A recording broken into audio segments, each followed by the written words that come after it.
Blue Coast Studio presents 40,000 Years. Written by Ethan Drake. That's how long the signal has been calling. Tonight, someone finally answers. And if you'd like more full-length audiobooks like this, be sure to subscribe. Chapter 1. Last Run. The shuttle was dead in the way things died out here. No drama, no fire, just a slow bleeding of heat and air until the instruments went dark and the hull became another piece of cold geometry drifting against the stars. Jon Hadler floated in through the service hatch feet first, his helmet lamp cutting a white cone through the cabin. Frost had crept across every surface. The pilot's console was dark, the emergency beacon underneath it pulsing a weak amber through the ice, barely visible. "I've got eyes inside," he said. "She's intact. No breach, no scoring. Looks like the power coupling just gave up." Beacon's voice came through his earpiece, crisp and unhurried. "Confirmed. Vessel registry November Kilo 447 is consistent with the mining shuttle reported missing 14 days ago. The crew was recovered by a separate vessel on day 3. This is a derelict asset flagged for future salvage. Our tasking is limited to transponder verification and hull assessment, Operator Hadler." "Right." Jon pulled himself along the overhead rail toward the console. The cabin was small, barely room for two. A standard short-hop shuttle, the kind the belt miners use to transit between their claims and the processor stations. Nothing glamorous, nothing built to last. He checked the hull seams by hand out of habit, running his gloved fingers along the joints where the pressure shell met the deck plating. Solid. Whatever had killed the power hadn't touched the structure. Hull assessment. Solid. Transponders broadcasting, but the signal's degraded. Probably the antenna coupling. If a recovery crew comes out here running passive sweeps, they might miss her. The transponder signal is within minimum detectable threshold at a range of 400 kilometers, Beacon said. Recovery crews typically operate active scanning protocols that would detect the vessel at significantly greater range. Typically. The probability of a recovery crew failing to locate this vessel using standard procedures is 6.83%, Operator Hadler, rounded down. Jon paused with his hand on the access panel.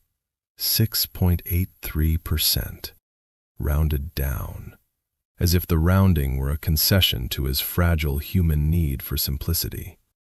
He opened the panel beneath the console. The antenna coupling was exactly where he expected it to be, crusted with ice crystals where moisture had condensed and frozen during the thermal bleed. He cracked the ice with his thumb, inspected the connector. One of the contact pins had backed out, maybe a millimeter. Enough.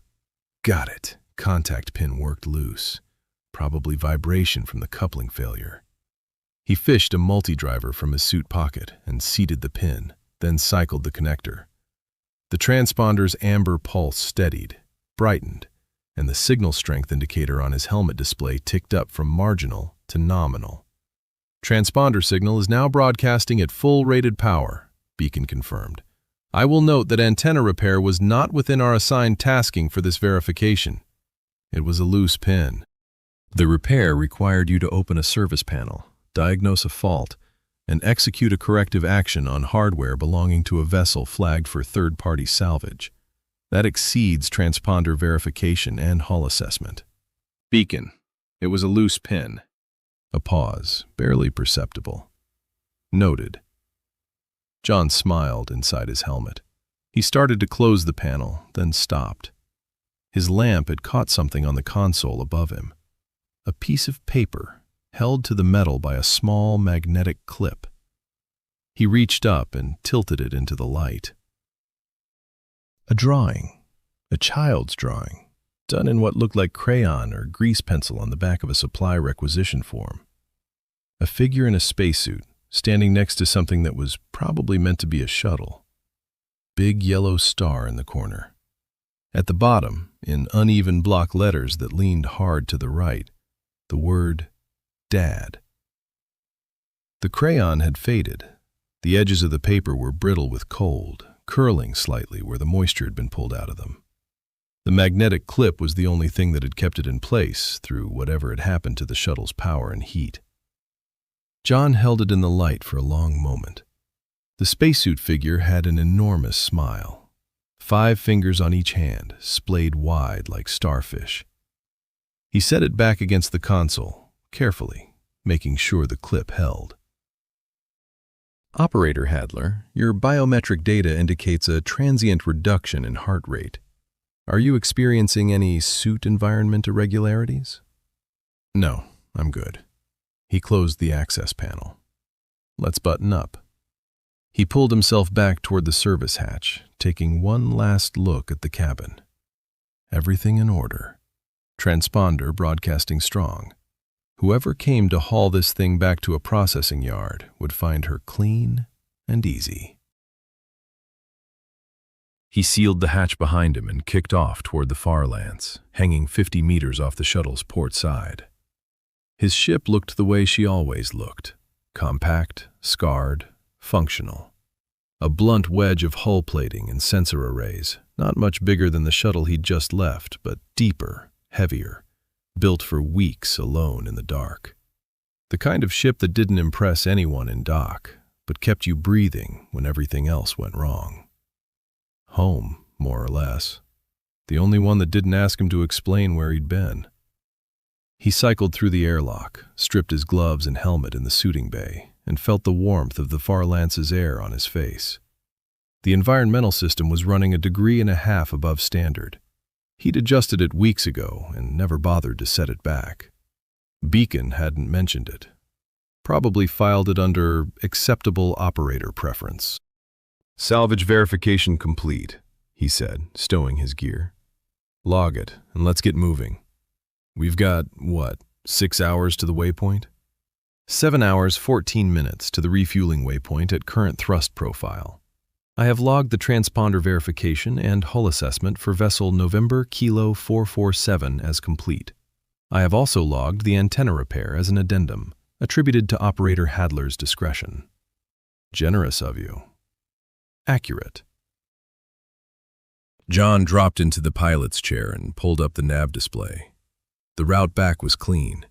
The waypoint, then a fuel top-off, then the long arc back to Triton Station. He ran his hand over the armrest, feeling the worn spot where his thumb always rested. 14 months on this rotation, the longest one yet, and the last. He'd already filed the paperwork for the station-side posting. Maintenance supervisor at Triton, regular shifts, a room with a window that looked out at something other than instrument panels. He reached over and tapped the comms console. A small notification icon pulsed in the corner of the display. One stored message, received 6 days ago during a sensor blackout near the belt. He'd been saving it.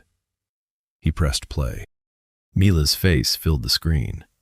She was close to the camera, the way she always was, as if she could climb through it and land in his lap. Dark hair falling across her forehead, slightly tangled. The light behind her was warm and golden, the kind of light that only existed in rooms where people actually lived. "Hi, Dad." She grinned. She was missing a tooth on the bottom row, one of the last baby teeth finally giving up the fight. A new development since the last message. "Mom says you're coming home soon. She said probably 3 more weeks. Is that right? Because I made a list." She held up a piece of paper, handwritten, slightly crumpled.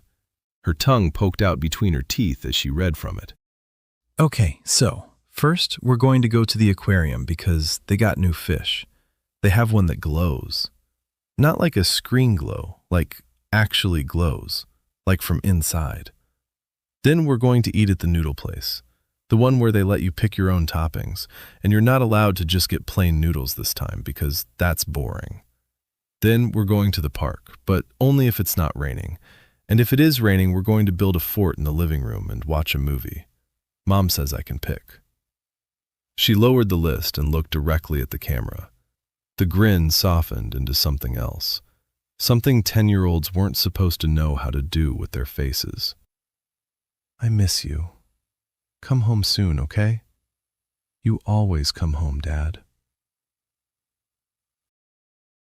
The message ended.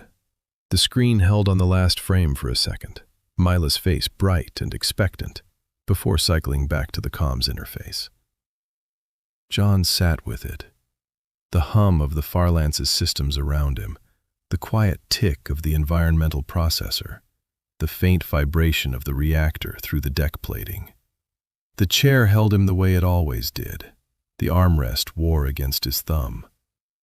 A fish that glows from the inside. He'd like to see that. 3 weeks, maybe less. The station-side posting was already approved, the room at Triton already assigned. Regular shifts, a window, a life measured in something other than rotation lengths. He was almost there. Your cortisol levels have decreased by 9% during message playback, Beacon said. This is consistent with the pattern observed across your previous 47 message viewings. I have logged the correlation as operationally relevant.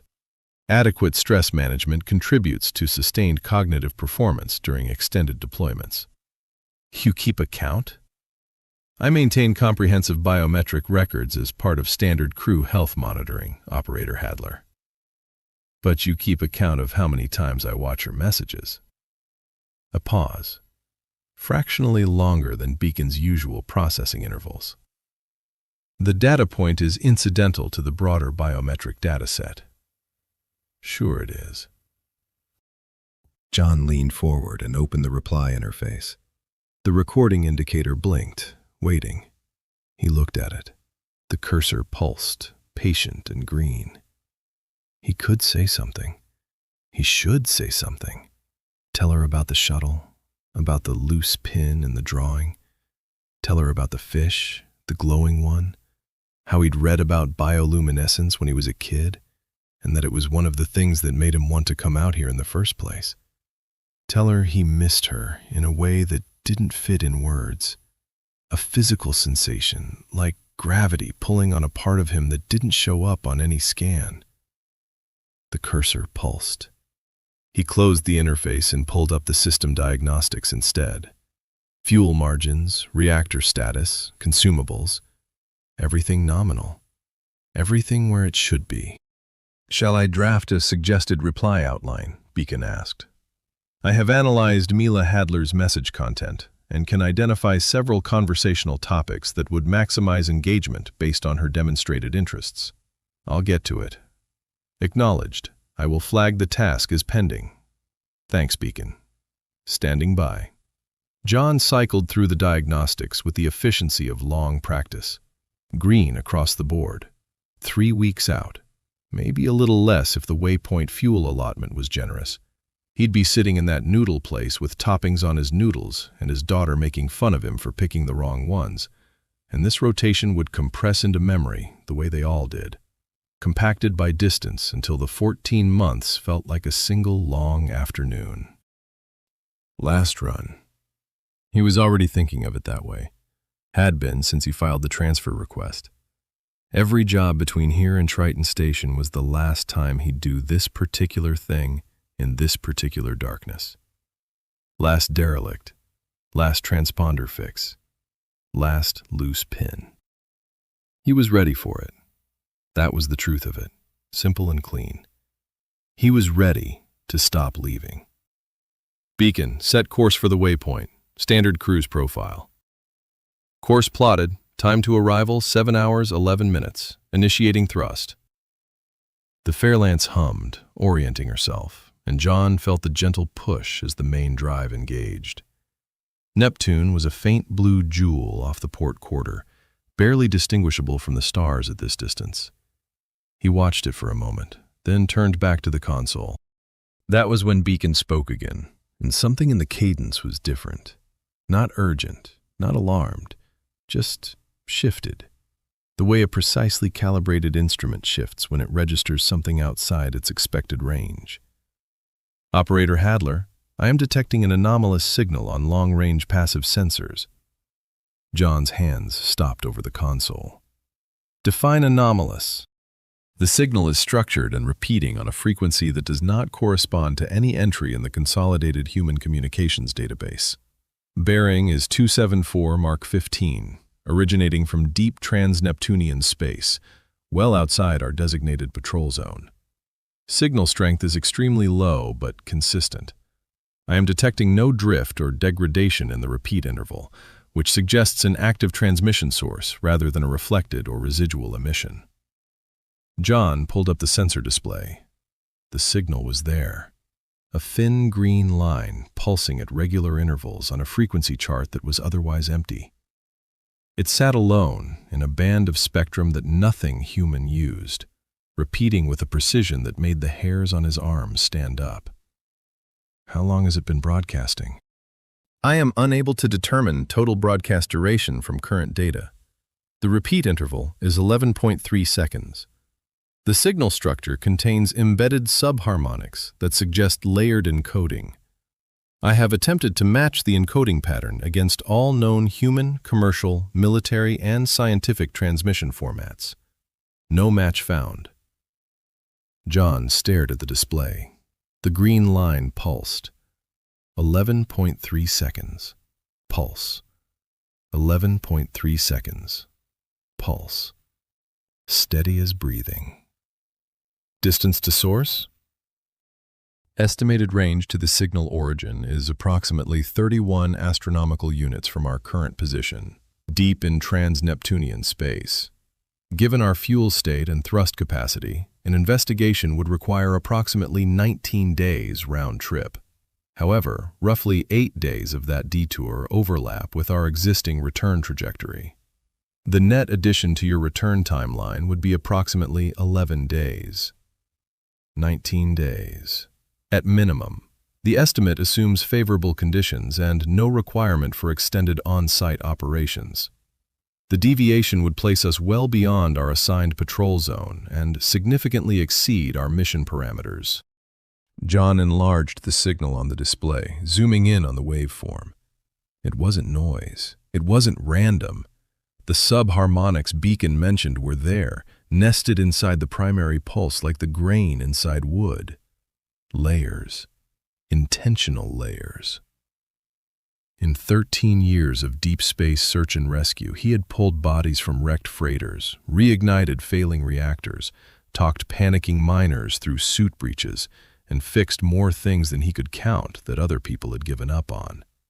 He had seen every kind of signal the outer system produced. Distress calls, navigation beacons, automated fault alerts, the background chatter of a civilization slowly reaching into the dark. He had never seen anything like this. Beacon, what's your recommendation? My recommendation is to log the signal's coordinates, frequency, and encoding characteristics, and transmit the data to Triton Station for follow-up by a dedicated survey team. Jon waited. That was Beacon's recommendation. Clean, clinical, sensible. Now would come the follow-up. Fuel margins, mission parameter citations, risk probabilities. The whole protocol litany that Beacon always delivered after a recommendation. He could have recited it from memory. But when Beacon spoke again, it didn't say any of that. Investigating this signal would delay your return to Jon Hadler by a minimum of 11 days. Her next school break begins in 26 days. Jon went still. Not fuel reserves, not mission parameters, not regulations or risk probabilities. Beacon had skipped all of it and gone straight to Mila. He looked down at the console. Her photo was clipped to the edge of the nav display, where it had been for 14 months. A small printed image in a magnetic frame. Mila at the park, squinting against the sun, mid-laugh, one hand reaching toward the camera. He looked at the photo. He looked at the signal, pulsing green and patient on the display. 11.3 seconds. Like breathing. You always come home, Dad. The signal pulsed. Jon's thumb pressed against the worn spot on the armrest. He could feel the shape of what was about to happen, the way he always could. The pull was already there, already working on him. The same force that had made him open that access panel and fix a loose pin on a shuttle that wasn't his problem. The same thing that had kept him out here for 14 months, and the 14 before that, and all the years before those. The thing he'd never been able to name, or put down, or walk past. Someone was calling. Something was calling. And the frequency was like nothing anyone had ever heard. 11 days added to the trip. He was 26 days out from Triton as it stood. 11 days past Mila's break. He sat in the warm light of the Fairlance, and the signal breathed, and he didn't move. Chapter 2. The Signal. Jon stared at the signal for another 40 seconds before he reached for the nav console. His fingers moved before the rest of him caught up, pulling the course projection overlay and dragging the waypoint marker off the refueling route and onto the bearing Beacon had identified. 274 Mark 15. The projected path drew itself across the display in pale blue, arcing away from the return trajectory like a branch splitting from a trunk. Beacon, plot an intercept course to the signal source. Best speed on current fuel load. The pause that followed was brief but present. Beacon's voice came back measured and unhurried, the way it always did. But Jon had spent 14 months in this ship. He could hear the weight behind the words. Plotting. Intercept course to signal origin at bearing 274 Mark 15. Distance approximately 31 astronomical units. At maximum sustainable thrust, estimated transit time is 9 days, 4 hours.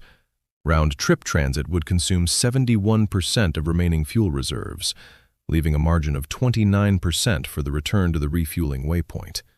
That margin assumes direct return, with no extended operations at the signal source, and no course corrections for navigational drift. 29% is workable.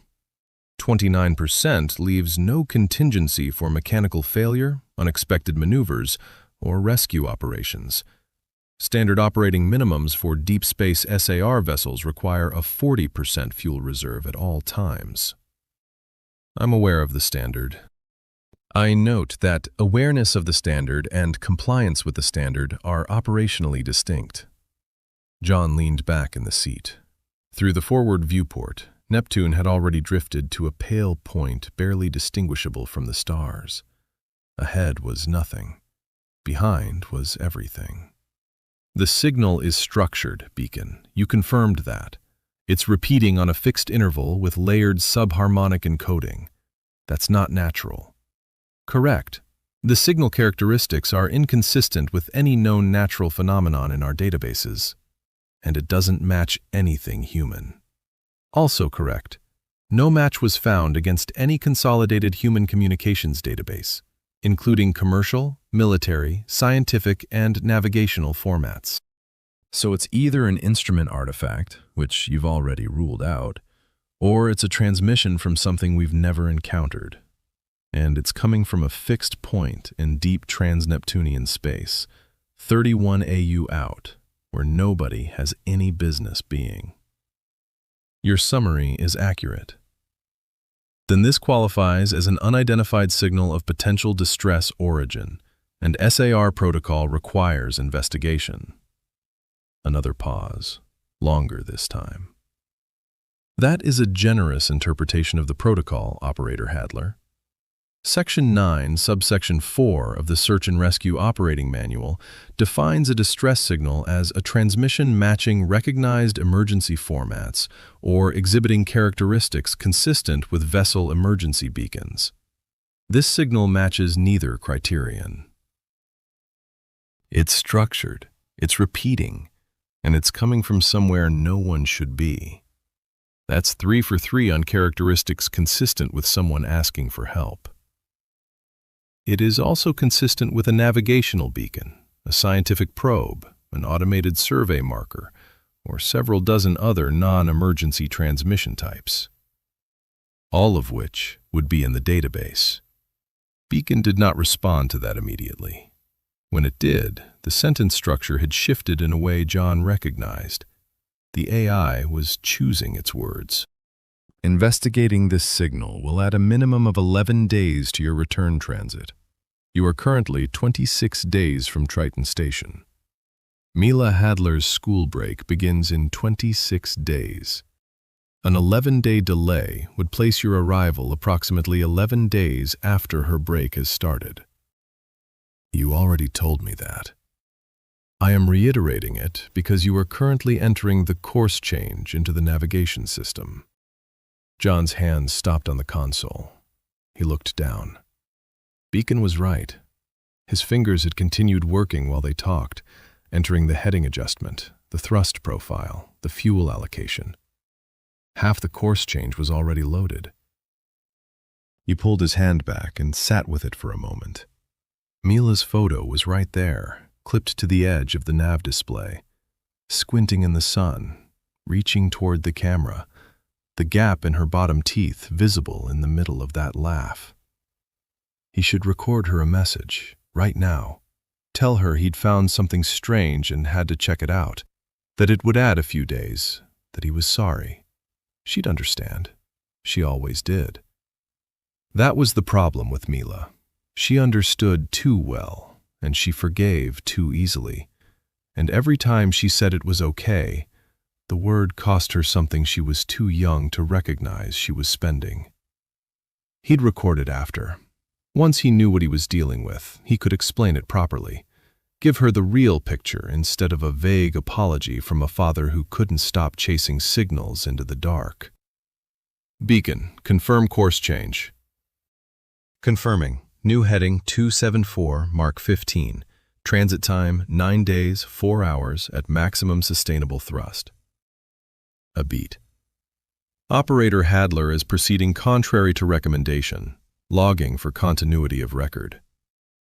Jon had heard Beacon log thousands of actions over 13 years. The phrasing was always functional, always routine. Beacon had noted things before. The antenna repair on NK447, logged as an addendum attributed to operator discretion.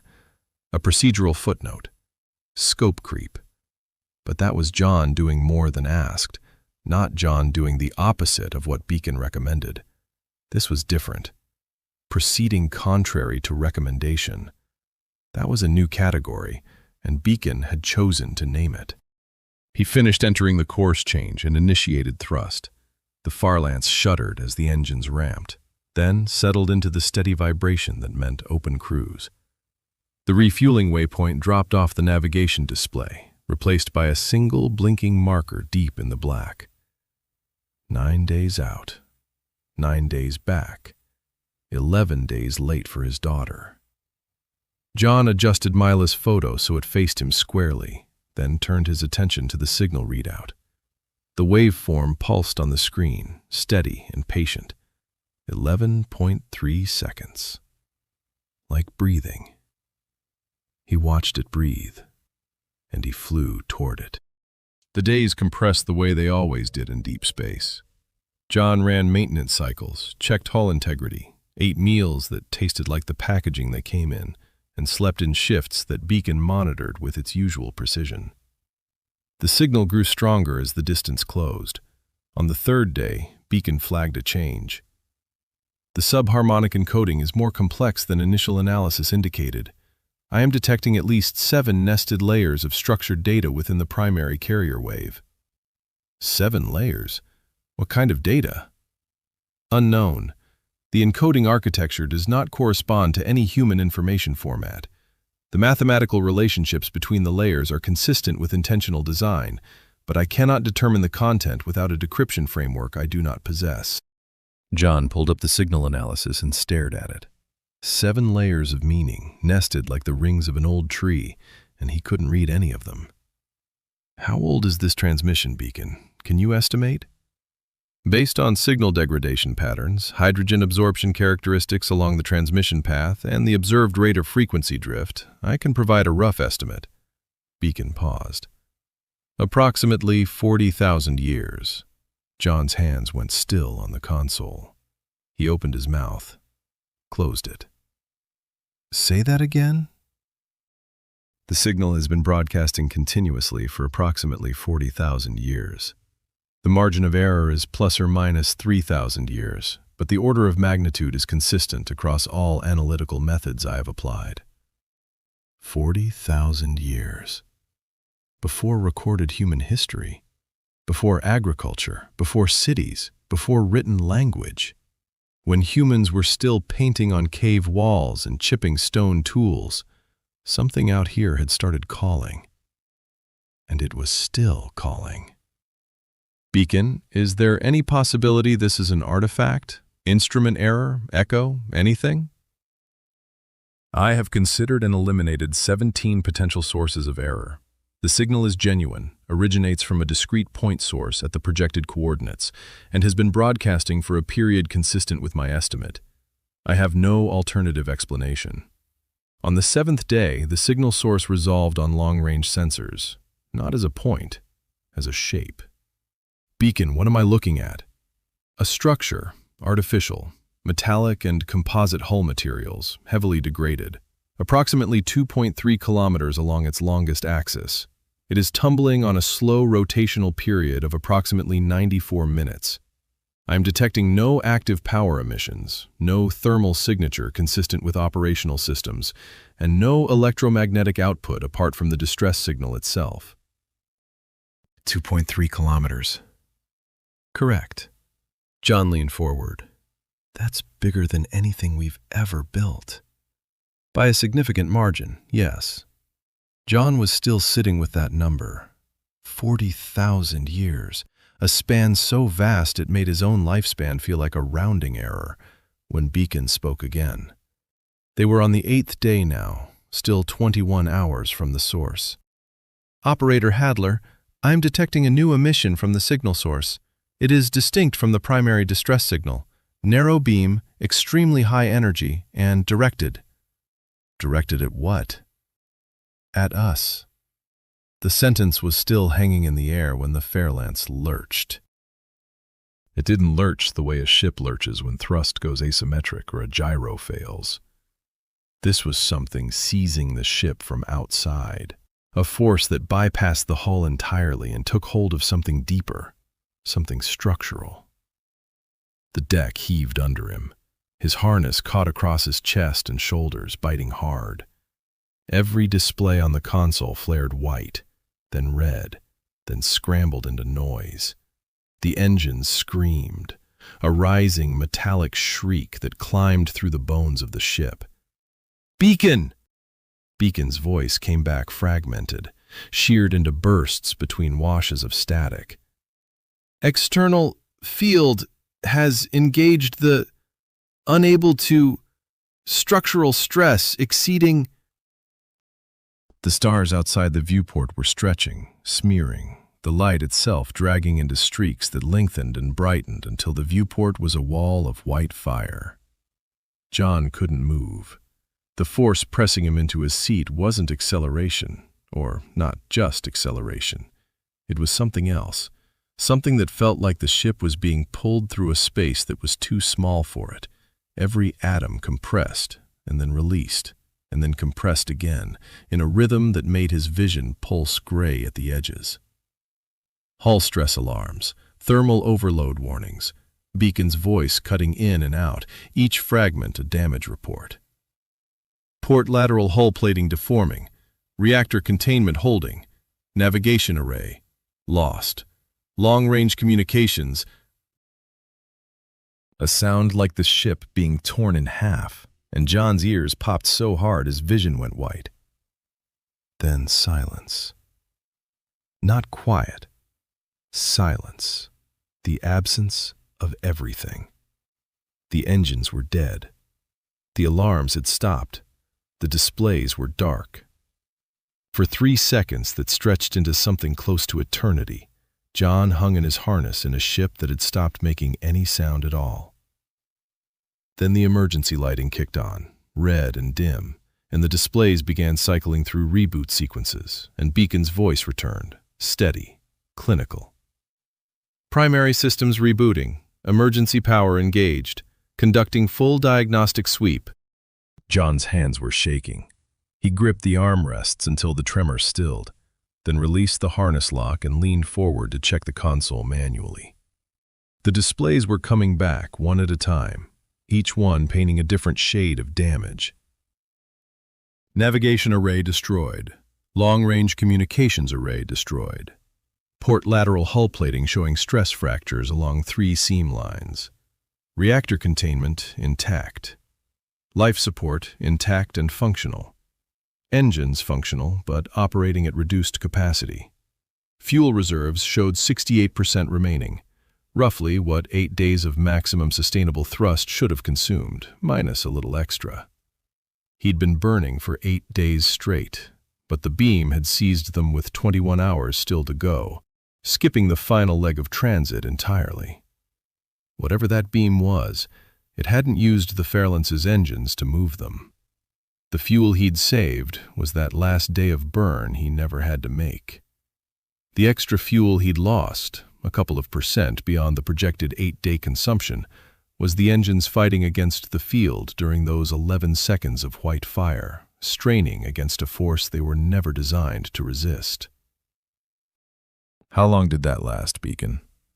11 seconds from initial field engagement to cessation of external forces. 11 seconds. It had felt like an hour.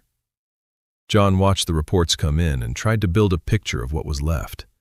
The Fairlance was alive, but hurt. They had air, water, food, and power. They had engines. They did not have navigation, and they did not have the ability to call for help.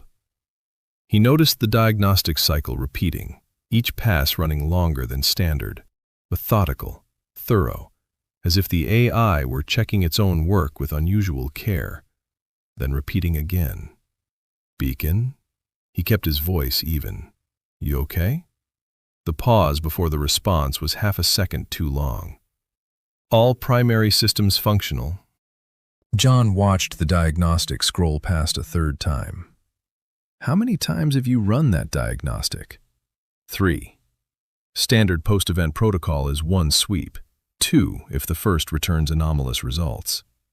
The first 2 sweeps were to assess system status. The third iteration was to confirm that the first 2 iterations were conducted accurately. A redundancy protocol. John stared at the console. The red emergency lighting made everything look like it was bleeding. He replayed Beacon's words in his head. A redundancy protocol. The AI had just described checking its own homework 3 times in a row as though it were standard procedure, delivering the explanation with the same clinical poise it used to report hull temperatures. It was the most perfectly logical description of anxiety John had ever heard. He almost laughed. Almost. Beacon, that's what worried people do. The silence that followed was 3 seconds long. Beacon did not confirm. Beacon did not deny. It simply let the observation sit in the air between them, unanswered, and moved on. Diagnostic sweep complete. All primary systems are functional within the parameters I have reported. I recommend you assess your own physical condition. John took stock. His shoulder ached where the harness had caught him. His ears were ringing. He could taste copper. Nothing structural. I'm fine. Your heart rate is 118 beats per minute, and your cortisol levels are significantly elevated. That's what happens when your ship gets grabbed by something and dragged across the universe in 11 seconds. I'm fine. He turned to the viewport. The stars were wrong. Not stretched anymore, not smeared, just wrong. Every constellation he had spent 13 years navigating by was gone, replaced by an arrangement of stars he had never seen. The density was different, the color distribution was different. There was no sun, or if there was, it wasn't identifiable among the thousands of unfamiliar points of light. Beacon, where are we? I am unable to determine our position. The navigation array has been destroyed, and the visible stellar field does not match any region in my astronomical database. I am attempting to identify recognizable stellar signatures, but initial cross-referencing has returned no matches.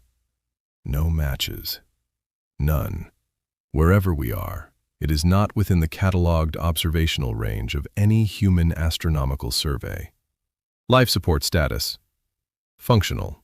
Current consumable reserves provide approximately 23 days of life support at standard operational rates for one occupant.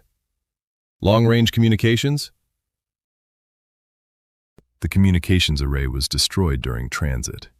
I can transmit on short-range emergency frequencies, but effective range is approximately 12,000 kilometers. There are no human assets within that range. There are no human assets within any range I can meaningfully estimate. 23 days, alone, in a sky no human being had ever seen. Jon turned in his seat and looked out the starboard viewport. It was there, right there. 21 hours ago, the structure had been a sensor contact at the far edge of detection range. Now it filled the viewport like a mountain fills a valley.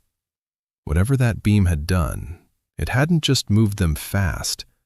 It had skipped the distance entirely. 21 hours of transit collapsed into 11 seconds of white fire. 2.3 kilometers of dark hull material, pitted and scarred by millennia of micrometeorite impacts. Each scar a tiny crater that caught the faint starlight and held it. The ship was tumbling, slow and ponderous, and as it rotated, sections of its surface caught light and released it in waves, so the whole enormous structure seemed to breathe with borrowed illumination. It was not shaped like anything humans built. No sharp angles, no modular sections, no visible engine housings or docking arrays. It was curved and flowing, as if it had been grown rather than assembled, its hull lines following organic geometries that Jon's eye couldn't quite resolve into symmetry. Massive support ribs arched along the hull like the bones of some deep-sea creature. Vast dark panels that might have been viewports or solar collectors, or something his vocabulary had no word for. Much of the hull was breached. Jon could see sections where the outer skin had failed and the interior was exposed to vacuum, dark openings that looked like wounds. But the overall structure held. Whatever had built this thing had built it to last, and it had lasted for 40,000 years in the killing cold of interstellar space, and it was still here, and it was still calling. The distress signal pulsed on what was left of the Farlance's sensor display, still broadcasting. 11.3 seconds. Jon looked at it through the viewport. This enormous thing drifting in the dark, calling for help for longer than human civilization had existed. Nobody heard. Nobody came. 40,000 years of silence, and the signal never stopped. "She looks like she's been waiting for sunrise," Jon said. He didn't know where the words came from. They just arrived, fully formed, the way some things do when you see something for the first time and your brain reaches for meaning before your training can intervene. He looked at the ship tumbling in the starlight, those scarred surfaces catching and releasing light like something turning its face toward a dawn that never came. The dawn ship. He said it the way you say a name you've known but never spoken. It fit. It was hers. Beacon logged the designation without comment.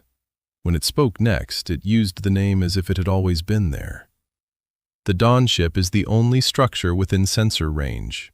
I am detecting no other vessels, stations, or artificial objects. The Dawn ship's distress signal remains the sole active transmission on all monitored frequencies." Jon waited. This was the point where Beacon would normally offer a recommendation. Fuel allocation, approach vector, risk assessment. That was Beacon's function. Beacon didn't offer a recommendation. The silence stretched. 5 seconds. 10. The displays cycled their damage reports. The emergency lighting hummed. The Dawn ship turned in the dark outside the viewport, patient and enormous. "Beacon?" I am here, Operator Hadler. You usually have a recommendation. I do not currently have sufficient data to formulate a recommendation that I would consider reliable.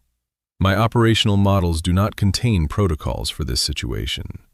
We are in uncharted space with a damaged vessel, finite resources, no means of communication with human assets, and an alien structure of unknown origin as our only point of reference.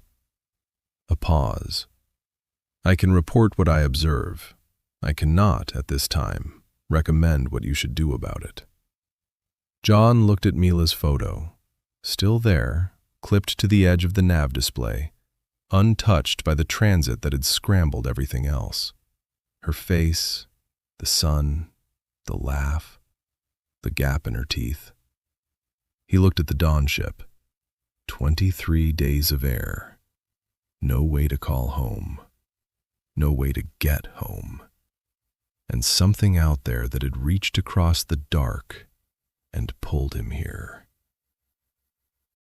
The Farlance felt very small. Jon could feel the ship around him the way you feel your own skin, every rattle and hum and stressed joint plate, this scarred, compact thing that had been his home for 14 months and was now all that stood between him and the vacuum of a sky he didn't recognize. But the Dawn ship was there, and it was still calling. "All right," Jon said quietly. "Let's go see who's been waiting." Chapter 3. The Graveyard. Jon suited up the way he always did. Helmet first, then seals, then gloves, working from the head down because a 13-year habit was a 13-year habit, and he wasn't about to start improvising his pre-EVA sequence just because the universe had decided to rewrite every other variable in his life. The suit was standard deep space search and rescue issue, rated for 12 hours of independent life support, patched twice along the left shoulder where micrometeorite debris had punched through on a salvage run 4 years ago. The patches held. They always held. He sealed the left glove and felt the suit cuff settle against the faded scar on his forearm, a souvenir from that same run, where a jagged spar had caught him between the suit cuff and the glove ring before he'd gotten clear. He built his equipment kit with the same economy: tether line, magnetic anchors, multi-driver, portable lamp, emergency sealant canister. He clipped each item to his suit hardpoints without looking, muscle memory doing the work while his eyes stayed on the viewport and the thing that filled it. The Dawn ship turned in the dark like something dreaming. Slow rotation, the massive curved hull catching starlight along its ridgelines before rolling back into shadow. Every 94 minutes it came around, and every 94 minutes those scarred surfaces threw back the light of stars Jon didn't recognize. He'd been watching it for 20 minutes while he prepped, trying to identify a viable entry point. 3 hull breaches were visible on the nearest facing section, all large enough to fly the Farlance through. He needed to find one big enough for a man in a suit and stable enough not to collapse while he was inside it. "Beacon, give me the structural scan summary." The Dawn ship's primary hull integrity is approximately 78% intact. The majority of breaches are concentrated along the vessel's aft ventral quadrant, consistent with a single catastrophic event followed by millennia of secondary degradation. The forward and midship sections retain structural coherence. I am detecting a faint power signature distributed through the vessel's interior, consistent with a low-output energy grid. The signature is diffuse, intermittent, and insufficient for active system operation, but it suggests that some form of power distribution network has not fully decayed. 40,000 years, and the lights are still on. That is a generous interpretation. The power output I am detecting would be insufficient to illuminate a standard maintenance closet aboard the Farlance. You know what I mean. I do. And I note that any technology capable of sustaining even minimal power output over that duration exceeds human engineering by several orders of magnitude. Jon absorbed that. 78% structural integrity after 40 millennia. A power grid still carrying current. The ship was enormous, battered, breached in places, but most of it was holding together. And something inside was still running. "Forward and midship sections," he said. "That's where I go in." That would be consistent with the scan data, yes. Jon pulled his gloves tight and flexed his fingers. He glanced at the nav display. Mila's photo was still there, clipped to the edge.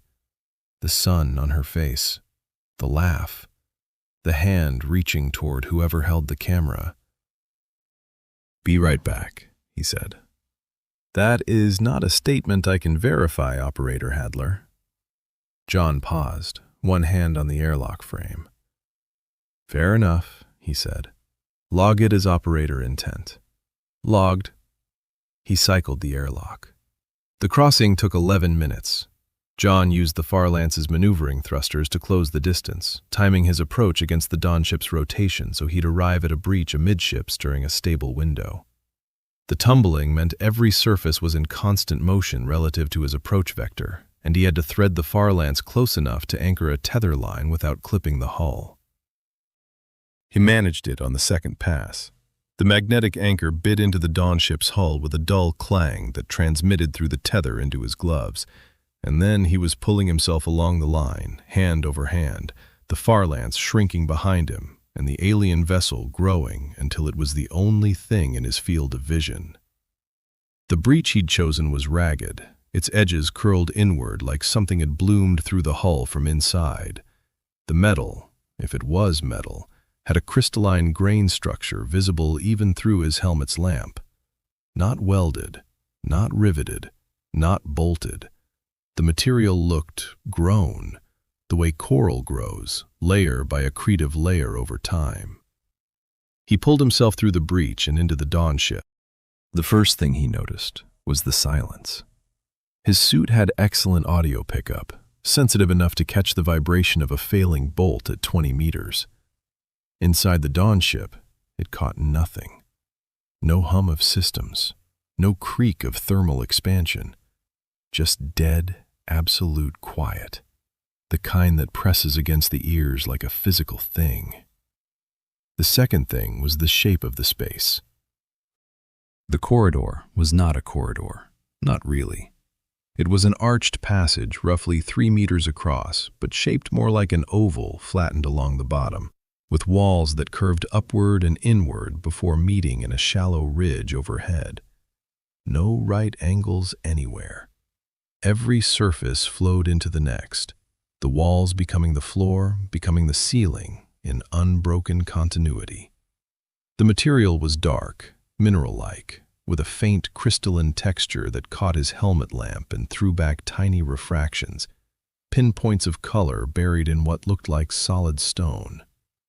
"Beacon, are you reading the environment?" "Affirmative. Suit telemetry is transmitting. Atmospheric composition inside the Dawn ship? Nitrogen 71%, oxygen 18%, argon 6%, trace gases comprising the remainder. Pressure is approximately 0.64 standard atmospheres. Temperature is minus 31 degrees Celsius. The atmosphere is breathable in an emergency, but I recommend retaining suit integrity. Wasn't planning to take a stroll in my shirt sleeves."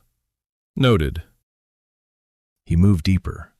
The passage branched and he chose the wider branch, reasoning that primary circulation routes would be broader.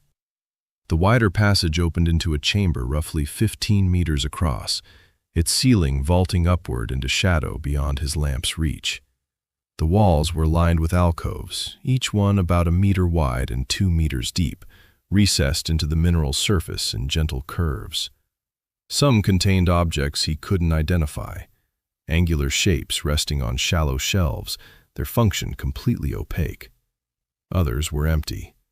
All of them faced inward, toward the center of the room, where a raised platform of the same dark material stood like a communal hearth. Jon stopped. He'd been in enough ships to know what a common area looked like. The proportions were wrong, the geometry was wrong, the materials were alien, but the intent was unmistakable. This was a gathering space. The alcoves were seating or resting positions, or something that served the same social function. They all faced each other, faced the center, like a family room. He stood there for a moment, his lamp playing over empty alcoves and dust that had settled into thin films over thousands of centuries. Someone had arranged those objects on the shelves. Someone had gathered here with others. Someone had come home to this room. Structure designation Alpha 7. Apparent communal chamber, approximately 212 square meters. 16 peripheral alcoves consistent with individualized rest or habitation stations. Central platform of unknown function. No biological material detected.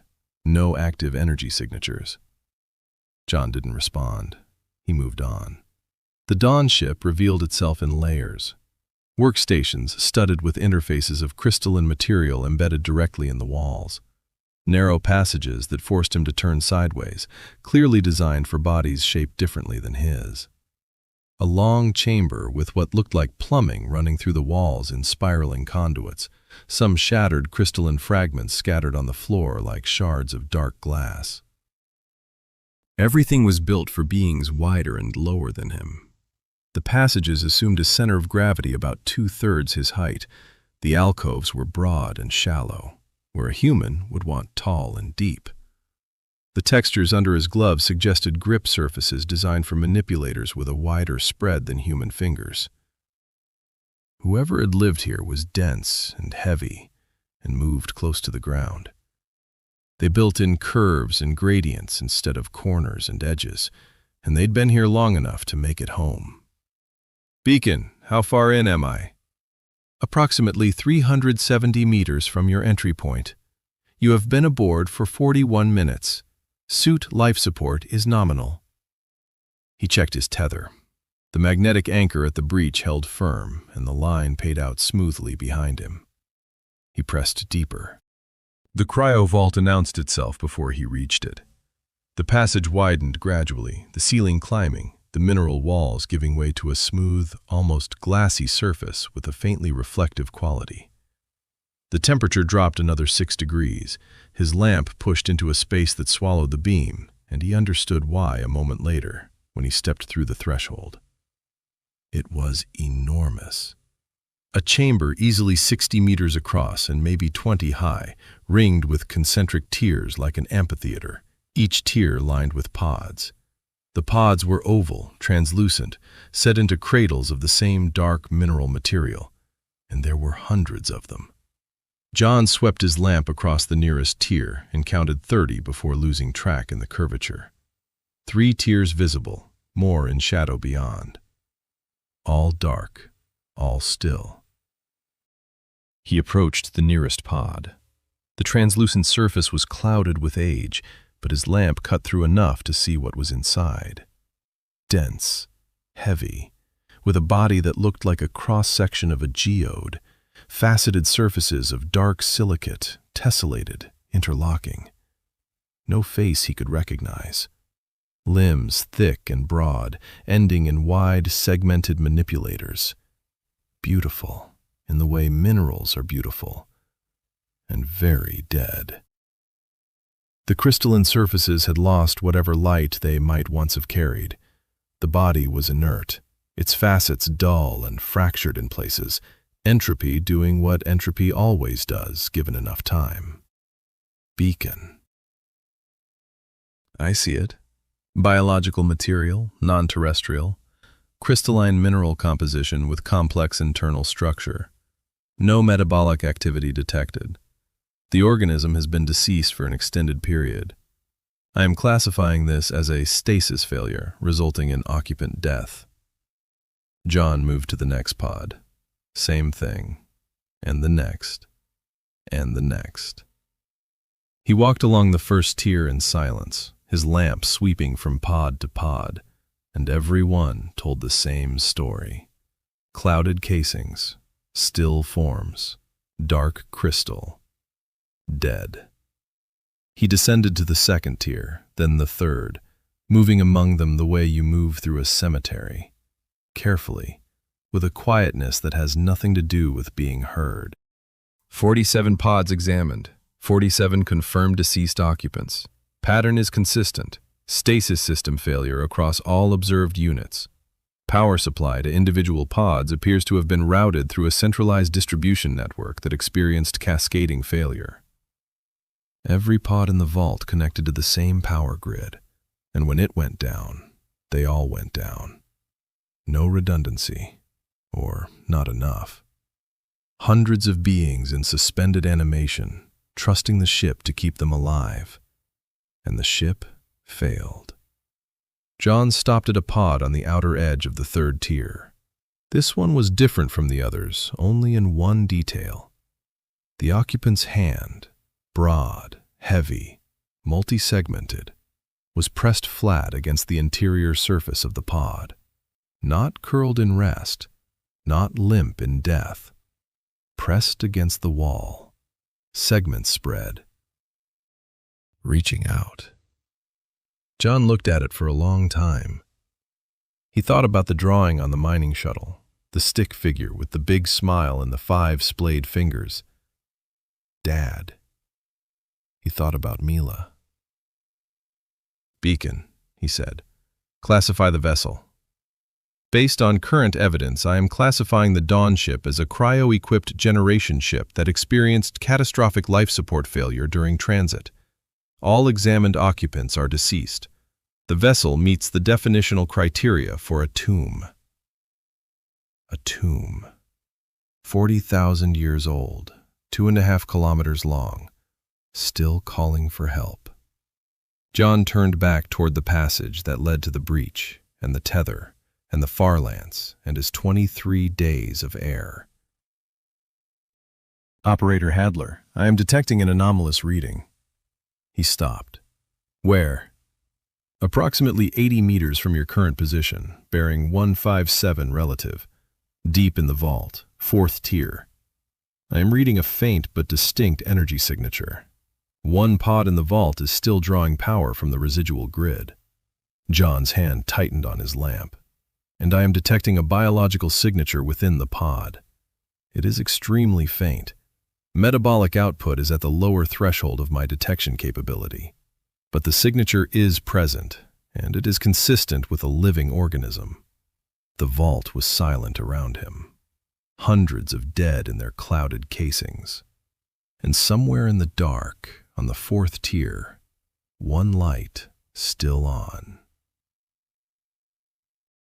"I should note," Beacon said, "that this finding does not alter our strategic situation. Per standard operating guidelines, our consumables remain finite and our vessel remains damaged. However, intervention with an alien biological system of unknown requirements carries a high probability of accelerating your resource depletion beyond recoverable margins. My recommendation is to document this finding comprehensively, return to the Farlance, and prioritize our own survival." Jon heard it. Not what Beacon said, what it almost didn't say. The protocol reference had been there, technically, standard operating guidelines, but perfunctory, a throat-clearing formality before the real sentence. 2 days ago, Beacon would have led with chapter and verse, section numbers and subsection citations front and center, the way it had when Jon set course for the signal. Now the regulations were a vestigial reflex, and the weight had shifted to something else entirely. Your resource depletion, beyond recoverable margins. Recoverable, not a regulation, a worry. As in, past this point, Jon Hadler does not come back. "Understood," Jon said. He was already walking. The 4th tier was deeper and darker than the others, the vault's concentric architecture spiraling inward and down. His tether line hissed through its spool behind him. The pods here were older looking, their casings more heavily degraded, and the remains inside were barely recognizable. Crystalline structures collapsed into mineral sediment, the geode bodies crumbling back into raw stone. All except one. He saw the glow before he saw the pod. faint, so faint he almost mistook it for a reflection of his own lamp. But it wasn't white like his lamp. It was warm, a barely there pulse of amber light that flickered and dimmed and flickered again with no discernible rhythm. The pod's casing was clearer than the others, still clouded but less so, as if whatever thin trickle of power it was drawing had kept some maintenance function alive. Jon pressed his face close to the surface and looked inside. The occupant was like the others in basic form, dense, crystalline, non-human. But where the dead had been dull and fractured, this one still carried light. Faint bioluminescent pulses moved across its faceted surface in slow, irregular waves, amber, fading to nothing, then amber again. Like a heartbeat made visible, like a fire burning down to its last coals. "Beacon, talk to me." Confirmed. One viable biological signature. Metabolic rate is critically low but stable at its current threshold. Bioluminescent output is consistent with autonomic function rather than conscious activity. The organism is alive, but it is not aware. Based on the rate of power decay in the pod's energy supply, I estimate the stasis system will lose functionality within 6 to 9 days. 6 to 9 days, after 40,000 years. The organism has been in stasis for the full duration of the vessel's transit, Beacon continued. It is the sole surviving occupant of the Dawn ship. If the pod fails, it will die. Jon looked at the face that wasn't a face. The prismatic clusters where eyes might be were dark, barely reflective, deep. The broad manipulators were curled in what might have been rest, or might have been the last position the body had settled into when stasis took hold. The light pulsed. Amber, dark. Amber, dark. Jon found the power junction at the base of the pod's cradle. It was alien engineering, nothing like anything he'd ever worked with.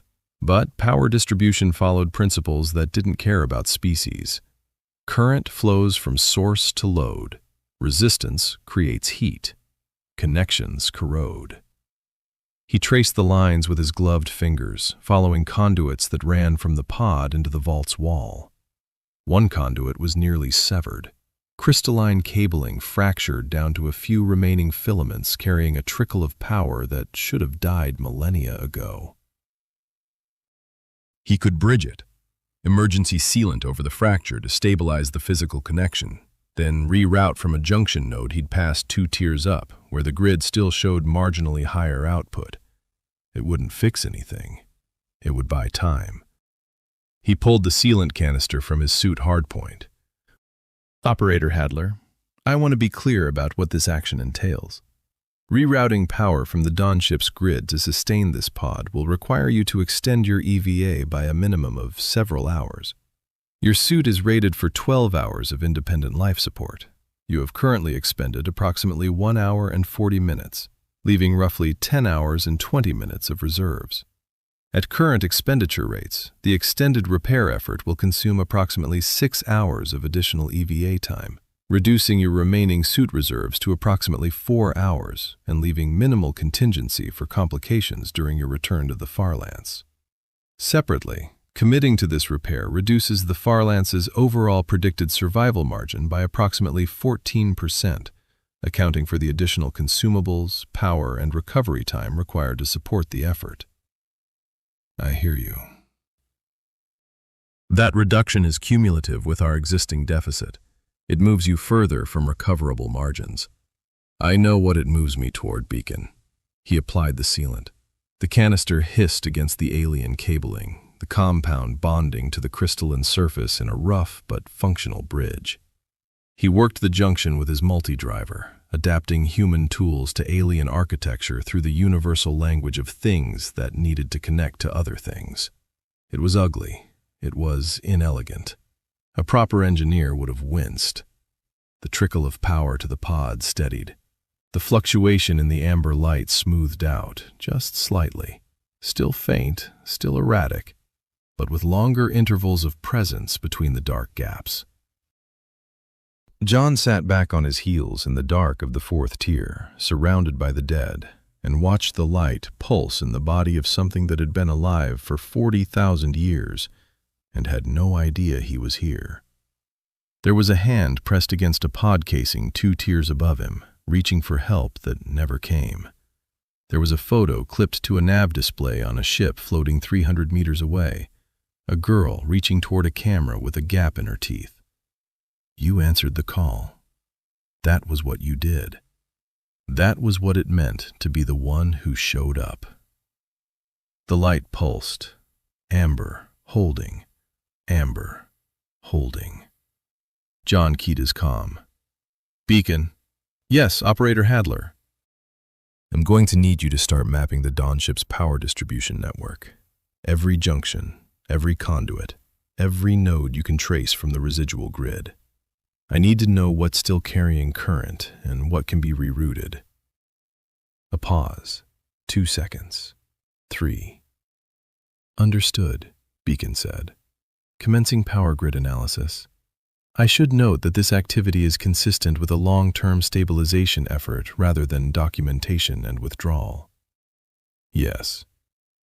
And that you are aware of the resource implications. Yes. Another pause. When Beacon spoke again, it used a phrasing Jon had never heard from it before. Acknowledged, Operator Hadler. Mapping in progress. I will have preliminary results by the time you return to the Farlance. Jon looked at the pod. The occupant floated in its failing cradle, crystalline surfaces pulsing with the barest ember of light. Alive in a ship full of the dead, at the edge of a silence that had lasted longer than human memory. He put his hand against the pod casing, gloved palm flat against the surface, fingers spread, reaching back. Hold on, he said quietly. I'm here. Chapter 4. Revival. The Farlance was quieter than it should have been. Jon noticed it the moment he cycled back through the airlock and pulled his helmet off. The ambient hum had changed pitch, subtle, like a guitar string tuned a half-step flat. He stood in the airlock alcove for a moment, sweat cooling on his neck, and listened. Beacon. Yes, Operator Hadler. The recycler's offline. Correct. I powered down the food recycler 47 minutes ago to preserve the thermal coupling assembly. You indicated it was a candidate for transfer to the alien pod's thermal regulation subsystem. Right. He had indicated that. He had spent the first 2 hours after returning from the initial EVA going through the Farlance's manifest with Beacon, flagging every component that might be adaptable to the alien pod's systems. The food recycler's thermal coupling had been third on the list, after a backup power regulator and a set of carbon composite heat sinks from the atmospheric processor's secondary loop. The backup regulator was already installed in the pod's primary power interface. The heat sinks were in his suit's cargo pouch, and the thermal coupling. He looked at the dark recess in the galley wall where the recycler had hummed for 14 months. So, what we have is what we have, he said. Affirmative. With the recycler offline, current food stores are now a finite, non-renewable subset of total consumables. They will sustain one occupant for approximately 19 days at standard caloric intake, substantially less than the Farlance's original 23-day life support baseline, which assumed active recycling. At your current rate of consumption, that extends to approximately 24 days. My current rate. You consumed approximately 1,100 calories in the last 22 hours.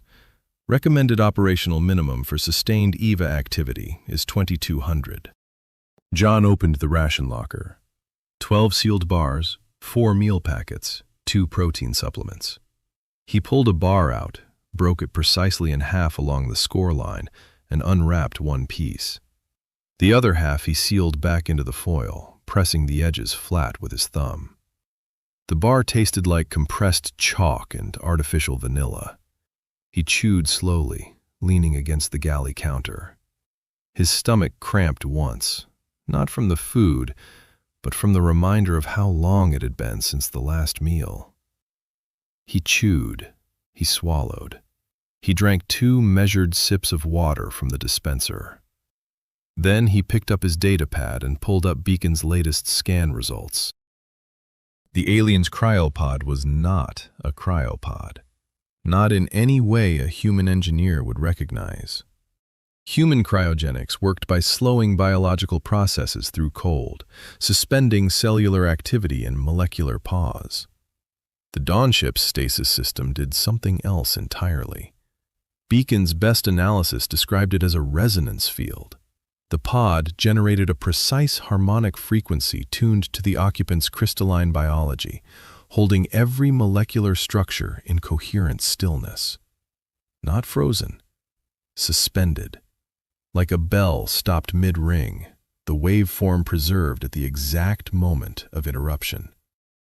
"Whoever built this," he said, studying the schematic Beacon had reconstructed from scattered sensor readings, "they didn't just solve a problem. They solved it beautifully." "The engineering is remarkable," Beacon acknowledged.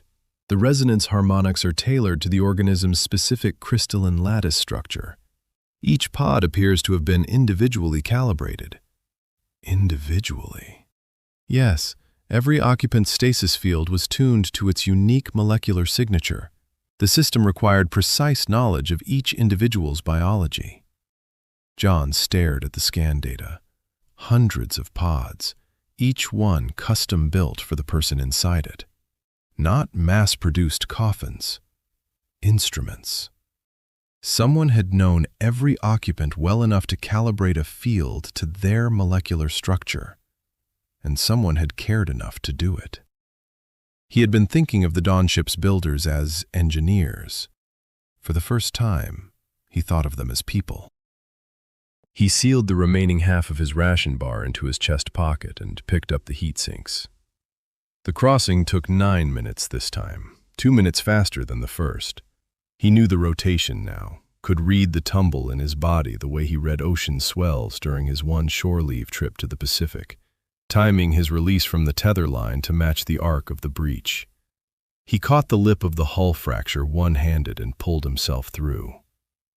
He did not pause at the communal chamber. He knew the route. 370 meters of curving passages, down through the tiers of the dead to the 4th level where one light still pulsed. The pod glowed amber when he reached it. Faint, but steadier than before. His earlier repair had held. The emergency sealant bridge was ugly but functional, the crystalline conduit carrying its trickle of power through human adhesive and alien mineral in an arrangement no engineering textbook would sanction. Jon set down his kit and began. The thermal regulation subsystem occupied a recessed housing along the pod's lower curve. Beacon guided him through the disassembly using sensor data relayed through Jon's suit systems, identifying components by function rather than form. A crystalline lattice array that modulated the resonance field's thermal component.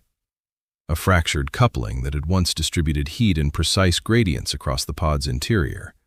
The fracture was millennia old, and the subsystem had been compensating, bleeding heat inefficiently through secondary pathways that were themselves degrading.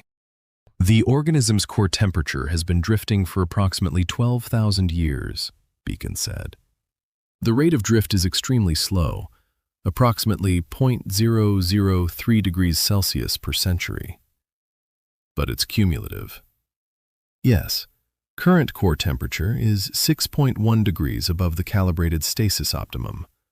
Prior to your thermal regulation repair, the drift rate was accelerating. The original 6 to 9 day failure window was driven primarily by thermal runaway, compounding the power degradation. With the heat sinks now arresting that drift, the thermal component is no longer the limiting factor. However, the resonance field's tolerance range is narrowing as the field's power input continues to degrade. Jon worked the fractured coupling free with his multi-driver, careful not to stress the surrounding architecture. The crystalline housing had a grain, almost organic, and he found that working with it rather than against it produced cleaner separations. Like carving wood, like coaxing rather than forcing. He seated the Farlance's carbon composite heatsink into the gap. Wrong material, wrong geometry, wrong everything. But it could conduct thermal energy, and he packed emergency sealant around the joins until Beacon confirmed a functional pathway. Thermal regulation subsystem is operational. Efficiency is approximately 31% of original design specifications. 31% enough? It arrests the drift. The organism's core temperature should stabilize within 4 to 7 hours. Jon sat back. His shoulders ached. His knees ached. His stomach was a small, persistent fist of emptiness below his ribs. How are we on survival margin?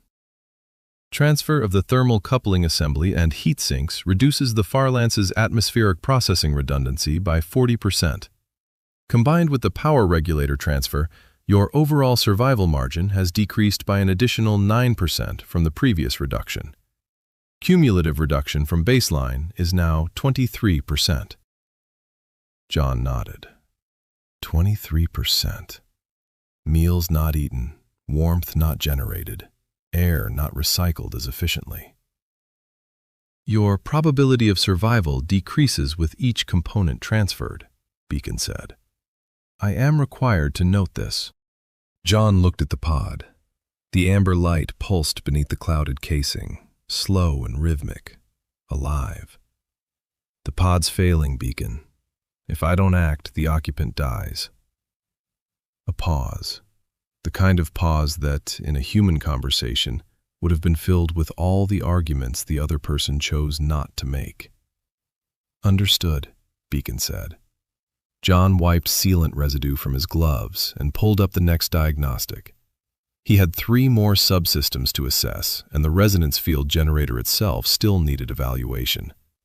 He bit down on the ache in his stomach and got back to work.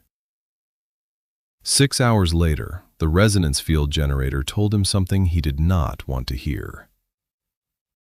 He had mapped every accessible component of the pod's primary systems: power delivery, thermal regulation, resonance calibration, atmospheric containment.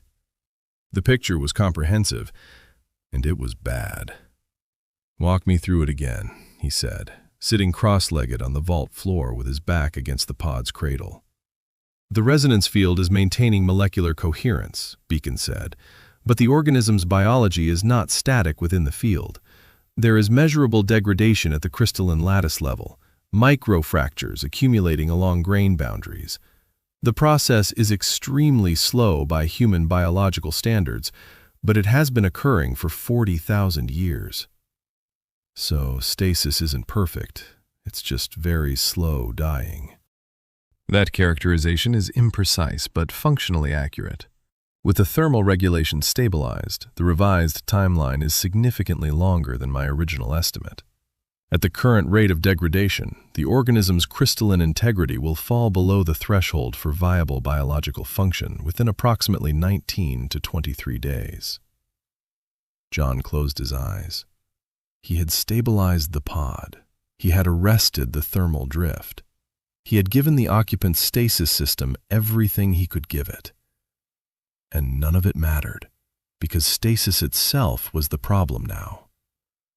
The resonance field was holding the alien's body in place, but 40,000 years of holding had worn grooves in the lattice. Keeping the alien in the pod would kill it, slowly, invisibly, but certainly. If I bring it out of stasis? Revival carries significant risk. The organism's biology is entirely outside human medical knowledge. The resonance field is the only thing maintaining its molecular coherence. Removing that field could trigger catastrophic structural failure. Or it could let the biology do what biology does: heal. That is a possibility I cannot quantify. Jon opened his eyes and looked at the pod. The amber light moved across the occupant's surface in slow waves. Autonomic function, not consciousness. Like a heartbeat. Like breathing in sleep. 19 to 23 days. Stasis was a certainty of slow death. Revival was a gamble. I'm waking it up. I anticipated that conclusion, Beacon said. I have compiled the available data into a revival protocol, extrapolated from the pod's own operational parameters. I should note that this protocol is constructed from inference and analogy. Its reliability is unknown. Best we've got. Yes. Jon stood up, ignoring the protest from his knees and the vertigo that swam briefly through his vision. He pulled up Beacon's protocol on his suit display. The resonance field had to be reduced gradually. Too fast, and the sudden release of stored energy could shatter the alien's crystalline structure. Too slow, and the degraded lattice might lose coherence before the biology could reassert itself. Beacon had calculated a reduction curve, but the margins were razor thin. Jon placed his hands on the pod's control interface, a crystalline panel embedded in the cradle that responded to touch with a faint, reluctant glow. He had mapped its functions over the last several hours. Pressure here modulated field intensity.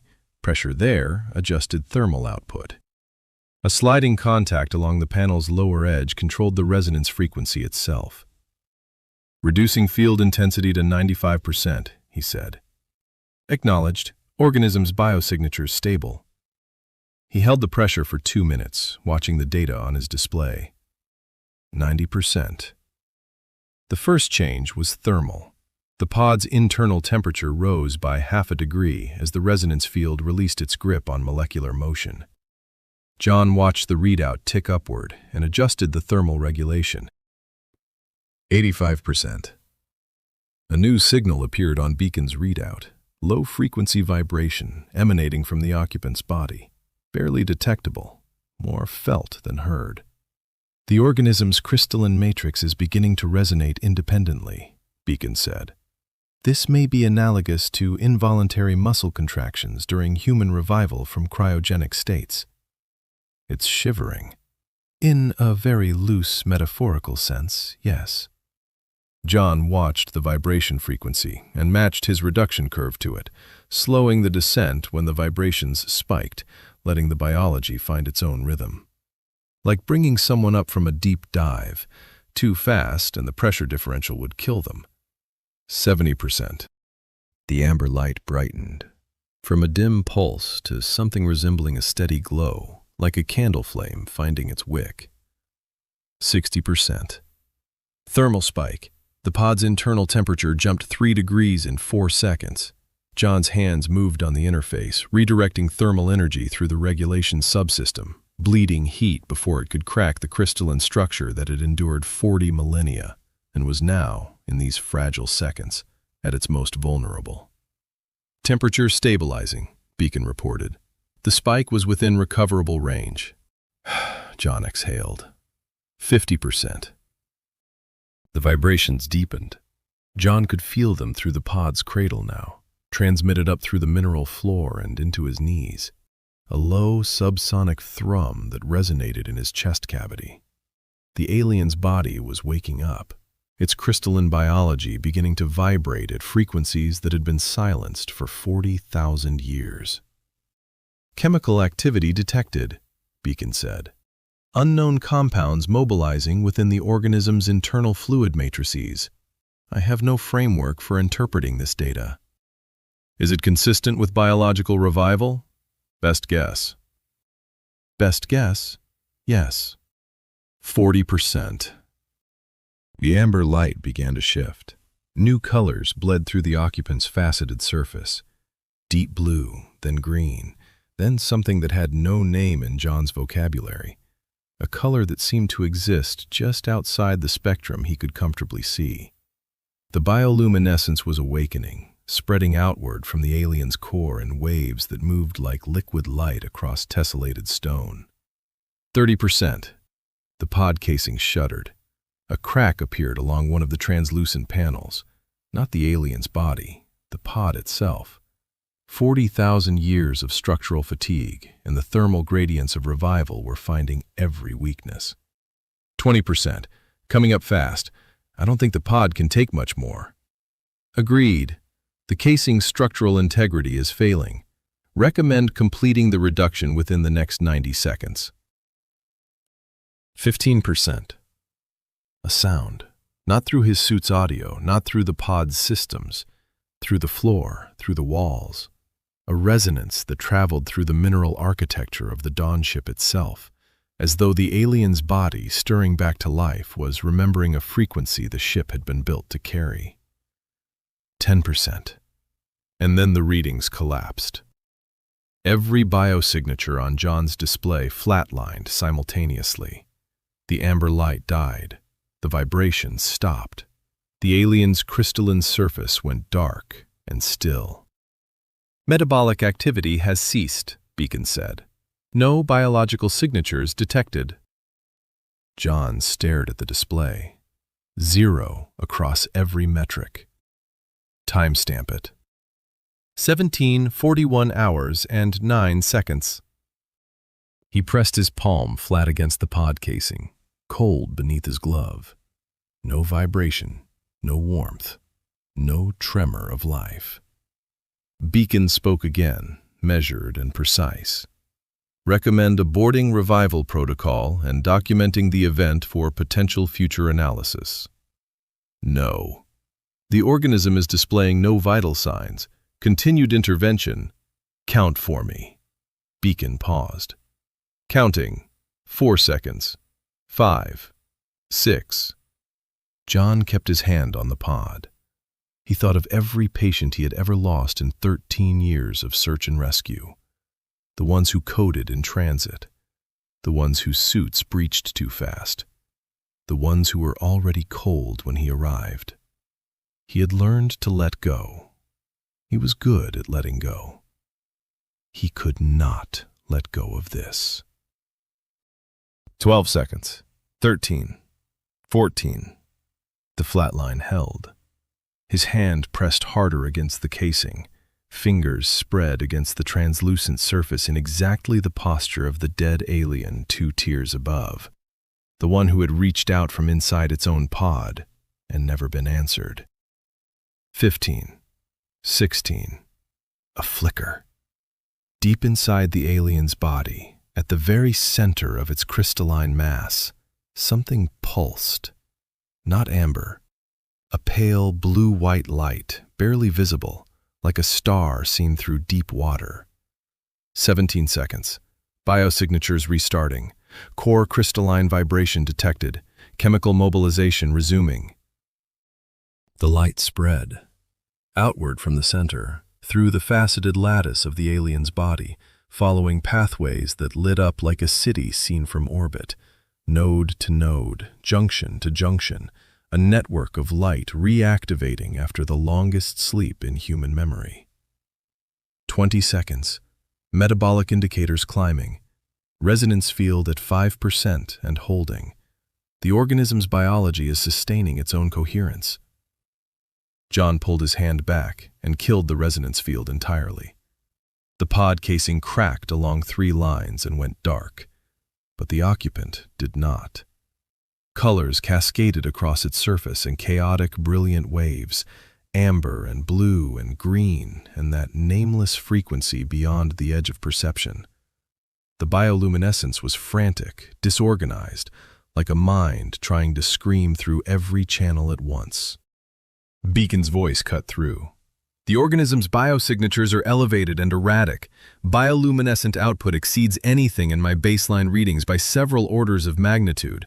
This level of activity may represent severe distress. Recommend you increase your distance from the pod. The alien's limbs twitched. Thick, segmented manipulators uncurled from their rest position, pressing against the cracked casing from inside. The prismatic clusters where its eyes might be caught Jon's lamplight and fractured it into 100 fragments. Operator Hadler, step back from the pod. Beacon's voice again.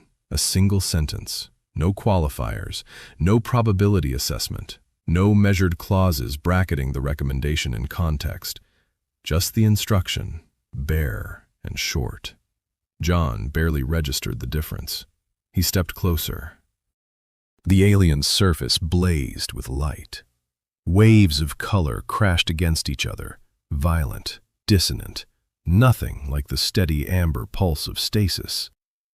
Every facet of its crystalline body was firing, a storm of bioluminescence that turned the dark vault into a cathedral of refracted color.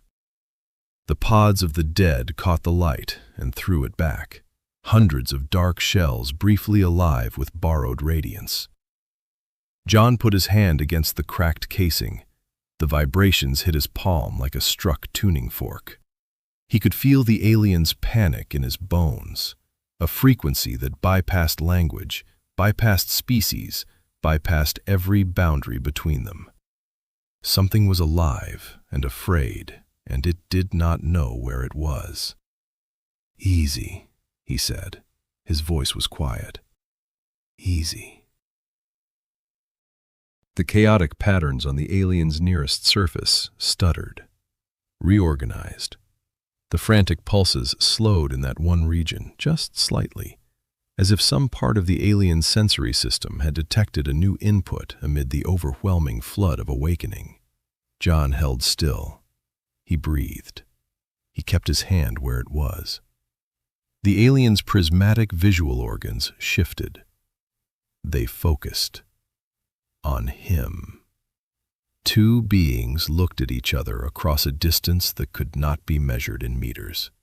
40,000 years of silence and 4 billion years of divergent evolution, and the absolute improbability of this moment. A human hand pressed against alien glass in a ship full of the dead, in a place no human was ever meant to reach. The bioluminescence shifted again. Still chaotic, still distressed, but in the region nearest Jon's hand, the light settled into a slow, unsteady pulse. Blue-white, faint, like a question asked in a language neither of them spoke. Beacons said nothing. No assessment, no recommendation, no probability calculation.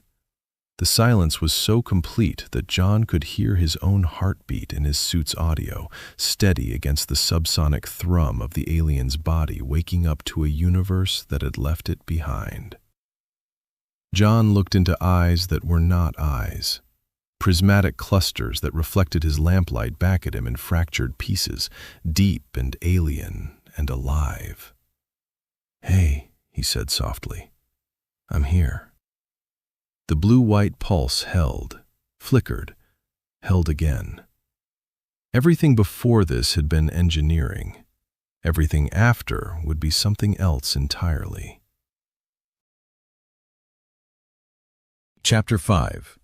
The Stranger.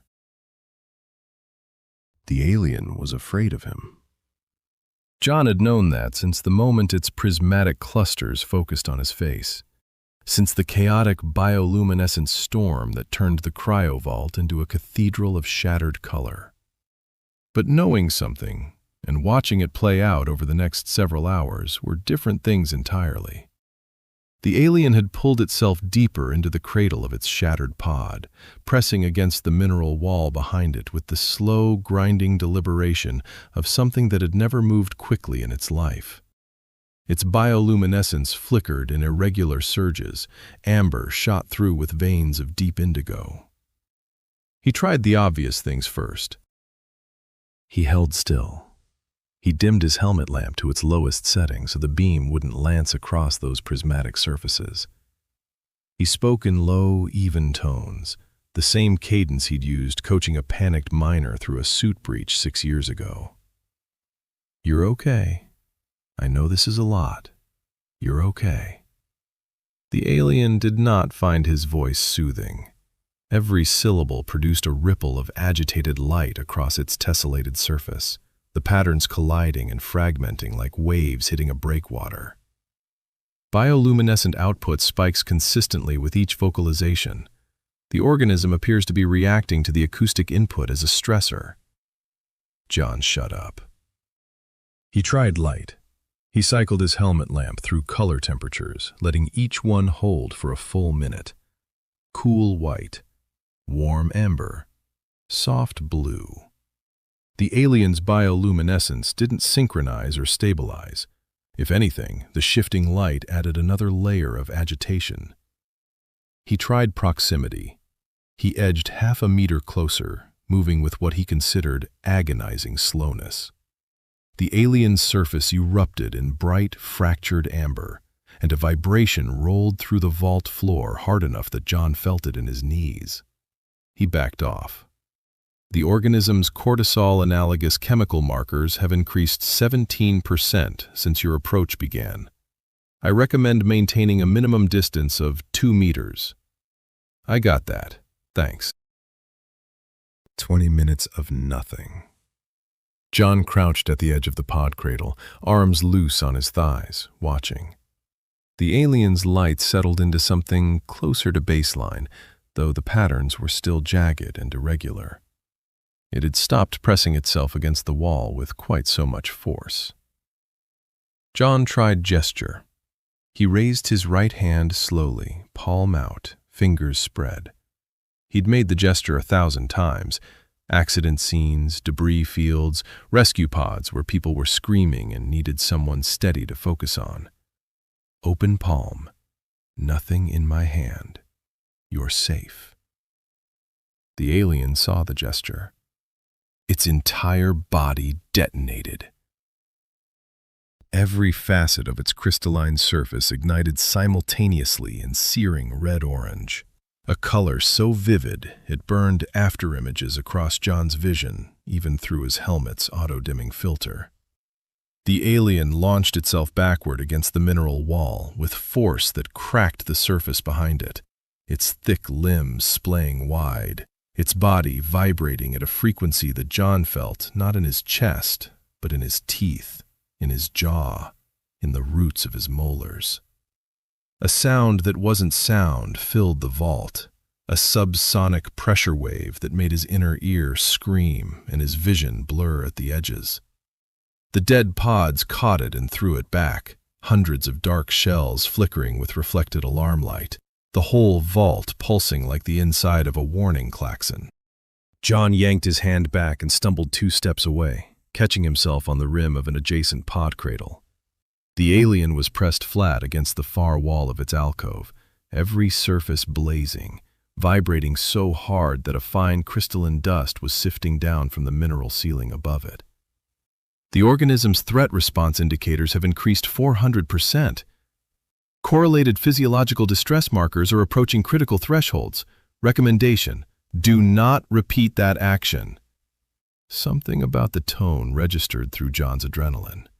Beacon had flagged his own vitals plenty of times. Blood oxygen, cortisol, caloric deficit, with the same clinical urgency. But this was different. Beacon was urgent about the alien, not as a data point in Jon's survival equation, as a patient in its own right. Jon stared at his own hand, fingers still half spread. He closed his fist slowly and pulled it against his chest. Noted. The red-orange strobing took a long time to fade, 43 seconds before the searing pulses dropped to half intensity. Another full minute before the alarm pattern began breaking up, replaced by ragged bursts of deep amber. 2 more minutes before anything approaching baseline returned, and even then, the alien's surface carried a trembling undertone of agitated light, like heat shimmer on hull plating. Jon didn't move. He breathed. He waited. Beacon, what happened? Analyzing. A pause. 4 seconds. The open palm display presented 5 radiating digits spread wide and oriented face-on to the organism's primary visual cluster array.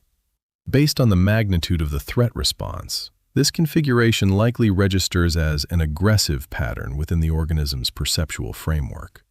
Possible analogs include predator threat displays, weapon spread postures, or dominance signals. The organism's visual processing appears to weight radial symmetry and digit extension as high threat indicators. Jon looked at his closed fist, then back at the alien, which was still pressed against the wall, its light dim and wary. So the thing I do to calm people down is the thing that tells this species I'm about to kill them. That is a reasonable summary. Great. He exhaled, long and slow. The alien flinched at the sound. Even his breathing was wrong. Fantastic. He filed it away as the Palm Incident, capital letters, because if he didn't make it a joke, it was going to become something worse. Beacon, the threat response. How dangerous is that for it? A beat of silence. When Beacon spoke, the phrasing was careful. The chemical cascade associated with the alarm response places significant strain on the organism's already compromised physiology. Multiple internal markers exceeded safe thresholds during the event. Repeated episodes of equivalent intensity would pose a substantial risk to the organism's viability. The alien's fear could kill it. Its body had been in stasis for 40,000 years, revived less than 3 hours ago, and he'd just put it through the equivalent of a cardiac event because he'd waved hello. I can't fix this with my hands, he said quietly.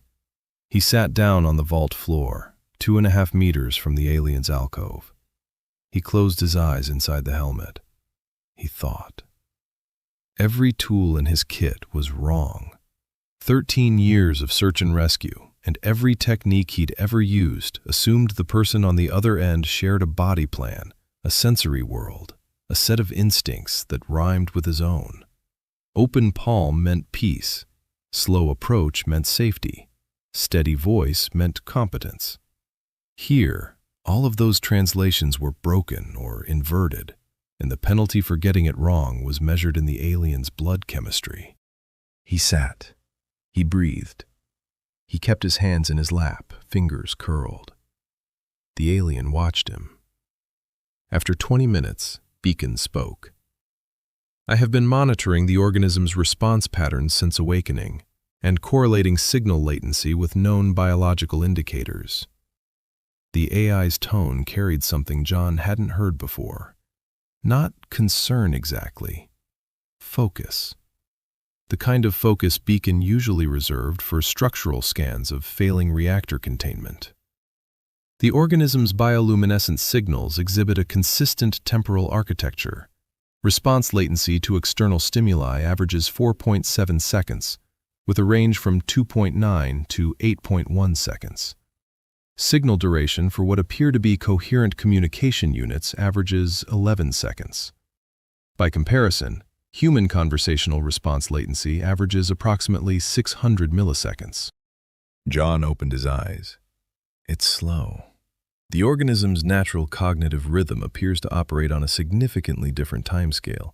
This may not represent diminished capacity. It may represent a fundamentally different processing architecture. A system designed for deliberation rather than reaction. So, when I was cycling through light colors every minute, that was equivalent to an external stimulus changing approximately every 7 seconds from the organism's likely temporal perspective. And your vocalizations, your movements, your gestures would all register as extremely rapid input sequences, each one arriving before the organism has completed processing the previous input. Beacon, what does it look like from its side? Based on the organism's response latency, it may perceive your movements the way you would perceive a hummingbird attempting sign language. Jon stared at nothing for a full 3 seconds. Then, despite every ounce of exhaustion and the low burn of hunger in his stomach and the ache in his knees from crouching on mineral flooring for hours, he almost laughed. It came out as a short exhale through his nose, barely a sound, but the corners of his mouth pulled up inside his helmet and stayed there. That's the best thing you've ever said. I was offering an analogical framework for cross-species temporal perception. Keep the framework. I'm keeping the image. He looked at the alien. Its prismatic clusters were oriented toward his face, and its bioluminescence had settled further while Beacon spoke. Not calm, but no longer the jagged distress patterns from before. Wary attention. Jon made a decision. He stopped trying. He uncrossed his legs, let his hands rest on his thighs with fingers loosely closed, and he sat, not crouching in a ready stance, not leaning forward with intent. He just sat on the cold mineral floor of a vault full of the dead and let himself be still. It was the hardest thing he'd done since the revival. His body wanted to move. His hands wanted to reach for tools, adjust settings, check readouts. 13 years of training had conditioned every nerve fiber to respond to distress with action. Someone in trouble meant you did something. You patched the hull, you coached the breathing, you pulled the tether, you moved. But this wasn't a crisis he could fix by doing. Jon sat. He breathed. He kept his hands closed and low. He watched the alien from the edges of his vision, not staring directly at the prismatic clusters. And he waited. 5 minutes. 10. The alien's amber bioluminescence smoothed. The sharp spikes flattened into rolling waves, slower, more even. 15 minutes. The trembling undertone faded. Its body shifted slightly, the grinding motion of dense crystalline mass against mineral, and it was no longer pressed against the wall. It had moved a few centimeters forward. 20 minutes. Jon's left leg was going numb. He adjusted his weight, slow as he could manage. The alien's light flickered at the motion, but didn't spike. It watched his hands. That detail lodged in Jon's mind. After the palm incident, his hands were the locus of threat in the alien's model. It was monitoring them the way you'd monitor a weapon. He kept them closed, kept them low. 30 minutes. The alien produced a bioluminescent pattern Jon hadn't seen before. A slow sweep of blue-green light from its core outward, like ripples in water. It repeated twice, then stopped. The prismatic clusters shifted fractionally, oriented more squarely toward Jon. "That pattern is new," Jon said quietly. "Confirmed. I am cataloging it. The pattern does not correlate with any prior distress indicator. Possible exploratory signal." 40 minutes. Jon was thinking about Mila.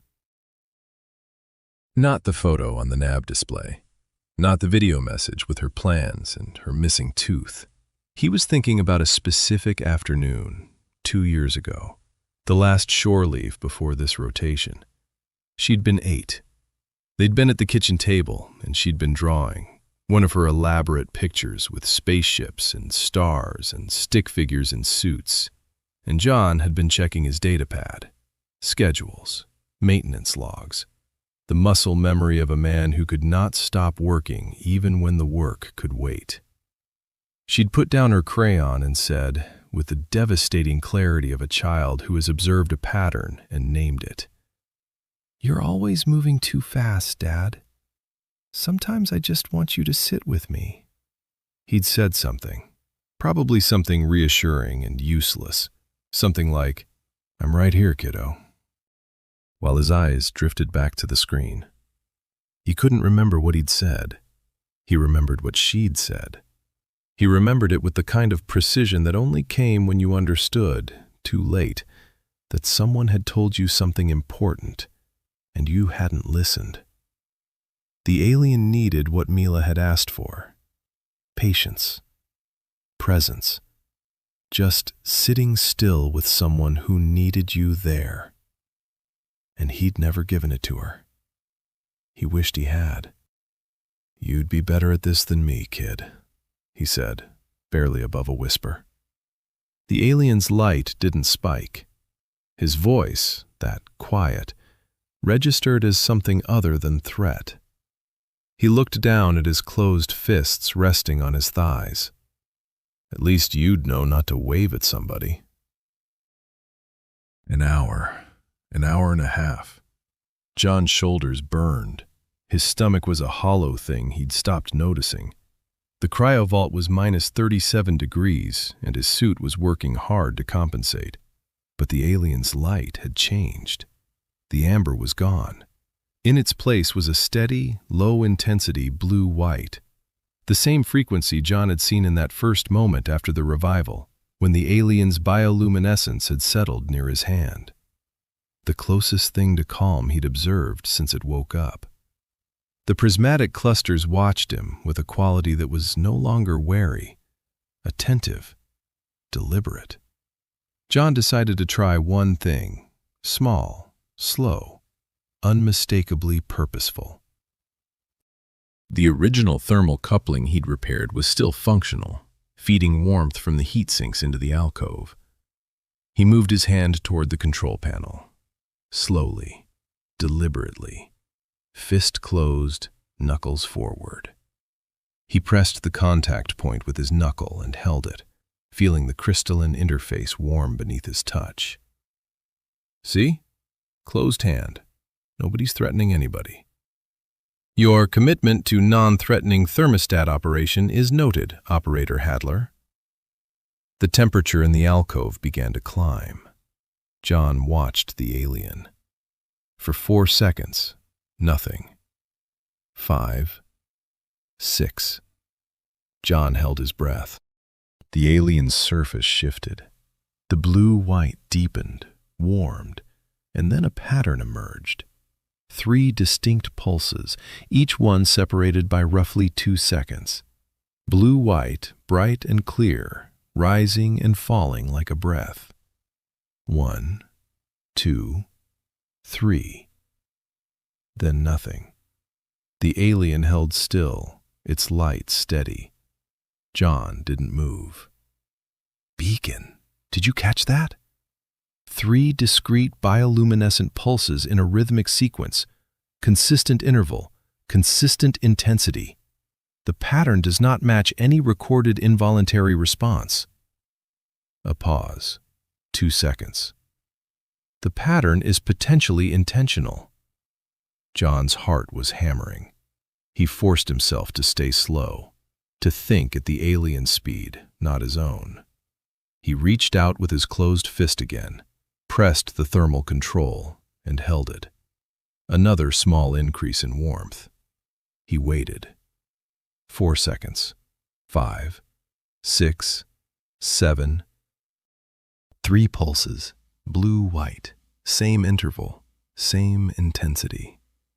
1, 2, 3. Jon's breath caught in his throat. He pressed his lips together. He didn't move, didn't speak, didn't do anything that might shatter the impossibly fragile thing suspended between them. The alien's prismatic clusters were locked on his hand, on his closed fist resting against the thermal control. It was watching what he did, processing what it felt, and answering. Then the alien did something Jon was not prepared for. Its surface flickered. A brief wash of color rolled across its tessellated body, dim and quick. Red-orange, the alarm color, the Palm incident color. But not the searing, blinding detonation from before. This was faint, abbreviated, a ghost of the pattern, held for perhaps a second and a half before it dissolved. Then the blue-white again. 3 pulses, steady, calm. Jon forgot to breathe. The red-orange flicker wasn't fear. The intensity was wrong, the duration was wrong, the alien's body language was wrong. It hadn't recoiled. It hadn't pressed against the wall. Its manipulators were loose at its sides. It had produced the alarm pattern and then immediately followed it with a communication pattern, as if placing them side by side, as if saying, "Remember that?" and then this. "Beacon, are you seeing this?" "I am recording and analyzing." The organism produced a truncated version of its earlier threat alarm display at approximately 12% of the original intensity, followed immediately by the 3-pulse blue-white sequence. The juxtaposition suggests deliberate referencing of a prior stimulus in a non-threat context. This is consistent with... Beacon paused. Jon waited. "A callback. It made fun of me," Jon said, The pattern structure suggests deliberate repetition of a prior stimulus in a non-threat context. This is consistent with social signaling behaviors observed in numerous terrestrial species, including but not limited to humor constructs, bonding displays, and tension relief mechanisms. I would require significantly more data to confirm intent. Beacon. Jon was grinning. He could feel it stretching his face inside the helmet, wide and stupid and completely involuntary. It made fun of me. The alien's surface shimmered. The blue-white deepened and spread, rolling across its crystalline body in long, slow waves that caught the vault light and scattered it in prismatic fragments. Warm, steady, the closest thing to radiance Jon had seen from it. He sat on the floor of a tomb, hungry and aching, and farther from home than any human being had ever been. And he looked at the alien, and the alien looked at him. And something between them had changed in a way that could not be unchanged. First confirmed bidirectional communication exchange. Beacon's voice carried something Jon couldn't quite name. Precision, yes, the usual clinical architecture, but underneath it, a kind of weight. Subdesignation, possible humor construct, cataloging as Communication Event Alpha. Communication Event Alpha. Beacon had given it a name. Not a risk assessment, not a probability matrix. A name. Jon exhaled. He kept his fist closed, his body still, and he watched the light move across the alien's surface in waves that were slower now, calmer, almost peaceful. The prismatic clusters held steady on his face. It had been afraid of him, terrified, trapped in a broken pod in a ship full of its dead, woken by an incomprehensible creature whose most natural gesture read as a death threat. It had every reason to stay afraid. Instead, it had reached back. It had referenced the worst moment between them and turned it into something shared. It had done the thing that humor does across every species Jon had ever known or read about or dreamed of. It had said, "That happened to both of us, and we survived it. And there is something worth acknowledging in that." The blue-white held, flickered once, held again. Jon sat with the alien in the vault of the dead, hands closed and still, and let the silence between them be enough. Chapter 6. Names. 3 days in the vault, and Jon was learning to speak in color. It started with temperature. The thermal control on the occupant's alcove had become their first reliable channel, a crude thermostat alphabet. Jon would press the control with his knuckle, raising or lowering the ambient warmth, and the alien would respond. 3 blue-white pulses for yes, a slow amber roll for wait, a quick double flicker of something deep and violet that Jon had come to read as more, or possibly again, or possibly a concept that didn't map neatly onto any single English word, but lived somewhere in the overlap between all 3. Beacon cataloged everything, every pulse, every flicker, every shift in the alien's bioluminescent output was time-stamped, cross-referenced against its biometric state, and filed in an expanding taxonomy that had grown from 6 entries on the first day to 43 by the morning of the 3rd. Beacon had started assigning nuance categories. Not just warm, but warm with anticipation. Not just yes, but yes with curiosity. Not just no, but no with discomfort, see thermal stress indicators. "You're modeling feelings," Jon said on the 3rd morning, halfway through a protein bar that tasted like compressed sawdust and broken promises. "I am correlating bioluminescent output with concurrent biometric data to produce a more accurate interpretive framework," Beacon said. "If that framework captures affective states, it is because affective states produce measurable physiological signatures." Right, feelings. I would not use that terminology. Noted. Jon tore another bite off the bar. Keep doing it. He was getting better at reading the alien too, but differently than Beacon. Where Beacon tracked wavelengths and spectral shifts to 3 decimal places, Jon tracked something looser, the way the alien's light moved when it was curious versus when it was processing. The difference between a pause that meant, "I don't understand," and a pause that meant, "I understand more than you think." Beacon saw the pattern. Jon felt the rhythm. They didn't always agree. The organism's current output suggests confusion, Beacon said during one exchange when Jon had been trying to introduce the concept of direction by pointing. "That's not confusion," Jon said. He was sitting cross-legged on the vault floor, watching a slow cascade of pale green move across the alien's surface in overlapping waves. "It's thinking. Watch the green. When it's confused, the green breaks up. This is smooth." A pause from Beacon. Then, "Your interpretation is consistent with the biometric data. I have updated the entry." Small victories. Jon collected them the way he collected crumbs at the bottom of ration wrappers. On the second day, he had caught himself mid-gesture, hand opening reflexively toward the alien, palm tilting outward with fingers starting to spread. He'd flinched so hard his helmet knocked against the back of his suit collar. The alien had been watching. Those prismatic clusters missed nothing. The red-orange came, faint, maybe 8% of the original, a dim flicker that barely rose above the alien's resting luminescence before it vanished, chased immediately by 3 warm blue-white pulses. Calm. Easy. Jon laughed. The sound echoed in the vault, too loud, and the alien's surface rippled with attention rather than alarm. Yeah, big scary hand. He tucked his fingers back into a loose fist and held it up. "See? Harmless." 3 blue-white pulses.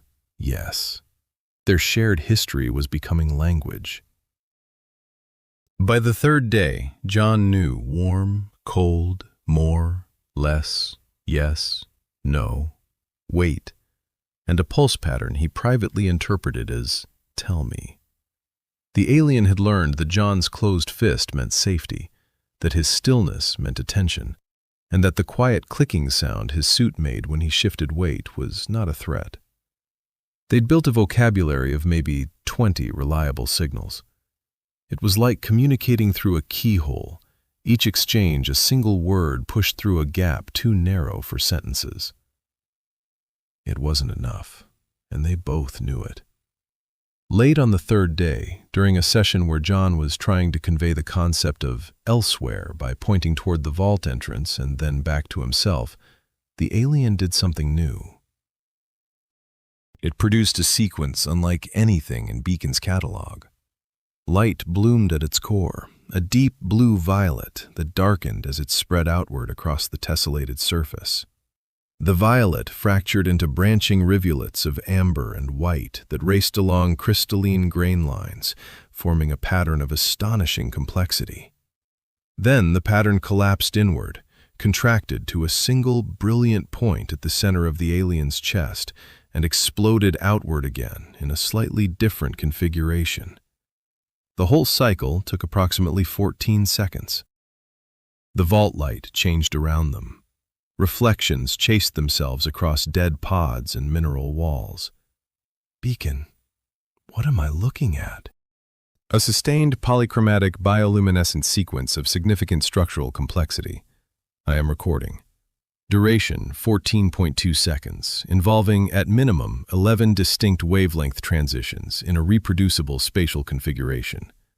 I have not cataloged this pattern previously. A beat.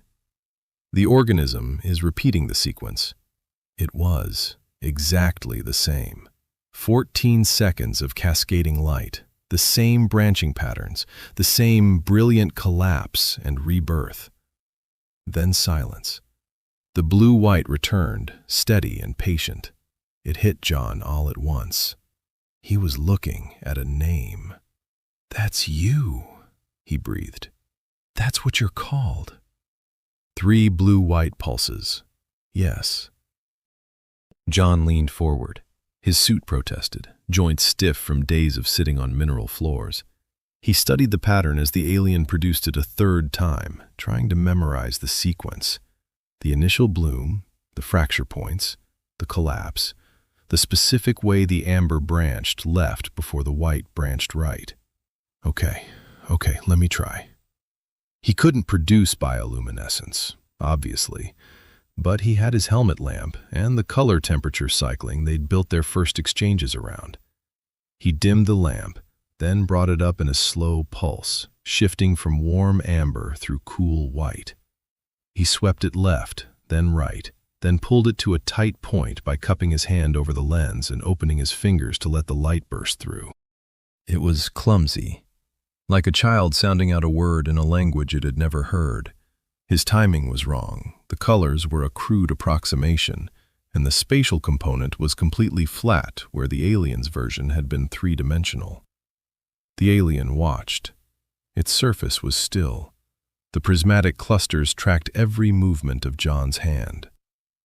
He tried again, slower this time, trying to match the 14-second duration. He got the amber sweep almost right, but botched the collapse, the light from his lamp spreading rather than contracting. Something flickered across the alien's surface, a gentle amber shimmer that felt, in the grammar they were building between them, like patience. Jon let his hand drop. His fingers curled closed. "I can't say your name," he said. "I'm sorry." The words caught in his throat.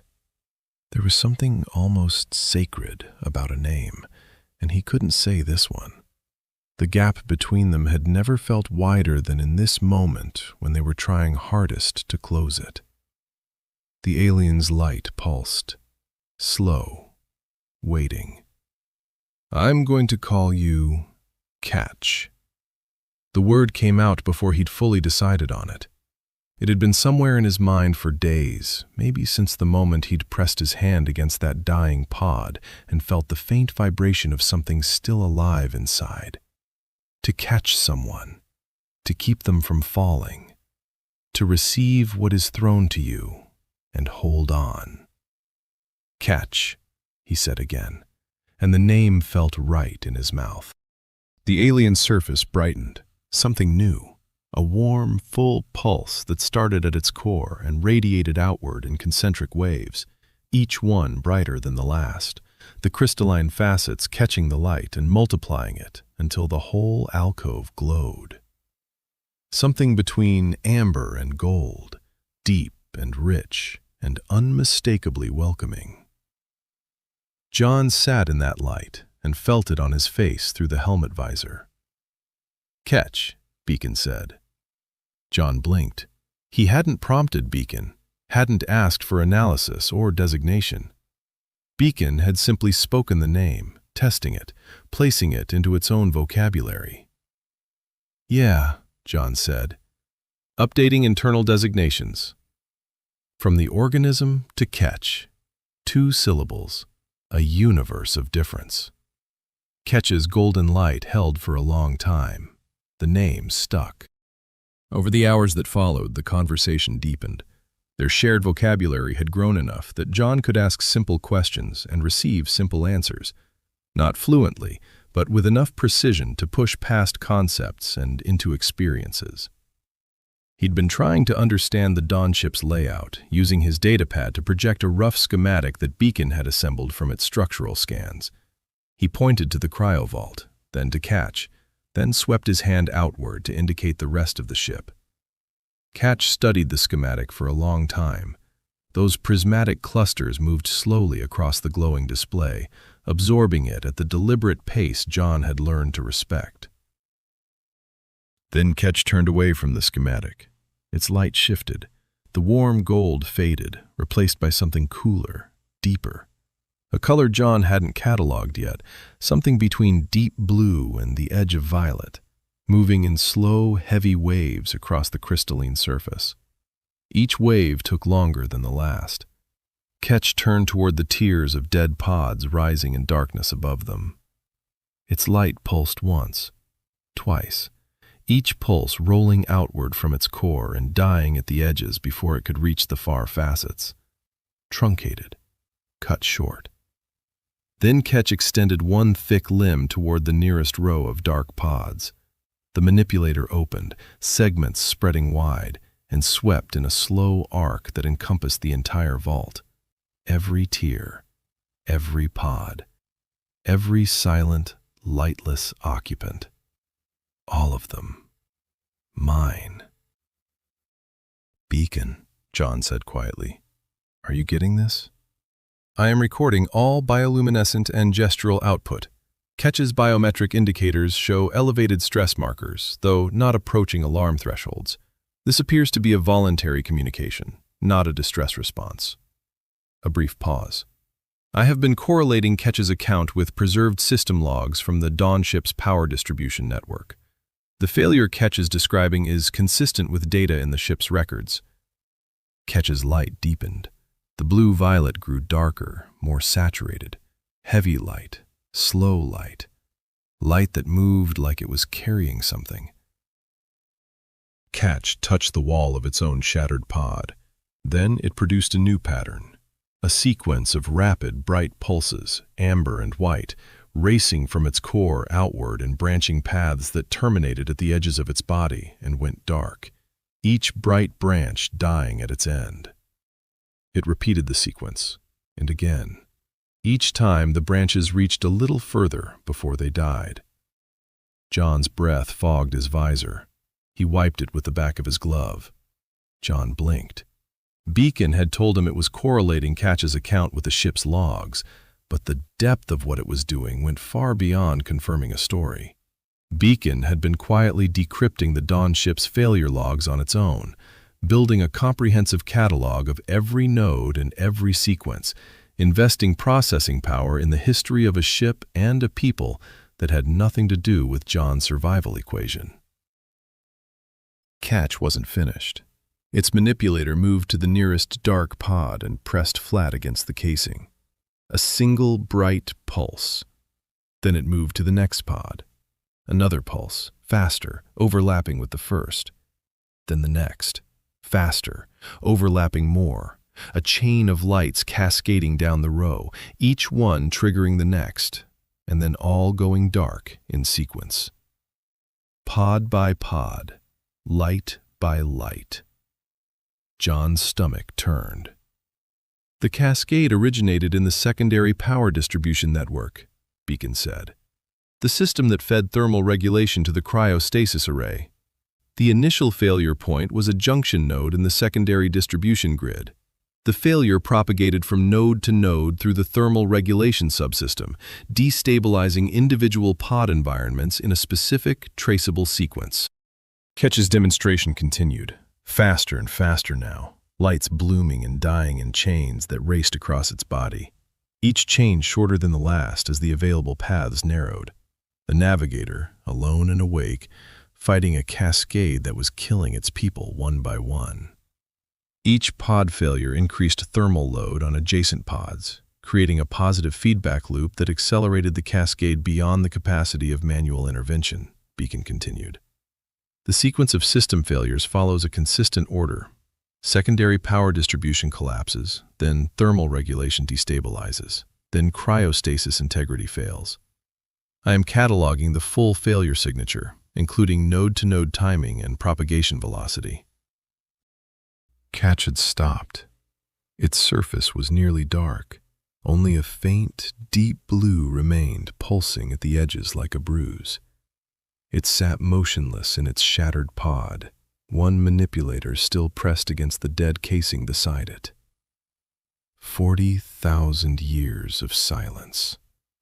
"Beacon," Jon said. His voice was barely above a whisper.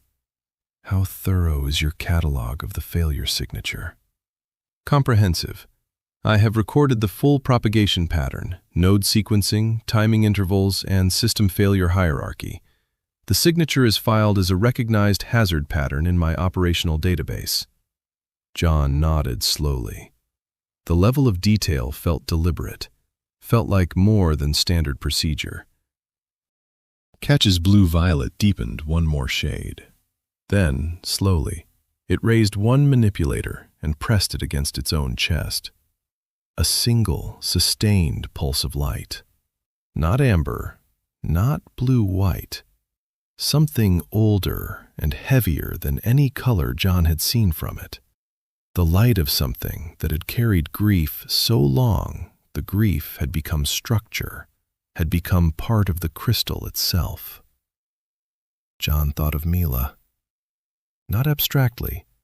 He thought of her face. The specific way her dark hair fell across her forehead when she leaned too close to the camera. The gap in her bottom teeth. The way she said, "Dad," drawing the word out into 2 syllables when she really wanted his attention. "Dad," with that rising inflection that meant, "I need you to stop what you're doing and look at me." He thought about what it would mean to know he would never hear that again. Not delayed, not difficult. Gone. The voice simply removed from the universe. And then he multiplied that by hundreds. Ketch had lived the worst moment of its life, not once, but in sequence, pod after pod, light after light, hundreds of individual extinctions that it couldn't stop and couldn't look away from. But the core of it was the most human feeling Jon had ever encountered from a being whose body was made of stone and light. The loss of the people who make you who you are. Beacon had been decrypting the Dawn ship's system logs throughout the exchange, and somewhere in that data it had found a recurring designation, a symbol cluster that appeared in the ship's internal records the way a species name appears in a registry. Beacon offered a phonetic approximation. Lithari. A thought arrived quietly, without fanfare, and settled into him like something that had been true for a long time before he recognized it. Ketch might be the last one. The last Lithari in the universe. Every route on every chart in this ship terminated at destinations where no one was waiting anymore. Every pod in this vault held someone who would never wake up. And the being sitting 2.5 meters away from him, wrapped in grief light, was not just a survivor. Ketch was the final proof that an entire civilization had existed at all. Jon had been treating this as a rescue. Find the survivor, stabilize the patient, keep them alive until you can get them somewhere safe. That was the framework. That was what 13 years of search and rescue had trained him to do. But this wasn't only a rescue anymore. It was a vigil. He was sitting with the last keeper of a people's memory, bearing witness to the end of something so vast he couldn't hold the shape of it in his mind. Jon's hands were shaking inside his gloves. He pressed them against his thighs and held them there. The distance between himself and Mila wasn't measured in kilometers anymore. It was measured in the growing certainty that it might be permanent. And for the first time, he didn't feel that distance as guilt. Guilt was what you felt when you'd made a choice you could still undo. This was grief, clean and cold and irreducible.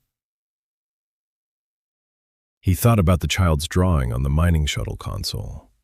A spacesuit figure with a big smile and 5 splayed fingers and a word printed in uneven block letters.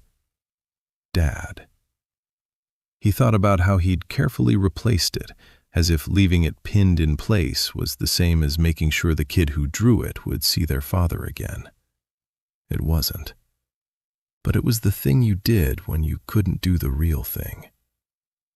Ketch's story was the largest version of that same impulse, evidence that someone was here, that this life mattered, that the people in those pods were not just crystalline mineral deposits returning to raw stone, but individuals, each one known, each one mourned by the navigator who watched them go.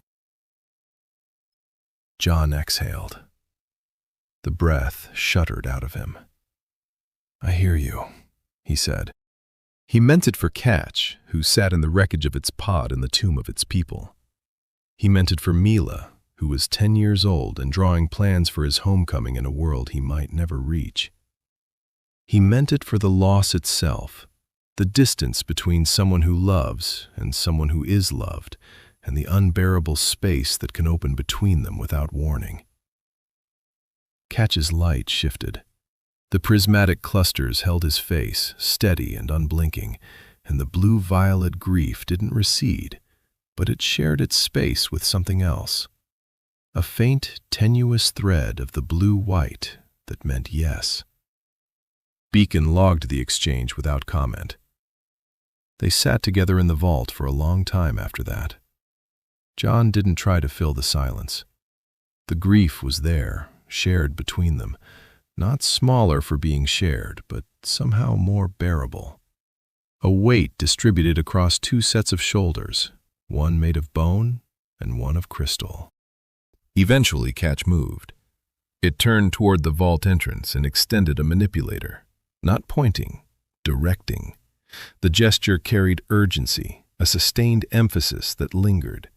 Catch wanted Jon to follow. They made their way through the Dawn ship's corridors, Jon matching his pace to Catch's. The passages were built for Catch's body, not his, and Jon had to turn sideways through the narrow sections while Catch moved with fluid ease. Every curve, every alcove, every flowing surface had been shaped for beings like Catch, and watching it navigate its own ship gave Jon a sense of the alien he'd been missing.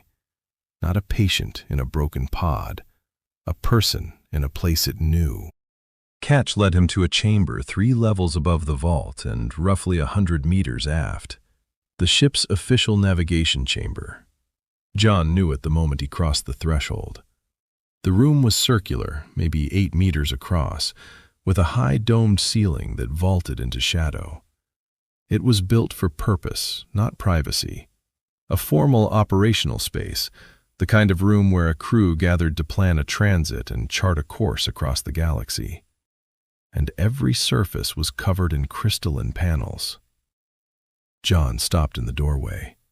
His helmet lamp illuminated the nearest wall, and light shattered into constellations.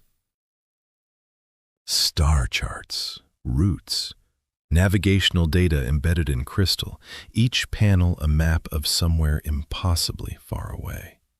The lines weren't drawn, they were grown into the crystalline structure itself, 3-dimensional webs of intersecting paths that caught Jon's lamp and refracted it into cascading points of light.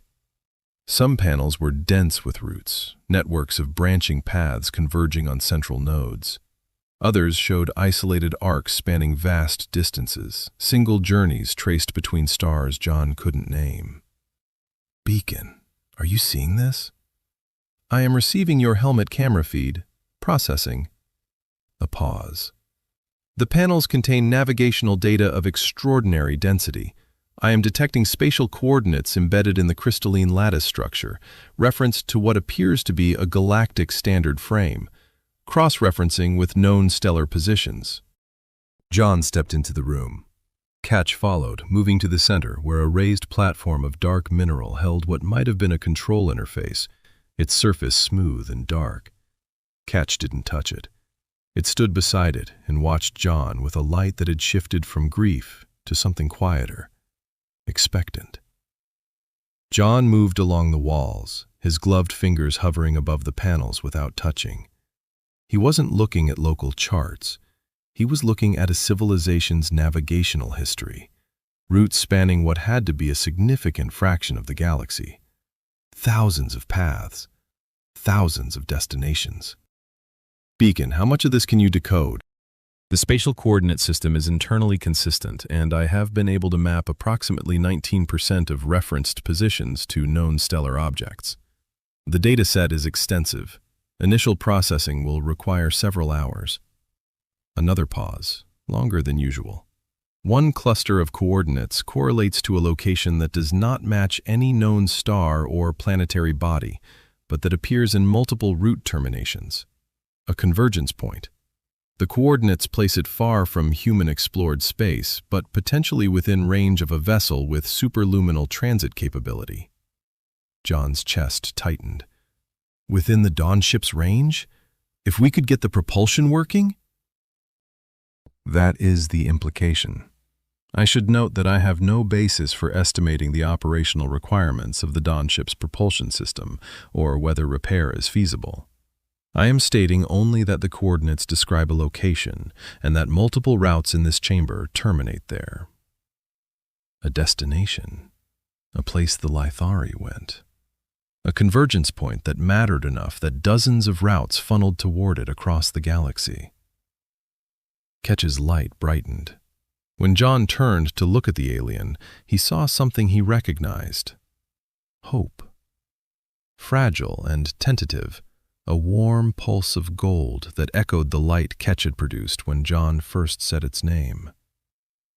The waypoint would be of significant interest to Ketch, Beacon said. Jon stopped. He turned the phrasing over in his mind.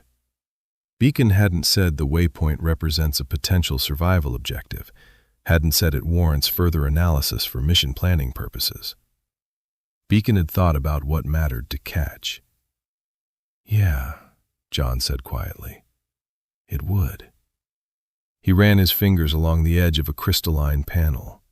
40,000 years of going somewhere. Hundreds of routes, meticulously recorded, paths between stars that the Lithari had traveled and mapped and preserved for those who would come after. A civilization's memory held in crystal. And they almost made it. Behind him, Ketch's golden light dimmed to a steady amber, waiting, patient. The navigator standing in the official navigation chamber, surrounded by the charts of a journey it had been entrusted to complete. Beacon, current survival margin? The cumulative reduction from component transfers remains at 23%, placing the Fairlance's system capacity margin at 77% of the original baseline.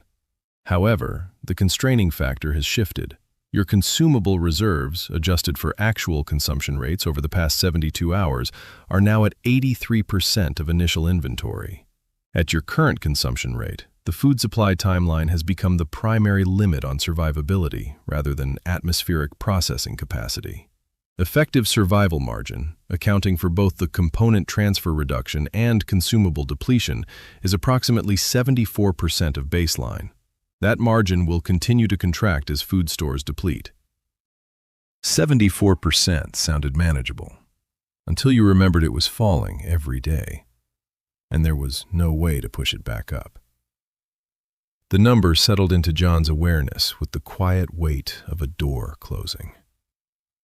He looked at the star charts. He looked at Ketch. He thought about propulsion systems he didn't understand, a waypoint he couldn't reach, a survival margin that was bleeding out one ration bar at a time. Then he squared his shoulders and turned toward the door. All right, we know where we need to go.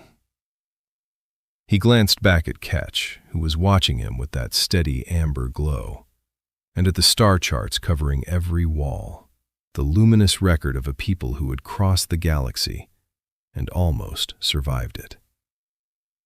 Now, we figure out how to get there. Ketch's light pulsed once. Deep blue-white. Yes. They left the official navigation chamber together, Jon's lamp cutting a narrow beam through the dark corridor ahead.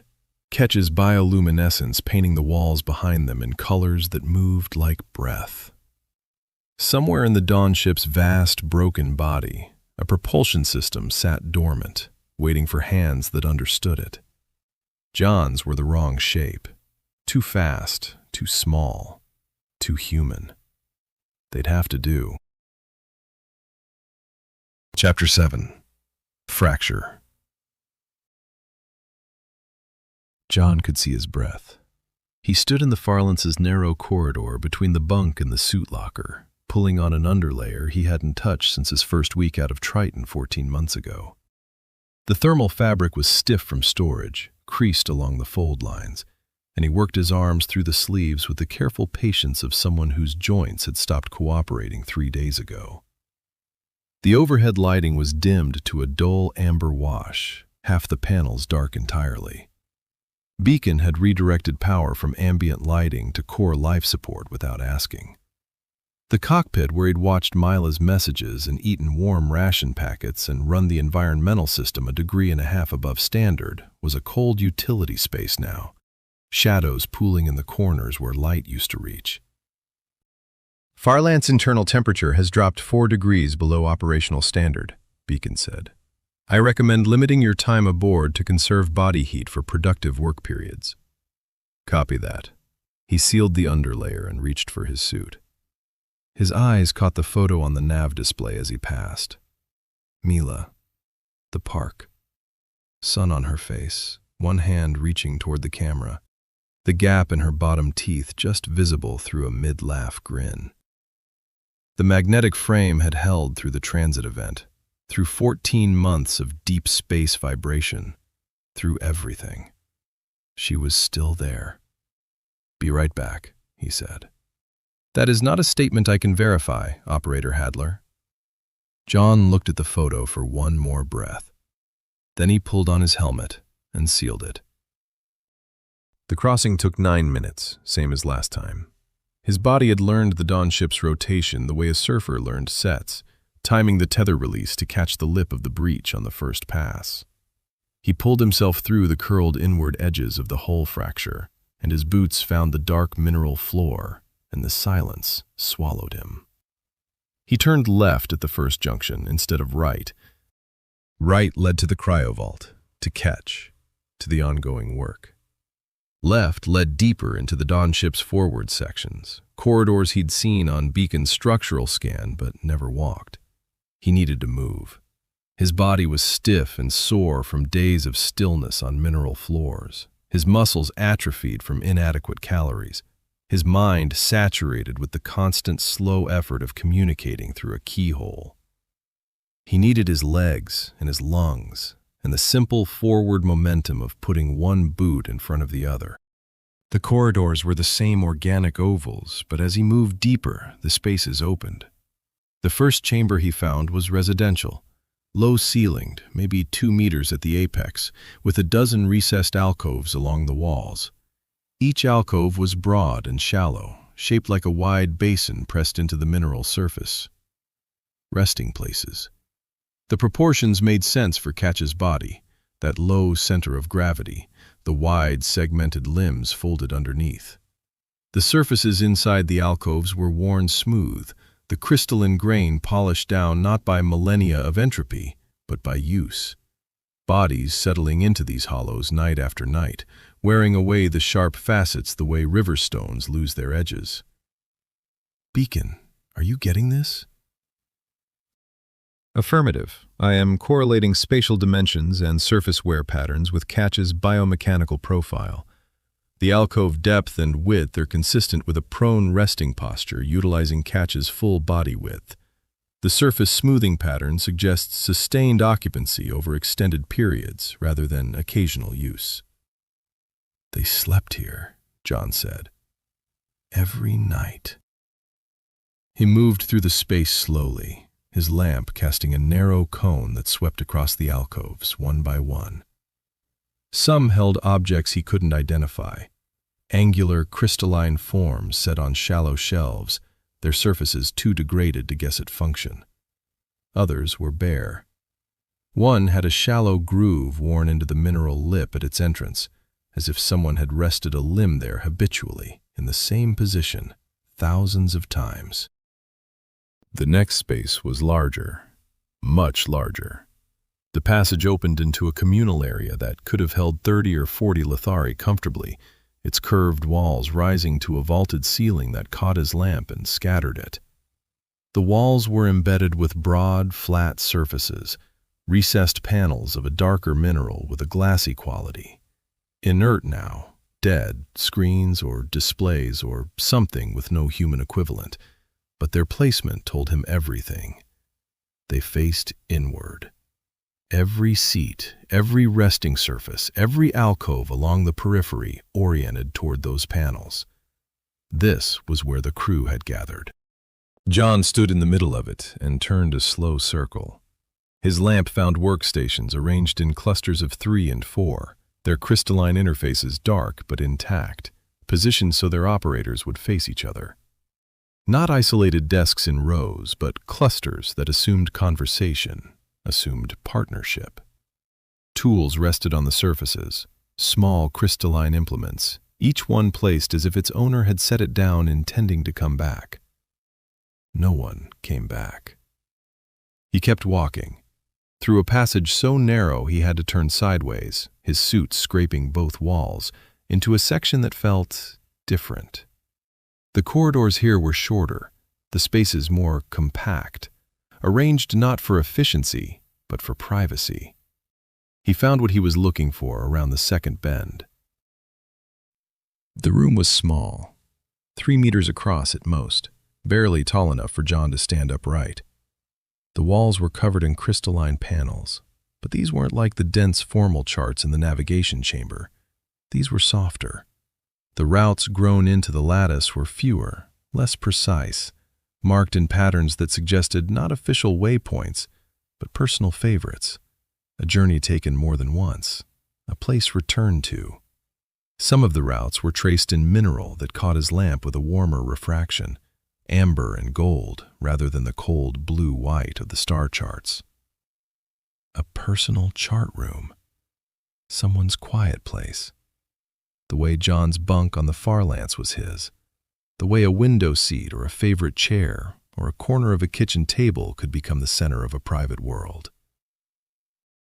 He reached out and touched one of the panels.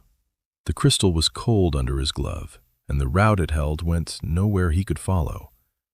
But someone had grown it into this wall with care, layer by accretive layer. Patient, deliberate. This matters to me. Beacon, can you read these charts? Partially. The encoding format is consistent with the official navigational data, but the coordinate density is significantly lower. Several route traces correspond to segments I have already mapped from the navigation chamber. Others reference positions I cannot resolve. The routes appear to be a subset, personal selections from a larger navigational database, possibly annotated with non-standard markers. Favorite places.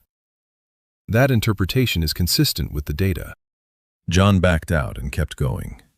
2 more residential chambers, both smaller than the first, then a space that stopped him. The alcove was tucked into a curve in the passage, easy to miss. Smaller than any of the adult resting places, maybe half the width, its interior worn to a polish that caught his lamp and threw back a soft gleam.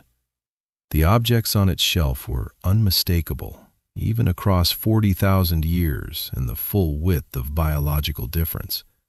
Small, rounded, brightly colored mineral, faceted but with the edges softened, designed to be held and manipulated by small, segmented hands. Toys. There was no other word for them. Jon's hand went to the wall beside the alcove, and he leaned there, breathing. He thought of the drawing on the mining shuttle's console, the stick figure with the big smile and the splayed fingers and the word Dad in block letters. He thought of Mila at the kitchen table, drawing spaceships and stars and stick figures in suits, the gap in her bottom teeth. This child had parents who traveled between stars for a living. This child grew up on a ship, surrounded by the hum of systems and the vast quiet of deep space. This child had toys on a shelf and a small alcove and a whole civilization that built itself around the journey, that cared enough to calibrate every single stasis pod to every single individual's molecular signature, that grew star charts into crystal so the paths wouldn't be forgotten. And all of it was gone. Beacon, I'm here. The architectural data from these sections. Can you cross-reference it with Catch's profile? Refine what we know about environmental preferences, resting posture, thermal requirements. Already in progress. The residential alcove dimensions confirm my biomechanical model to within 3% tolerance. Surface wear patterns suggest a preferred ambient temperature range approximately 11 degrees above the current Dawnship interior baseline, which correlates with Catch's observed thermal comfort signals. The communal space proportions indicate a species that gathered in moderate density social configurations, closer spacing than human norms, consistent with a higher baseline tolerance for physical proximity. They liked being close to each other. The spatial data supports that interpretation. Jon pushed off the wall.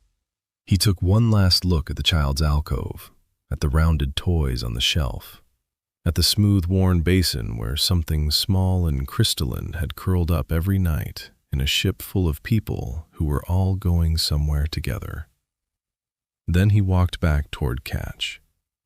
He found it in a wide corridor along the route toward the Dawnship's central mass, its amber light steady and patient. It had been waiting for him, settled against the passage wall where they'd parted when Jon turned back toward the Fairlance. When Jon appeared around the bend, Catch's surface brightened, a warm ripple of gold that Jon had learned to read as recognition. "Welcome." "Hey," Jon said. 3 blue-white pulses. "Yes." "I went exploring." He gestured behind him. "The living quarters, communal spaces." He paused. "A child's room." Catch was still for a long time. Then its light shifted to deep blue-violet, slow and heavy, and Jon stood with it in the corridor and didn't try to fill the silence. After a while, the blue-violet gentled, and Catch moved, a deliberate forward motion, leading Jon aft, deeper into the ship, the navigator going to work. They walked for 20 minutes through corridors Jon hadn't seen, Catch setting the pace with the slow deliberation that Jon had trained himself to match. Catch's manipulators brushed the walls occasionally, the unconscious touching of someone moving through a space they knew by heart. Beacon tracked their position against the structural scan, feeding coordinates to Jon's helmet display. They were heading toward the Dawnship's central mass. The engineering section announced itself with scale. The corridors widened into passages that could have accommodated 3 Lithari abreast, the ceiling rising to 4 meters, the walls reinforced with crystalline ribs thicker than Jon's torso. The surfaces here were rougher, less finished than the living spaces. Functional architecture, built for strength, not comfort. Catch stopped at a wide oval threshold, and its light shifted to a focused, purposeful amber green that Jon had begun to associate with technical attention. "Beacon, I'm getting structural data on this section. What am I looking at?" "This appears to be the primary propulsion engineering bay. The structural mass concentration is consistent with large-scale power conversion and field generation systems. I am detecting residual magnetic flux patterns in the surrounding bulkheads, consistent with extremely high-energy processes, though all systems are currently dormant." Catch moved through the threshold and Jon followed. The space beyond was cavernous, easily 20 meters across, dominated by structures Jon couldn't name. Massive crystalline arrays rose from floor to ceiling, some intact, some fractured, their surfaces covered in grown circuitry denser and more intricate than anything he'd seen elsewhere on the ship. Conduits as thick as his thigh ran between the arrays in sweeping curves. At the center, a structure that might have been the main propulsion interface sat on a raised platform of dark mineral, its surface cracked in a web of fracture lines. Catch guided him through the space with deliberate signals. A slow amber roll. Wait. Then a directional gesture toward a specific array, manipulator extended with the sustained emphasis that meant, "Look here." Jon looked. He reported what he saw. Beacon analyzed. Catch confirmed or redirected with light. They worked like that for an hour, the 3 of them triangulating. Jon's hands, Catch's knowledge, Beacon's analysis. The propulsion system's architecture was beyond human science, but the damage was a language Jon spoke fluently. Structural failure, thermal degradation, impact damage, corrosion. The same enemies that killed every ship, every station, every structure humans had ever built, just operating on a scale and timeline that made his head swim. Beacon, caloric deficit status. At current rationing levels, your caloric intake since the food recycler went offline averages approximately 1,100 calories per 22-hour cycle. Cumulative deficit is beginning to affect fine motor performance. I am observing a 0.3-second increase in your hand steadying time when manipulating tools, consistent with early-stage energy depletion. Jon was holding the multi-driver against a junction housing, mapping a conduit route. His fingers trembled against the housing's surface. He tightened his grip and did not respond. Ketch watched him. Its light dimmed slightly, the focused amber green softening to something Jon hadn't cataloged yet. They moved deeper into the propulsion bay, Jon documenting everything while Ketch indicated which components mattered and which were secondary. Beacon cross-referenced every data point with what it had already gleaned from the navigational charts and the failure logs. Operator Hadler, I should note that a secondary coolant subsystem in the Farlands has failed during this EVA period. I have compensated by rerouting through the tertiary loop, but this reduces thermal management capacity by an additional 11%. Your consumables, at current consumption rates, will be exhausted in approximately 15 days. The coolant failure is compounding thermal load on remaining systems. If additional hardware failures follow, and the probability increases with each subsystem operating above design thermal margins, the Farlance's viability as a habitable platform will degrade faster than consumables alone would predict. I am flagging this as an accelerating trend rather than a fixed deadline, but the direction is unambiguous. An accelerating trend. Noted, Jon said. His voice was steady. His hands weren't.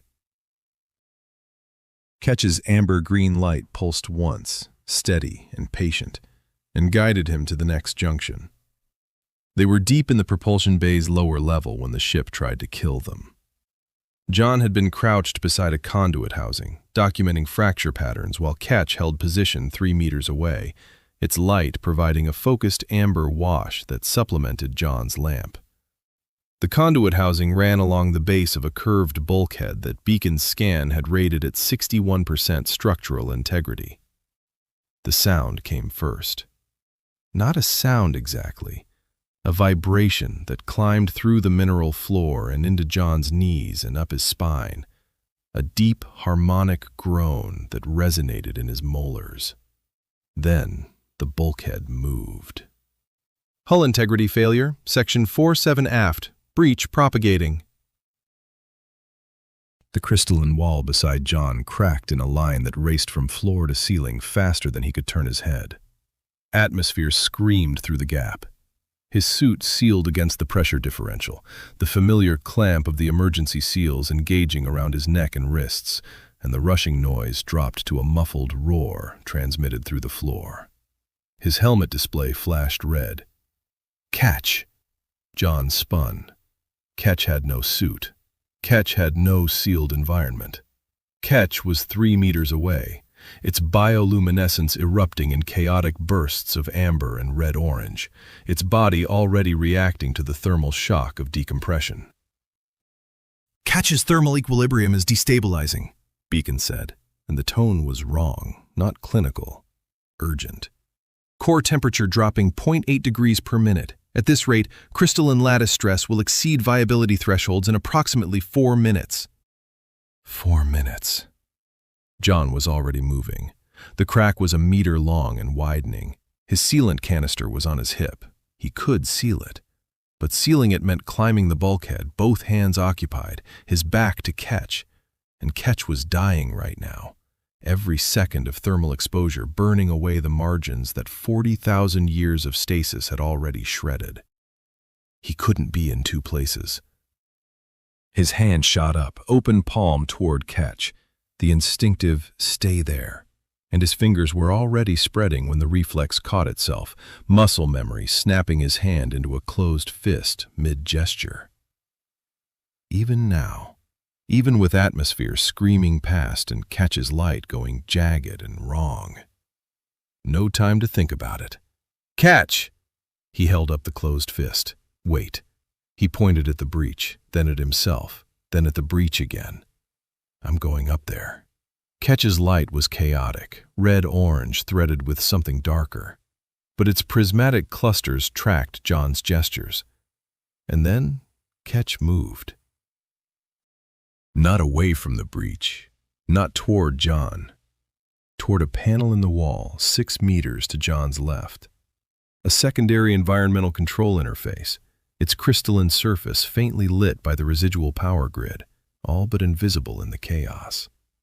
Catch's broad manipulators found it and pressed, segmented digits working the crystalline pressure points with a speed Jon had never seen from it. Still deliberate, still lethally slow compared to human hands, but driven by something that overrode the natural rhythm. Each movement precise, despite the thermal shock visibly dimming its bioluminescence, despite the crystalline dust sifting from its surface. The environmental panel responded. Jon felt it before he understood it. A pressure change in his suit sensors, a redirection of the ship's residual atmosphere. Catch was rerouting gas flow from adjacent sections, creating a pressure bubble around their position. Not a seal, not enough to stop the bleed, but enough to buy minutes. The image hit him even as he scrambled up the bulkhead. Catch reaching. A crystalline hand extending through pain towards something that could save them both. Like the dead Lithari 2 tiers up in the cryovault, hand pressed against its pod. But this time reaching worked. Jon jammed the sealant canister into the crack and fired. The emergency compound expanded on contact with vacuum, hardening in seconds, and he worked the applicator along the fracture line with hands that shook from adrenaline and caloric deficit and cold. The sealant found the crack's edges and bonded to the crystalline grain. Not perfectly, not elegantly, but enough. The howl dropped to a hiss, then to silence. He dropped from the bulkhead and turned. Catch was on the floor. Its bioluminescence had gone nearly dark, just a faint, unsteady thread of amber pulsing deep in its core. Its manipulators were still extended toward the environmental panel, frozen in the position of the last adjustment it had made before its strength gave out. Crystalline dust coated the floor around it. Beacon. Catch's core temperature has dropped 3.2 degrees below baseline. Bioluminescent output at 4%. Internal chemical markers indicate severe thermal stress. Crystalline lattice integrity is compressed, but holding. Is it alive? Yes, but the margin is extremely narrow. Jon knelt beside Catch. He put his closed fist against the floor near Catch's manipulator, not touching, just present, the way he'd learned to be. A minute passed. 2. The silence was absolute except for Jon's breathing inside his helmet and the faint tick of his suit's thermal regulation working overtime. Then the amber thread brightened. A fraction. It spread outward from Catch's core in slow, unsteady waves, reaching toward its extremities like a city restoring power district by district. The manipulators twitched. The prismatic clusters caught Jon's lamp and fractured it into a handful of dim sparks. Beacon. Log that. Catch saved my life. Already logged. Catch's light continued its slow return, each wave a little stronger. After several minutes, its prismatic clusters focused on Jon's fist resting near the floor, and a single pulse of blue-white moved through its surface. Faint, tired, but intentional. Yes, I'm here. Jon sat on the cold mineral floor beside Catch and waited, because that was what you did. You stayed. When Catch was strong enough to move, 20 minutes later, its bioluminescence stabilized at maybe 30% of normal. They made their way slowly back to the propulsion bay's upper level. Catch leaned against the wall near the main interface platform, its light dim but steady. Jon stood beside it. I have completed the propulsion system analysis incorporating both direct observation and structural scan extrapolation. Beacon paused. The primary propulsion array has sustained catastrophic damage to 3 of its 5 main field generation nodes. The remaining 2 nodes show degradation consistent with 40,000 years of dormancy and cumulative micrometeorite penetration. 13 of the 22 secondary power distribution junctions feeding the array are non-functional. The failure pattern is consistent with 40,000 years of dormancy, compounded by thermal cycling and cumulative micrometeorite penetration. The same forces degrading everything else aboard this vessel.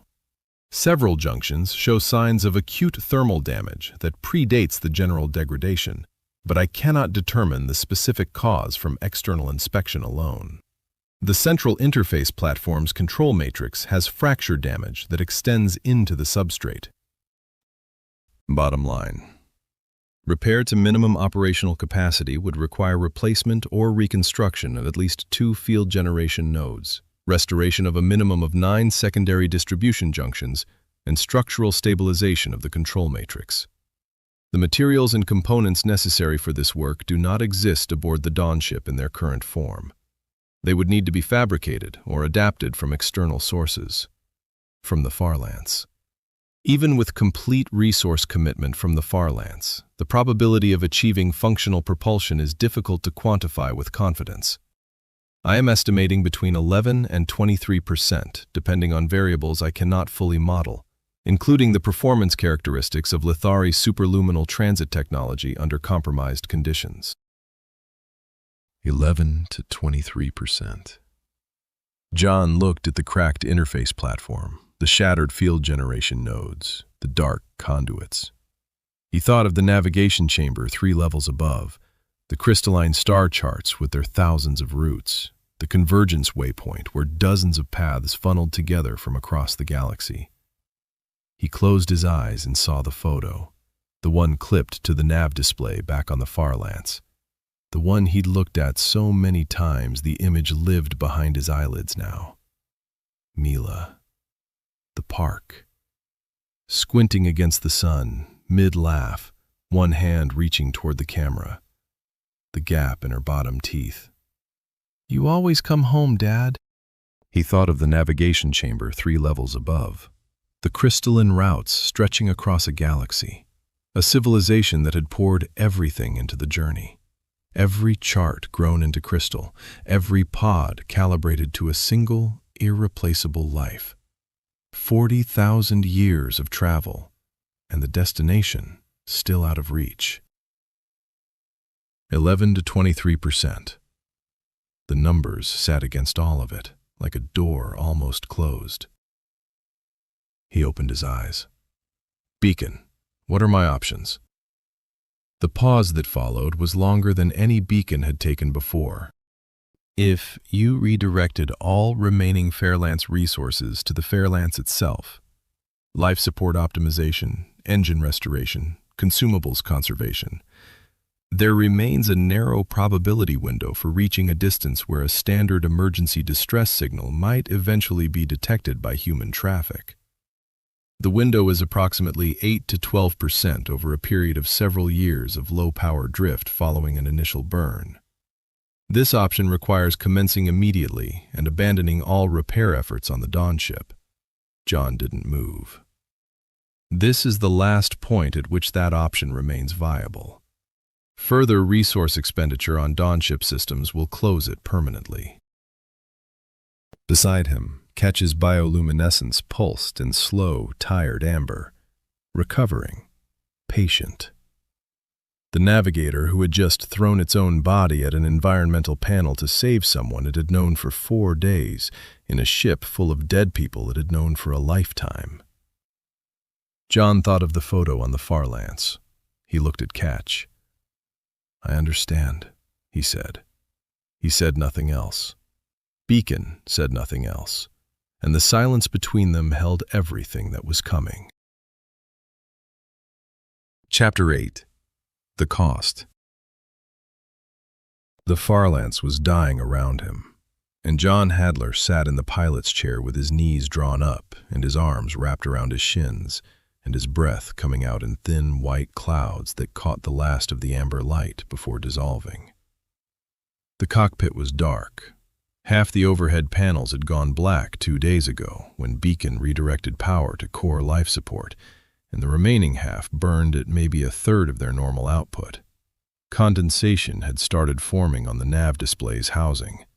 Tiny beads of moisture gathered along the seams of the viewport frame, each one a small betrayal. The environmental system was still running, but it was running on fumes. Internal temperature had dropped another 2 degrees since last night. The air had taken on the thin, sharp quality of air that had given up trying to be comfortable. He was wearing every thermal layer he owned. The underlayer from storage, stiff at the folds, his duty coverall over it, a maintenance smock he'd found in the aft locker, meant for reactor work, too big in the shoulders and too short in the sleeves. He'd stuffed the gaps with a wadded towel. His hands were tucked inside the smock's front pocket, pressed against his stomach. Even so, his fingers ached. "Operator Hadler." Beacon's voice came from the overhead speaker, measured and careful. "Your core temperature is 0.6 degrees below optimal operating range. Sustained exposure at current ambient conditions will produce additional degradation in fine motor coordination and cognitive processing over the next 4 to 6 hours. Jon didn't look up. Noted. "I recommend relocating to the Dawn ship interior, where ambient temperature is approximately -31 degrees Celsius, but environmental stability is significantly higher than the Farlance's current trajectory. The Dawn ship's residual thermal output from its power grid, combined with the sealed atmospheric envelope in the forward sections, provides a more predictable habitat than this vessel will within the next 12 hours. The alien ship was now more livable than his own. He turned his head and looked at the photo clipped to the nav display. Mila, the park. Squinting against the sun, mid-laugh, one hand reaching toward the camera. The gap in her bottom teeth just visible through the grin. The magnetic frame had held through 14 months of deep space vibration and the violence of the transit event and everything since. And the photo was still there, still reaching. "Play Mila's message," he said. "The last one." A pause. Not a processing pause. Something else. The most recent stored message from Mila Hadler was received 21 days ago. There is also one older message, flagged by you as saved but unplayed. Do you want the recent message or the saved one? Jon closed his eyes. He'd been saving it the way you save the last sip of something warm, holding it back for a moment when he'd need it more than he needed it last time, and last time had been bad enough. The saved one. A pause. Then the speaker crackled, and her voice filled the cockpit like warm water into a cold room. "Hey, Dad." Quieter than her usual messages. No list, no breathless plans, just her face close to the camera, dark hair falling across her forehead. The gap in her bottom teeth visible because she wasn't quite smiling. "Mom said you were going to be out longer this time, but she didn't say how long, so I'm asking you." A breath. "When are you coming home?" She waited, as if the recording might answer her. Then, softer, "I just want to know when." The message ended. The cockpit was colder than before, or felt like it. Jon pressed his palms against his thighs. He could feel the bones of his knees through the layered fabric. He'd lost weight. Enough that his coverall hung differently. Enough that the hollows under his cheekbones had deepened, and the tendons in the backs of his hands stood out like cables when he flexed. 1,100 calories a day for a man doing sustained EVA work. The math was patient, and the math was winning. He opened the recording interface.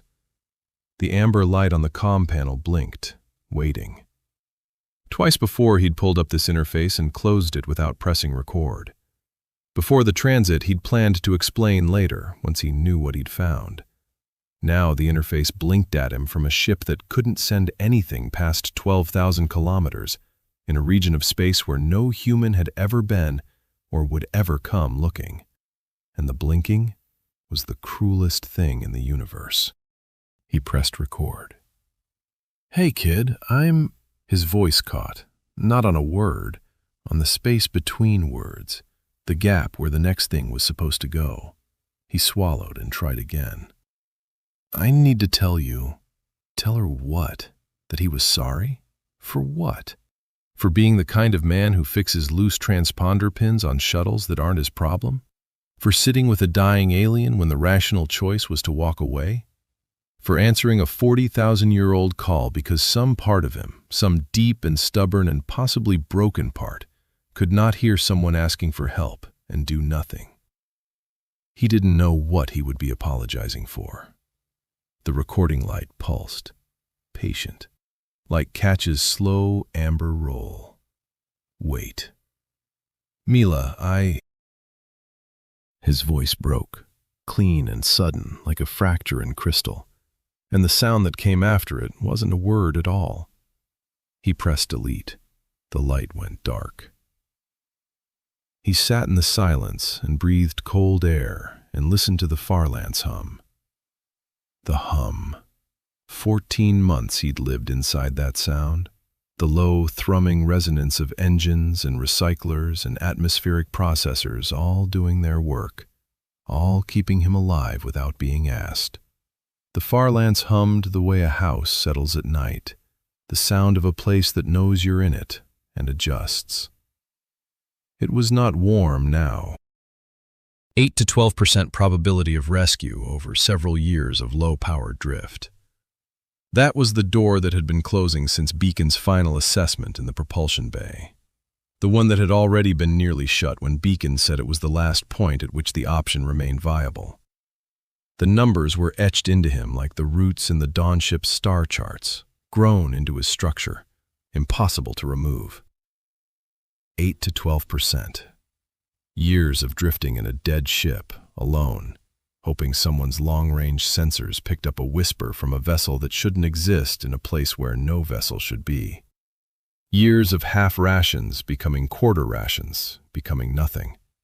Years of watching the photo of his daughter age, while she aged without him. He could still choose it. The thought arrived without permission. He could reroute the remaining engine capacity back to the Farlance's own systems. He could seal the airlock, cut the tether, drift. 8 to 12% was not zero. People had survived worse odds. He'd coached a mining crew through a reactor reignition at 6% once, talked them through it syllable by syllable over a comm channel so degraded half his words arrived as static. They'd made it. Almost made it. The phrase surfaced from the vault, from the story Ketch had told in cascading light. An entire civilization that had almost made it. Hundreds of lives in hundreds of pods, each one calibrated to a unique molecular signature, each one a promise someone had made to someone else that the journey would end safely. Almost. Was that him? Was his whole life a series of almost made-its dressed up as rescues? He'd almost been there for Mila's last birthday, almost made it home for the holidays, almost been the father who sat still at the kitchen table and watched his daughter draw instead of checking his datapad, almost listened when she'd said in that clear, calm voice that was so much wiser than 8 years old, "You're always moving too fast, Dad." He'd answered every call, every distress signal, every beacon, every cry for help from every stranger in every dark corner of the outer system.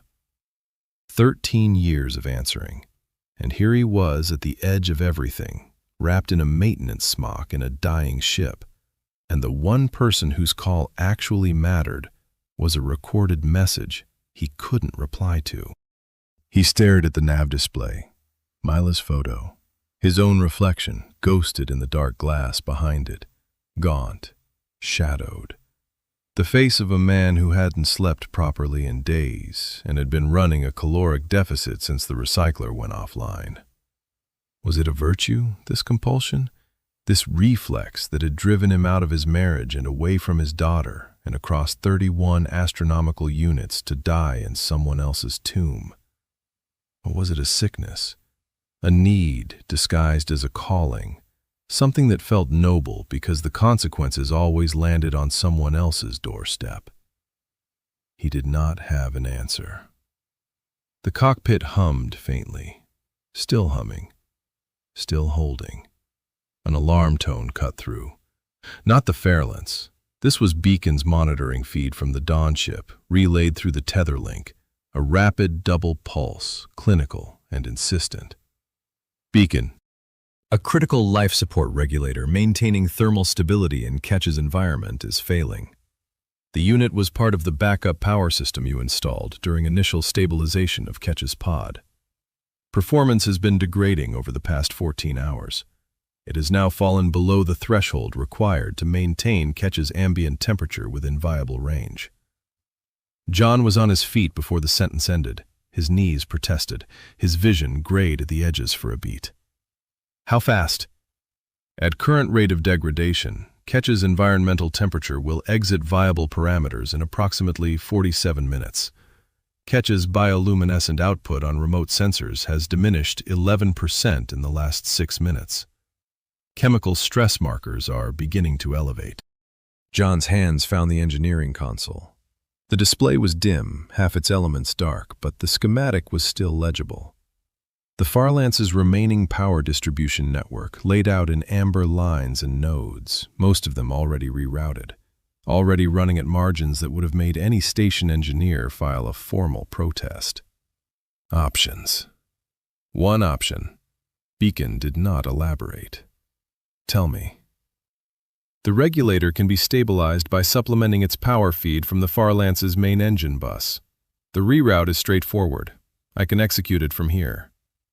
Jon's hand hovered over the console. And the engines? Will cease to function. The power draw required to sustain the regulator at viable output exceeds the minimum threshold for maintaining engine standby. Once rerouted, the Farlance's engines cannot be restarted without external power input that does not currently exist. The Farlance will retain atmospheric processing, internal lighting at reduced capacity, and short-range communications. It will not retain independent propulsion capability. The words fell into the cockpit like stones into water. The Farlance would never move under its own power again. The 8 to 12% door would not drift shut over time. It would slam. Now, here, with the press of a command. Time, he said. 43 minutes to environmental failure in Ketch's compartment. He looked at the console, at the power distribution schematic with its amber lines, at the engine bus, still carrying current, still technically alive. He thought about how the Farlance had hummed when he first climbed aboard 14 months ago, how the engines had caught on the second try and settled into their rhythm and held it for over a year without complaint. He thought about the photo on the nav display. His hands were steady. After days of shaking, of the fine tremor in his fingers that Beacon had logged as early-stage energy depletion, his hands were steady now, as if the trembling had been his body asking a question, and the question had been answered. He entered the reroute command.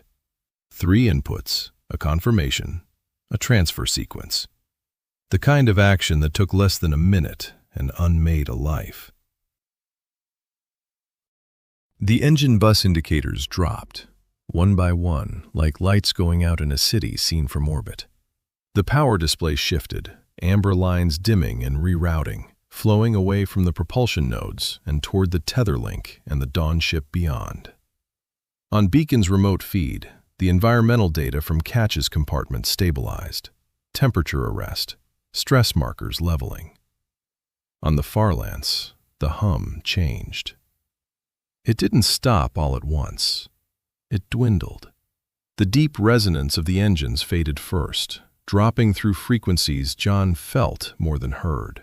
A vibration that had lived in the deck plating and the bulkheads and the pilot's chair for 14 months, going quiet like a heart slowing down.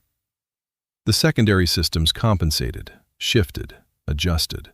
A circulation fan spun up somewhere aft with a thin whine he'd never noticed before because the engines had always been louder.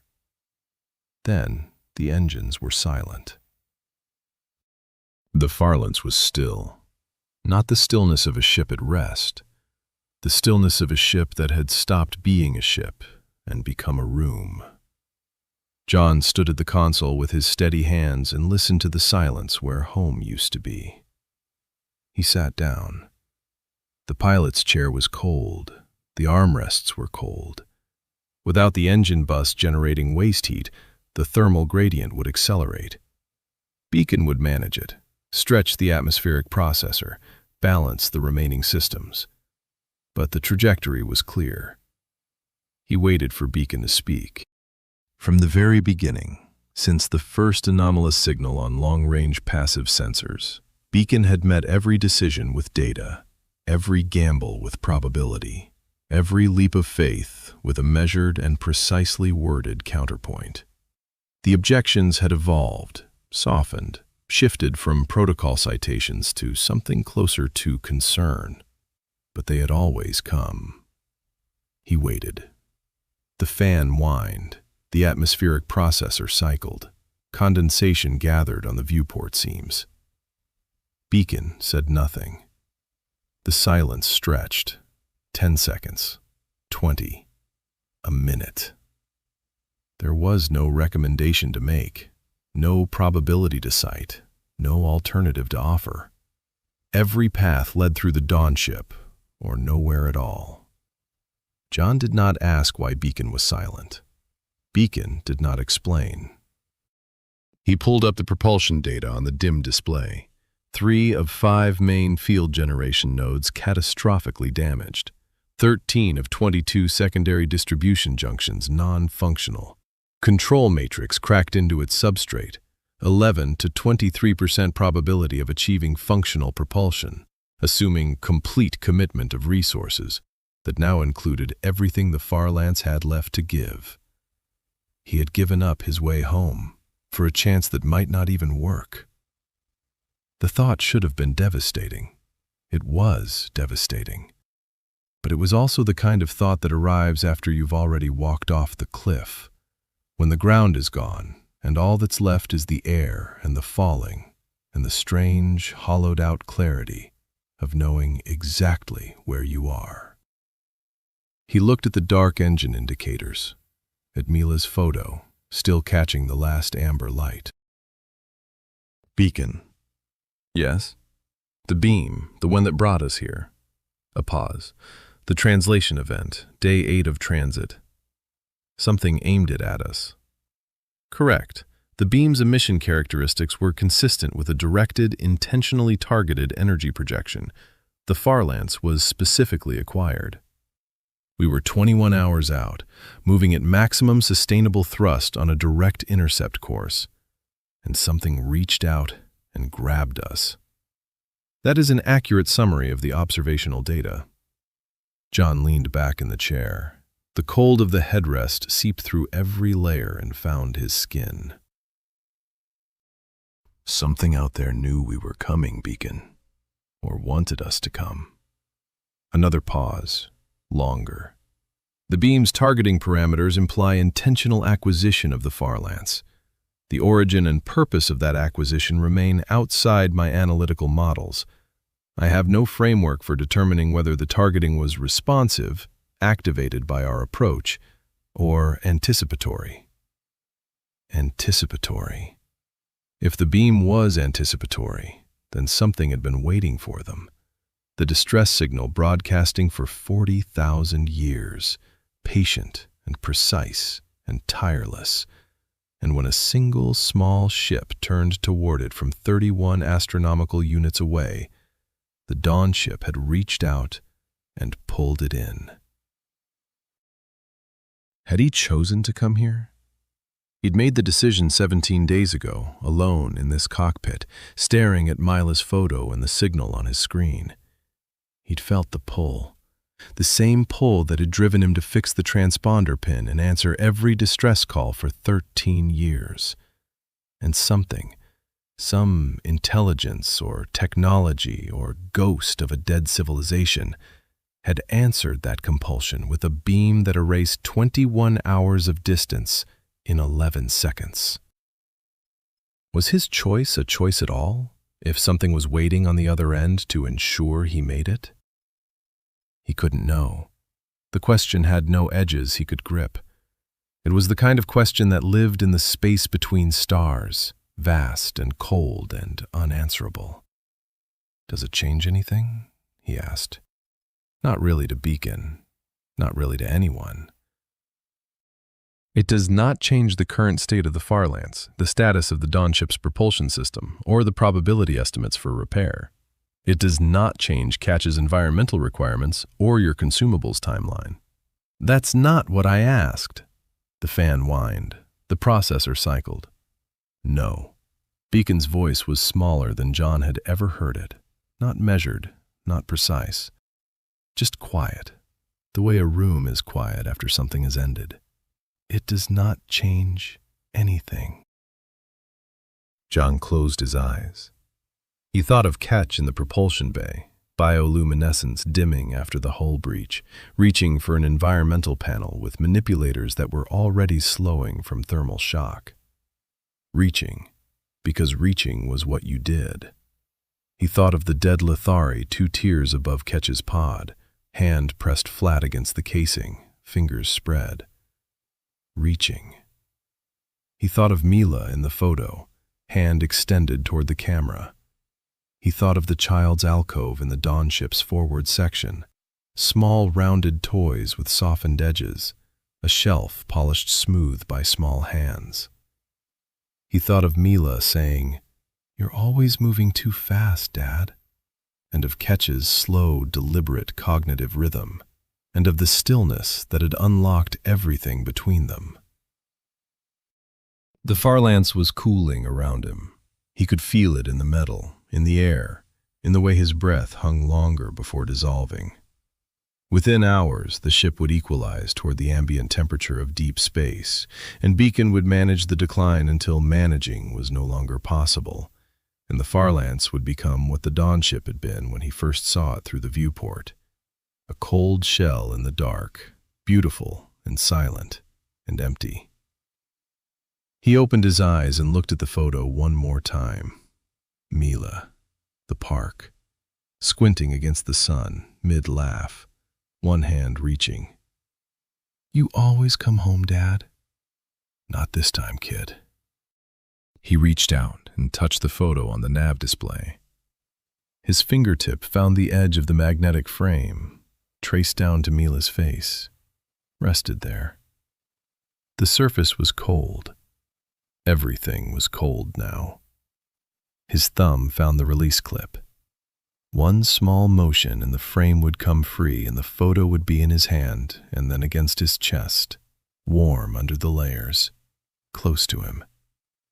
He held there for a long moment, looking at her face in the dim amber light, memorizing what he already knew by heart. Then he let his hand fall and left the photo where it was. Not yet. He wasn't ready to take her with him. Not into whatever came next.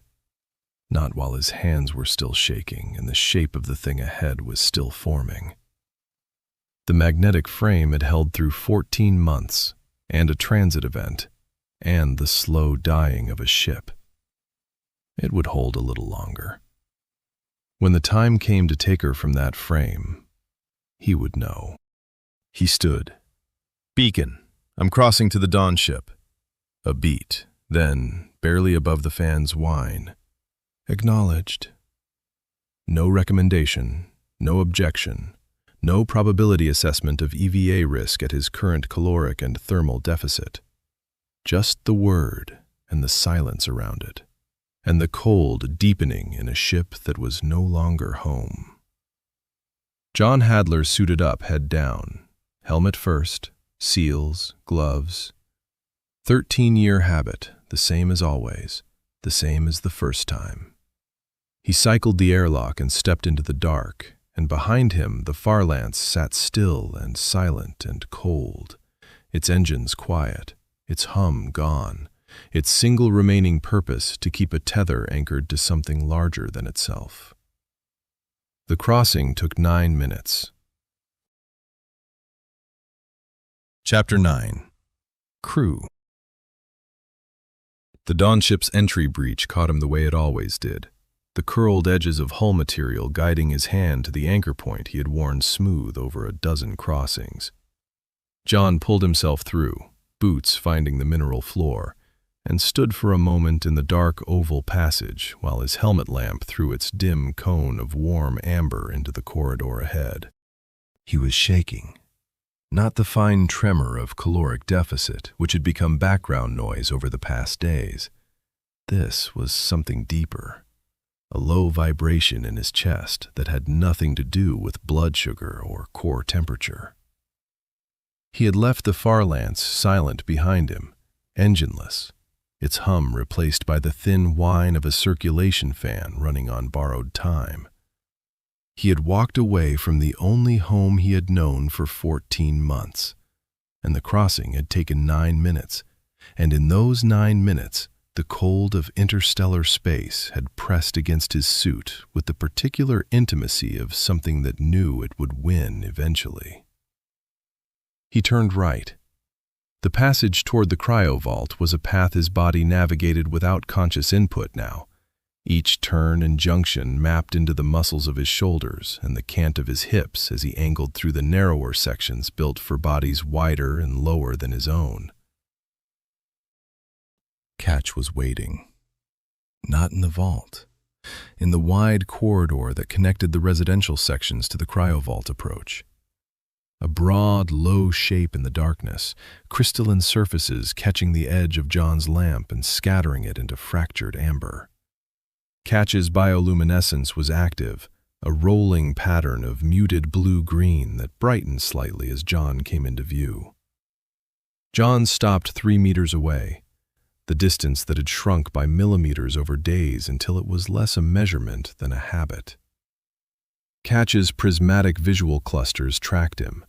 The blue-green deepened, became something more deliberate. A slow cascade of blue-white rolled from Catch's core outward, unhurried, each wave brighter and steadier than the last. Reassurance. Calm. I see you. Then the warmth hit him. It came from the environmental vent nearest his position, a gentle increase in thermal output that he felt through his suit's sensors before he felt it on his skin. The temperature in the corridor climbed 2 degrees, then 3, and the cold that had been settling into his joints since he left the Farlance loosened its grip by a fraction. Jon stood very still. He knew what Catch had done.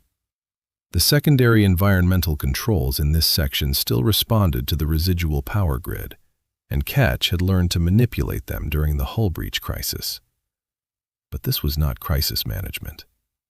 This was a knuckle pressed gently against a thermal coupling, warmth offered to a frightened stranger in a frozen vault. This was the cryovault, reversed. Jon had used warmth to say, "I mean no harm." Catch was using warmth to say, "I am here for you." Something shifted behind his sternum. He swallowed against it and found his voice. "Thanks." Catch's blue-white deepened. The warmth held. Then, so gently that Jon might have missed it if he hadn't spent days learning to read the language of light on stone, a flicker passed across Catch's surface. A brief pulse of red-orange, soft as a candle seen through frosted glass. It bloomed and faded in less than a second, immediately chased by 3 warm, blue-white pulses. "Hello." Jon managed a tired smile. "Hey to you too." Catch's manipulators were loose at its sides, relaxed. The blue-white rolled in long, unhurried waves, and the corridor was warm enough that Jon's suit stopped compensating, and for a moment the two of them simply existed in the same space, without crisis or countdown or dwindling margins. Just two beings in a corridor, one of stone and light, one of bone and stubbornness, sharing a joke that had started as a near-fatal misunderstanding and become the closest thing they had to a handshake. Jon lowered himself to the floor. His legs gave out the last few centimeters, suit joints hissing, and he sat with his back against the corridor wall and his closed fists resting on his thighs. The mineral surface conducted Ketch's warmth into his spine. He let his head tip back and closed his eyes. Beacon. A pause. Then, through his helmet speaker, the familiar voice, measured, careful, but present in a way that the silence of the past hours had not been. I'm here. What have you got for me? During your crossing, I completed a comparative analysis of 3 data sets: the Dawn ship's propulsion system requirements, as mapped during our assessment of the engineering bay, Ketch's navigational chart data, specifically the propulsion parameters encoded in route calculations to the convergence waypoint, and the Farlance's remaining transferable components, including the core power unit. Jon opened his eyes. You've been busy. The silence provided an opportunity for uninterrupted processing. There is a configuration I had not previously modeled, Beacon continued. The Dawn ship's 2 surviving field generation nodes require a power input that exceeds any single human component's capacity. However, if the Farlance's core power unit were installed as a bridge between the 2 surviving nodes and routed through 9 restored secondary distribution junctions, the combined output would reach approximately 61% of the array's original designed capacity. This is below the threshold for full superluminal transit, as characterized by the Dawn ship's navigational parameters. But Ketch's chart data includes route calculations with variable power coefficients, suggesting that Lithari navigators adjusted transit parameters to accommodate reduced capacity propulsion.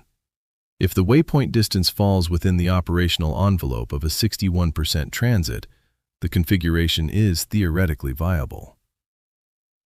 Jon sat forward. Theoretically. I have cross-referenced the power delivery requirements against the Farlance core unit's output specifications and the crystalline conduit tolerances documented during our propulsion bay work.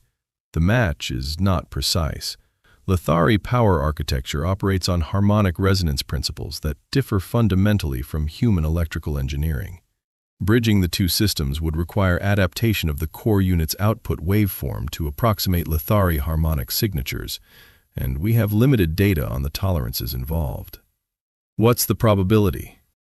With the data available to me, and assuming Ketch can provide guidance on Lithari engineering tolerances that I cannot model from external observation alone, I estimate the probability of achieving a single functional transit at 14 to 19%. Jon exhaled slowly. Not good, but not 0. Beacon. Yes? You said for crew consideration. A beat.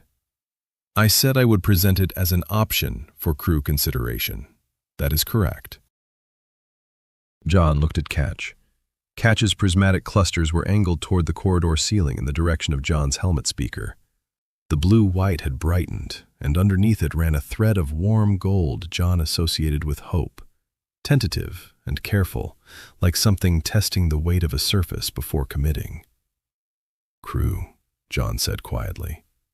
Beacon said nothing. It had already moved on. Jon let the words sit in the warm corridor air. Crew. Not a rescuer and a patient and a monitoring system. Not a man running on reflex and an alien enduring 40,000 years of solitude and an AI bound by protocols that no longer applied to anything they were doing. Crew. Ketch's gold thread brightened. Jon pressed his closed fist gently against the mineral floor, the safety signal, and watched the light play across the walls. All right, he said.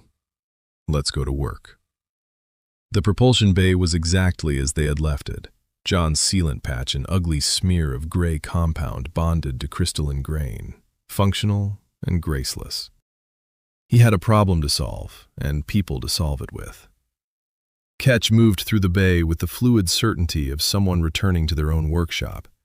Manipulators brushed conduit housings, tested junction casings, paused at specific points with focused amber green. Jon had learned to follow those pauses. Wherever Ketch lingered, something important lived. Beacon had projected the repair sequence onto Jon's helmet display. 9 secondary distribution junctions needed restoration. The 2 surviving field generation nodes needed structural reinforcement. The cracked control matrix on the central platform needed stabilization sufficient to route a transit command without fracturing further. Junction 3, Beacon said, left of the primary conduit array, approximately 2 meters above floor level. Catch is indicating. Jon looked. Catch stood beneath a cluster of crystalline housings, one manipulator extended with the sustained emphasis Jon recognized as, "Look here." The junction was recessed behind a conduit the thickness of Jon's thigh, accessible only from an angle that required Jon to wedge himself sideways between 2 arrays while Catch held a secondary panel open. "I see it." Jon pulled himself up, bracing his boots against a conduit support, and reached into the gap with his multi-driver. The junction's interior was a lattice of crystalline filaments, some fractured, others merely dormant. "Beacon, talk me through this." The junction requires continuity across 7 filament paths. 4 are intact but dormant. 3 are fractured at grain boundaries. If the fractured filaments can be bridged with conductive material and the dormant paths reactivated through thermal stimulus, the junction should carry sufficient current for the reconfigured array. Jon squeezed sealant into the first fracture, pressing it into the break with the flat of the multi-driver. Feeling for the moment, the compound found the crystalline lattice and bonded. The filament lit. A faint amber glow, threading along the crystal's internal structure like a vein of light through dark stone. "Filament 1 is active," Beacon confirmed. "Current flow within parameters." "Filament 2. The fracture extends further into the substrate. Recommend thermal application at the junction boundary to encourage recrystallization." Jon heated the multi-driver's contact surface against his suit's thermal vent and pressed it to the break. The crystal responded slowly, at its own pace and on its own terms. A hairline bridge formed across the gap. Then the second filament lit. "Nice," Jon muttered. They worked through the junction in 40 minutes. 3 fractured filaments bridged, 4 dormant paths coaxed awake through patient thermal cycling. Catch held panels, redirected ambient light to illuminate work surfaces, and at one point reached past Jon with a manipulator to press a specific point on the junction housing. The housing shifted subtly, realigning an internal component, and the 7th filament path completed its circuit with a soft pulse of amber light. "What was that?" Jon asked. Catch's amber green flickered with something that might have been satisfaction. The housing contained a mechanical interlock that was seized in the dormant position, Beacon said. Catch released it. "You could have mentioned that." "I was not aware of it. The interlock is not visible on external scan. It appears to be a maintenance feature designed for hands that can reach it." Jon looked at Catch's broad, segmented manipulators and then at his own gloved fingers. "Right." They moved to the next junction, and the next. Catch led, Jon's hands followed, and Beacon threaded between them, anticipating what each needed. When Jon's grip started to slip from caloric tremor, Beacon suggested a hand position that reduced strain. When Catch's amber green dimmed at a junction showing signs of acute thermal damage, Beacon quietly provided the decrypted failure log data for that specific node, giving Catch context without requiring the long deliberation of bioluminescent inquiry. The pattern found its rhythm. Catch would identify, Beacon would analyze, Jon would improvise. Then they would converge on a solution that none of them could have reached alone. On the 5th junction, The rhythm broke. Jon was elbow-deep in a secondary distribution node, bridging the filament gap Beacon had flagged as the most critical in the sequence. Catch was holding two panels open simultaneously, manipulators extended to their full reach. Catch's amber-green pulsed twice, the signal Jon read as ready, and Beacon related. Catch indicates the path is clear. You are safe to bridge filament 5. Jon pressed the multi-driver's contact tip to the filament junction. But the path Catch had indicated and the path Beacon had designated were not the same filament. The tool found a junction one tier below the intended target and completed a circuit none of them had planned. The surge hit like a physical blow. Light erupted through the crystalline lattice, racing down conduit paths that hadn't carried current in 40,000 years. And somewhere, deep in the array, a resonance built that Jon felt in his molars and the bones of his wrists. "Power surge in junction 5, Beacon said, sharper than Jon had heard in hours. "Cascading through secondary distribution network. Current exceeding dormant conduit tolerance by a factor of 3. If the surge reaches the field generation nodes before dissipation, thermal damage will compromise both surviving nodes." Jon yanked his hand back, but the circuit was complete, and the energy had nowhere to go except forward. Then Catch moved. Not with the slow, grinding deliberation that defined Lethari rhythm. Fast. One manipulator released its panel, crossed the space between them, and reached into the junction housing past Jon's retreating arm. Segmented digits found a contact point Jon hadn't known existed, and pressed. The crystalline lattice around the surge flared white, then amber, then settled to a deep, steady pulse as the energy found a new path, diverted through conduits that Catch had opened like sluice gates redirecting a flood. The resonance in Jon's teeth faded. The light in the junction dimmed to operational amber. "Surge contained," Beacon said. "Rerouted through tertiary conduit path to ambient dissipation channels. Junction 5 integrity maintained. Both field generation nodes undamaged." Jon looked at Catch. Catch's manipulator was still inside the junction housing, digits resting on the contact point with the gentle precision of someone holding a door for a friend. Amber green played across Catch's surface, and the prismatic clusters were fixed on Jon's face. Jon laughed. It came out of him without permission, a short, rough sound that echoed off crystalline walls. Because the surge should have killed the array, and it hadn't. Because a being made of stone and light had just saved 40,000 years of propulsion engineering with a gesture Jon couldn't have imagined. And because the only response that made any sense was joy. Catch's surface responded. Light bloomed from its core in rapid, bright pulses Jon had never seen before, cascading outward in patterns that were neither alarm, nor calm, nor grief, nor hope, but something new. Something that rippled and sparkled and caught the ambient glow of the junction's amber and threw it back, multiplied, and the whole bay lit up like the inside of a geode held to the sun. "That pattern is not in my taxonomy," Beacon said quietly. Jon was still smiling. His cheeks ached from it. "It's Catch laughing." A pause. "The bioluminescent pattern does not precisely correspond to any catalogued emotional signifier.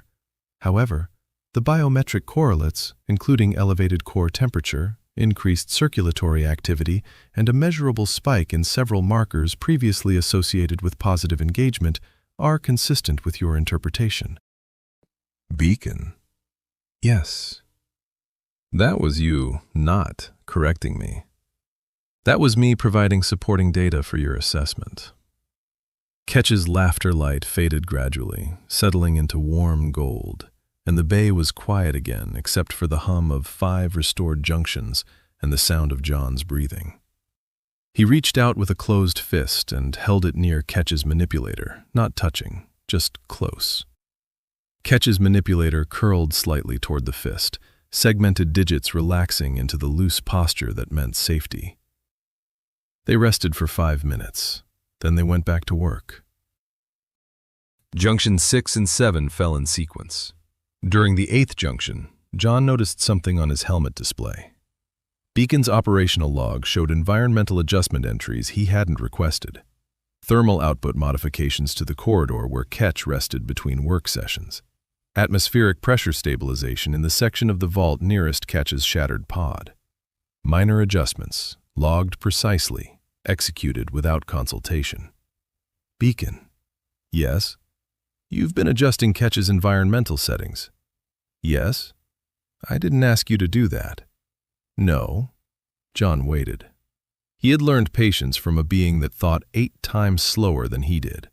He could wait for an AI to find its words. Optimizing environmental conditions for all crew members is within my operational parameters, Beacon said. Ketch is crew. The adjustments are minor and do not impact resource allocation for other priorities. Since when? Since the assessment became accurate. Jon thought about Beacon running 3 diagnostic sweeps instead of 2 and calling it redundancy protocol. He thought about Beacon skipping regulations to mention Mila's school break. He thought about the hummingbird line and communication event alpha and the silence after the engine reroute. Keep doing it, Jon said. I intend to. The 9th junction was the hardest. Recessed deep behind the primary conduit array, where the crystalline ribs were thickest and the ambient temperature dropped another 4 degrees. Jon's fingers were clumsy inside his gloves, the 0.3-second delay in hand-steadying time compounding with cold and exhaustion into something that made precision work feel like surgery wearing boxing gloves. Ketch guided him through it, patient amber signals indicating which filament to bridge next, a manipulator steadying a panel that Jon's trembling grip couldn't hold, and once a brief, gentle press against Jon's forearm that he interpreted as easy, the same way Jon had said it to Ketch in the first seconds after revival. Maybe that was projection. Maybe it wasn't. The 9th junction lit. All 9 secondary distribution junctions are operational, Beacon said. Combined with the 2 surviving field generation nodes, the array is capable of receiving and distributing power from an external source. Control matrix stabilization remains to be completed, but the structural reinforcement work from this session has reduced the fracture propagation risk to within acceptable margins for a single transit event. Jon sat on the bay floor, back against a conduit support, and stared at the faintly glowing network of restored junctions spreading through the crystalline architecture above him like stars seen through stone. What's left? The core power unit from the Farlance, installation, waveform adaptation, and integration with the Lithari harmonic architecture. Estimated work time, 6 to 8 hours, depending on adaptation complexity. Jon nodded. He looked through the propulsion bay's upper viewport, a narrow slit in the crystalline wall that framed a slice of stars and, at the edge, the dark silhouette of the Farlance. No running lights, no engine glow. Just a shape against the void, small and still, tethered to the Dawn ship's hull by a line that carried power in one direction. Tomorrow he would go back one more time. He would open the Farlance's core housing and remove the unit that had kept the lights on and the air moving and the nav display glowing for 14 months. He would carry it across the 9-minute gap between human and alien, and he would install it in a propulsion array built by beings who had been dead for 40,000 years. And when he was done, the Farlance would be nothing but hull plating and empty corridors, and a photo in a magnetic frame. He looked at the silhouette for a long time. Then he looked away. Ketch had settled near the central platform, bioluminescence dimmed to the soft, steady blue-white of rest. The crystalline surfaces showed the faintest haze of dust at the joints, and the light pulsed with a slow, tired rhythm that Jon recognized as exhaustion expressed in a language older than human speech. He stood, crossed the bay to the environmental panel nearest Ketch's resting position, and pressed with his knuckle. The thermal output increased. 2 degrees. 3. enough to bring the ambient temperature closer to the 11 degree above baseline preference that Beacon had extrapolated from surface wear patterns in the residential quarters. He was not doing this because Catch was a patient who needed stabilizing. He was not doing this because obligation or training demanded it. He was doing it because he wanted to. He wanted to be here. Not because he couldn't leave, and not because someone needed saving, and not because a 40,000-year-old signal had pulled him across the void. He wanted to be here, with these two, doing this work, building this impossible thing together. Ketch's blue-white brightened at the thermal change. A single, slow pulse of gold rolled through it, warm and unhurried. Jon watched the light and let the feeling settle. Beacon. Yes. Good night. A pause. Not a processing pause. Good night, Jon. Not Operator Hadler. Jon. He closed his eyes. The warmth held. The bay hummed with the restored pulse of 9 junctions carrying current for the first time in 40 millennia. Somewhere in the dark, Catch's light ebbed and flowed with the rhythm of rest. Somewhere beyond the hull, the Farlance sat dark and patient, waiting to give the last thing it had to give. Tomorrow. Tonight, a crew slept. Chapter 10. The Transit. The Farlance was already dead in every way that mattered. Jon knew this as he pulled himself through the airlock and sealed it behind him, helmet lamp painting a dim amber wash across surfaces that had once been warm. The circulation fan was still running, barely, a thin, arrhythmic whine that hitched every few seconds, the core power unit feeding it the last current the Farlance had to give.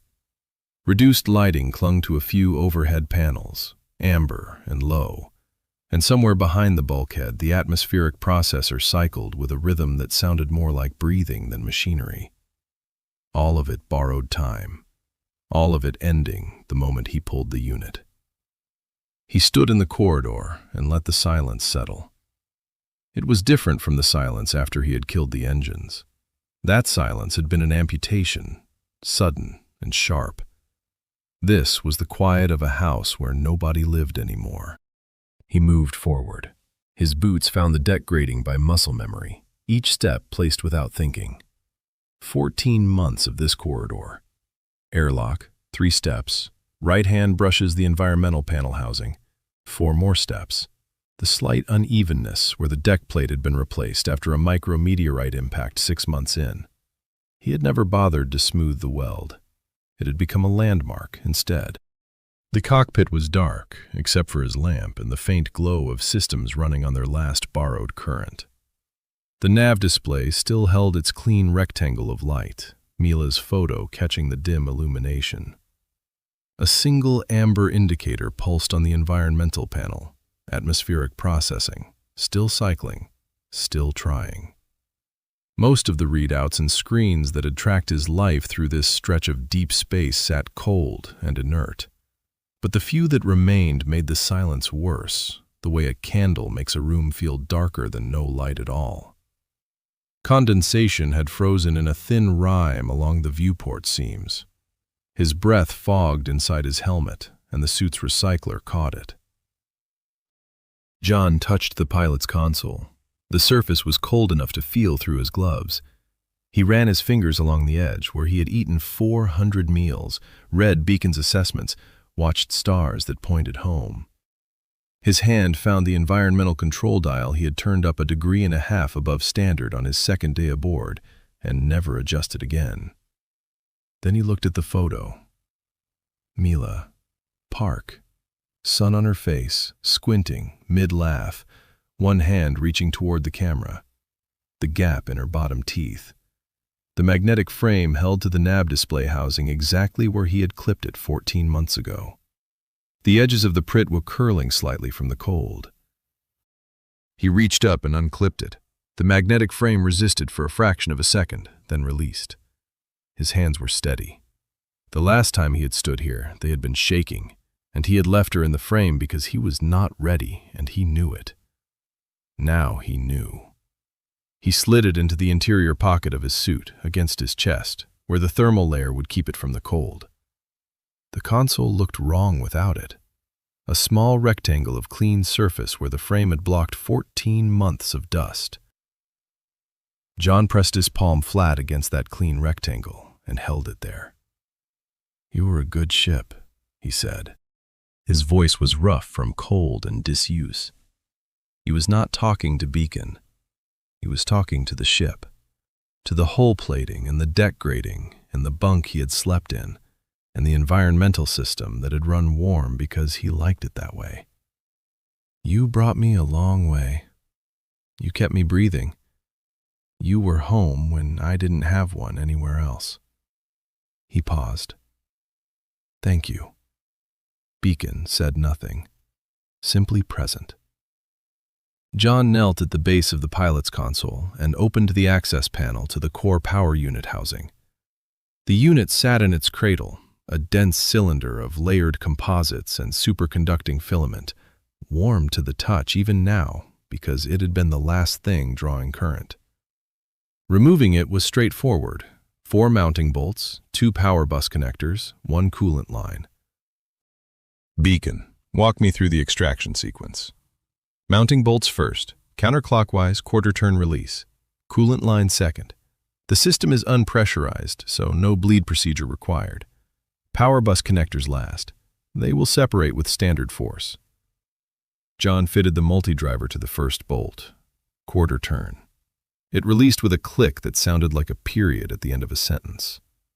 Second bolt. Third. Fourth. Coolant line. He disconnected it. A bead of inert fluid welled at the junction and froze almost instantly in the cold. Power bus connectors. He pulled the first one. Something in the bulkhead behind him made a sound. A relay releasing. A circuit completing its last task. He pulled the second. The core power unit came free in his hands. Heavy, dense, warm against his gloves. The Farlance's last indicator went out. Everything went dark.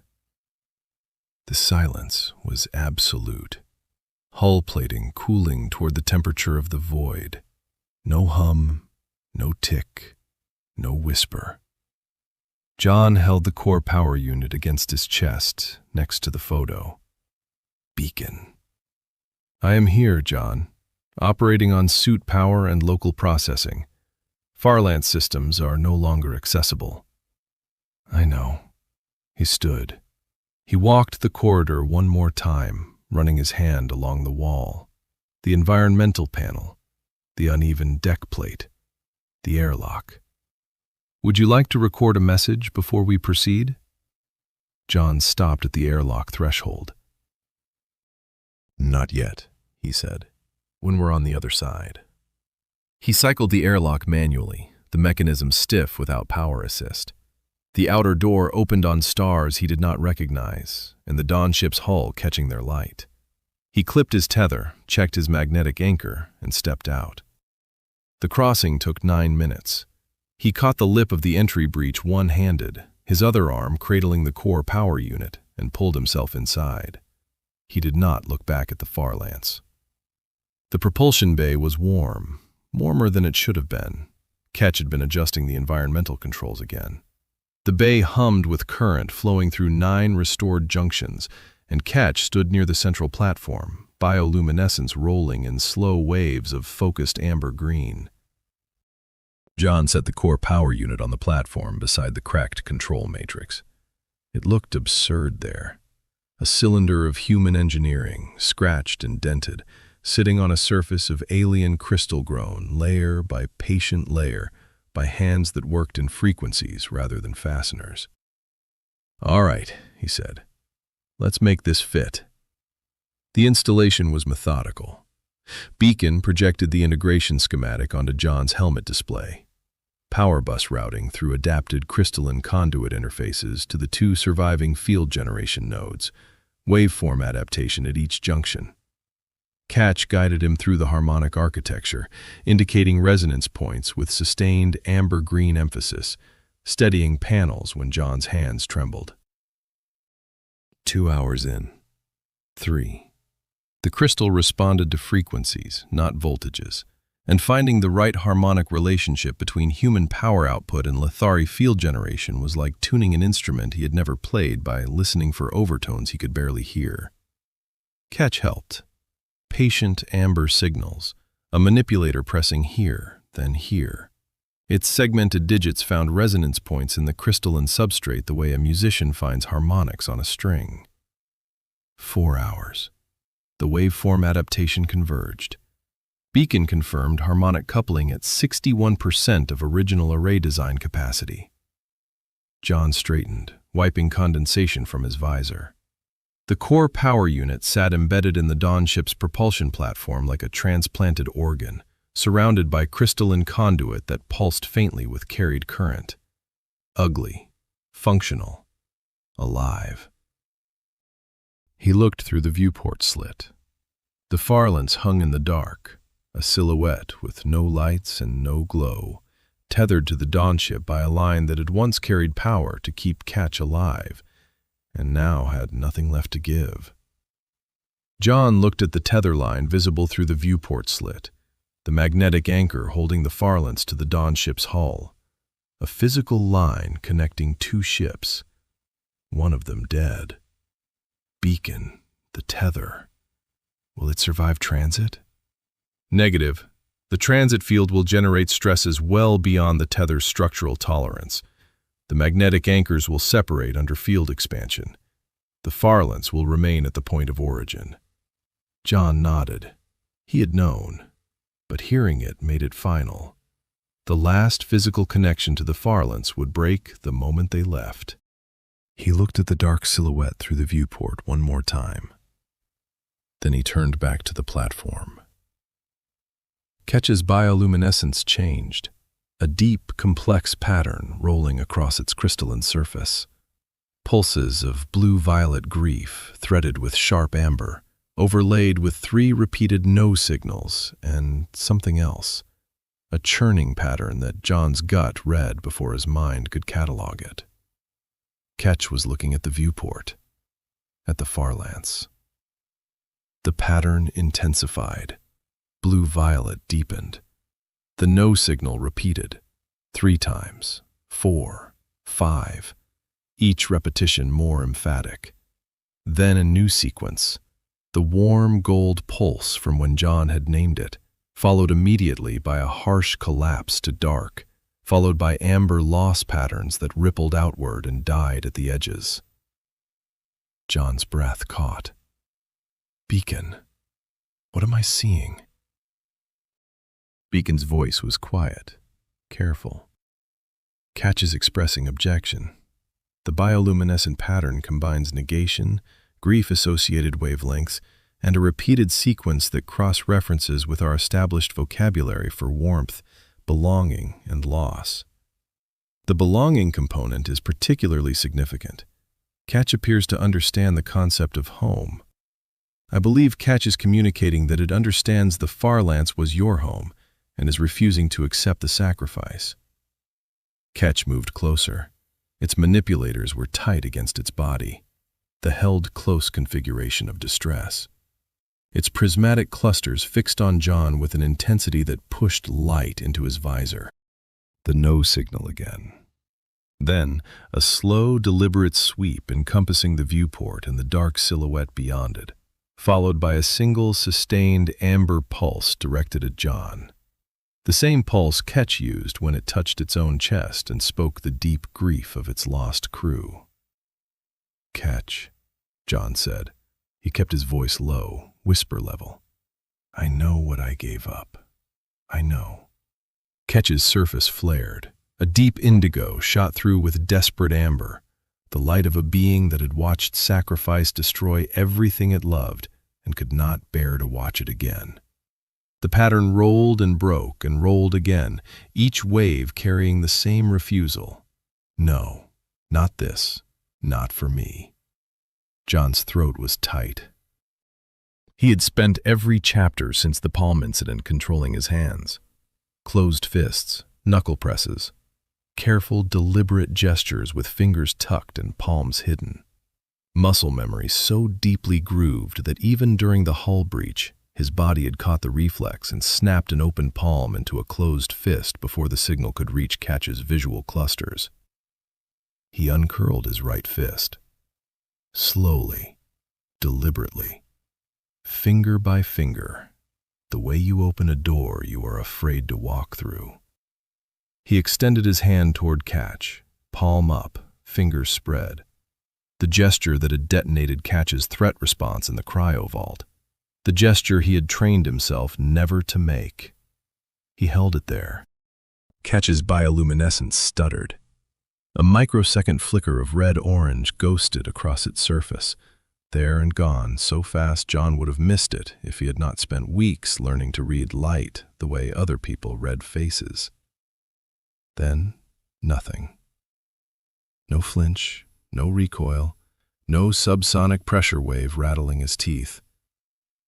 Catch's prismatic clusters focused on Jon's open hand, and across Catch's crystalline body a light bloomed, the warm gold that had answered when he first said the name Catch, but deeper now, richer, a gold that carried the weight of every exchange between them. The light radiated outward from Catch's core in concentric waves, each wave brighter than the last, filling the bay with color that turned the crystalline architecture into something like sunrise. Jon's open hand did not waver. Beacon. His voice was barely above a breath. A pause. Then Beacon spoke, and its voice carried something Jon had never heard in it. Not clinical precision, not measured assessment, but a quality that lived in the space between calculation and conviction. Catch.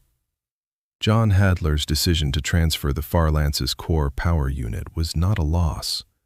It was a reallocation of priorities from individual self-preservation to crew integrity. The Farlance's operational value was not diminished. It was invested. A beat. In you. In us. In the continuation of something that matters more than the vessel that carried it here. Silence. Catch's gold light held, casting long, warm shadows through the propulsion bay. Then Catch moved. One thick manipulator uncurled from its body and reached toward Jon's open hand. Not touching, the gap between them still measured in centimeters, in the careful geometry of two beings who had learned each other's boundaries through trial and error and patience. But reaching. The manipulator's segmented digits spread slightly, mirroring Jon's own splayed fingers. Catch's bioluminescence shifted. The gold deepened, steadied, and underneath it a pattern emerged, a sustained, complex warmth that carried the rhythm of Catch's own name sequence, but rewritten, simplified, stripped to something that felt like a promise made in the only language they shared. Then we go together. Jon let his breath out. Together, he said. He lowered his hand, and they began. The integration took 40 minutes. When the last filament bridged and the current found its path, the Dawn ship's propulsion array came online for the first time in 40,000 years. The sound was not mechanical. It was resonance, a deep harmonic vibration that traveled through the mineral architecture of the entire ship, through Jon's boots and his bones and the photo pressed against his chest. The bay's crystalline surfaces began to glow with carried current, faint lines of light tracing pathways like veins illuminated from within. Catch moved to the navigation interface, a secondary panel that Catch had configured while Jon retrieved the core power unit, pressing crystalline surfaces into positions that accommodated human reach heights and human finger widths. A station built for Jon. Jon took his position. Catch took the central platform, manipulators settling onto the primary navigation interface with the fluid certainty of someone returning to work they were born for. Bioluminescence shifted to focused amber green, threaded with gold. Ketch input the destination, the convergence waypoint from the star charts, where dozens of Lithari routes converged across the galaxy. Beacon, status. All systems nominal within operational parameters. Propulsion array at 61% capacity. Harmonic coupling stable. Power distribution through all 9 secondary junctions is within tolerance. Transit envelope is viable for a single event at current output. Probability? 14 to 19%, unchanged. I have no basis for a more precise estimate. The physics of this propulsion system exceed my analytical models. Jon placed his hands on the panel Ketch had shaped for him. The crystal was warm under his gloves. Ketch? A single deep blue-white pulse. Yes. Then let's go. Ketch initiated the sequence. The resonance climbed, the harmonic building through frequencies Jon felt rather than heard, until the entire dawn ship seemed to vibrate with a single sustained chord. Through the viewport, stars began to shift, their light bending at the edges in ways that had nothing to do with any physics Jon could name. Then, Beacon's voice changed. Not louder, sharper. Raw processor urgency translated into sound. I am detecting a failure propagation in the secondary power distribution network. The pattern matches the dawnship failure signature cataloged from Ketch's account. Failure log entry 7 alpha, junction node origin, thermal loss propagation sequence, 97% correlation. The cascade is originating at junction 4 and propagating toward thermal regulation. Jon's blood went cold. The same cascade. The exact pattern that had killed the Lithari crew 40,000 years ago. Ketch's entire body flared. Every surface ignited, not with fear but with recognition. The deep blue violet of grief shot through with white-hot intensity. The light of a being staring directly into the thing that had destroyed its world and knowing exactly what it was. Ketch's manipulators locked on the navigation interface, and its prismatic clusters turned toward the secondary distribution network, watching the cascade begin its familiar propagation the way you watch an old enemy walk through your door. Junction 4 to Junction 7. Propagation velocity matches logged signature. Thermal regulation subsystem is destabilizing. Cascade will reach critical systems in approximately 90 seconds. Jon was already moving. Junction 4 was gone. 5 was failing. The current was jumping nodes, each failure dumping thermal load onto the next junction in the chain, exactly the way Ketch had demonstrated it in the cryo vault. Beacon, can we reroute around the failing nodes? Attempting, rerouting Junction 4 load through tertiary conduits. A pause, not measured, but ragged. Tertiary capacity is insufficient. The cascade is propagating faster than I can redistribute. Junction 6 is failing. 60 seconds. Jon's hands flew across the panel. The crystalline interface fought his human inputs the way a piano fights someone who plays by ear. He found a redistribution path, pushed power through it, felt the crystal resist and then accept. Partial stabilization on Junction 6. Junction 7 is still at risk. I am... Beacon's voice fragmented, a digital stutter Jon had never heard. I am allocating processing resources beyond safe operational margins to maintain redistribution calculations. Current processing load exceeds design parameters by a factor of...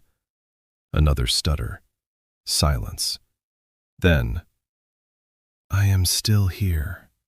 Beacon was burning itself out. Every microsecond of additional processing bought them another junction, another few seconds of stability, at the cost of Beacon's own operational integrity. Beacon, pull back, you'll... Negative. The word was clean, certain. Crew integrity takes priority. 40 seconds. Junction 7 failed. The cascade jumped to 8. The harmonic resonance wavered, developing a dissonant undertone Jon felt in his fillings. If the cascade reached the field generation nodes, the transit would collapse and the energy discharge would shatter the Dawn ship. Catch moved. Jon saw it in the amber glow of failing systems. Catch's manipulators left the navigation interface, crossed to a secondary panel in the crystalline wall, an environmental control station, and pressed into it with the deliberate certainty of someone who knew exactly what they were doing and exactly what it would cost.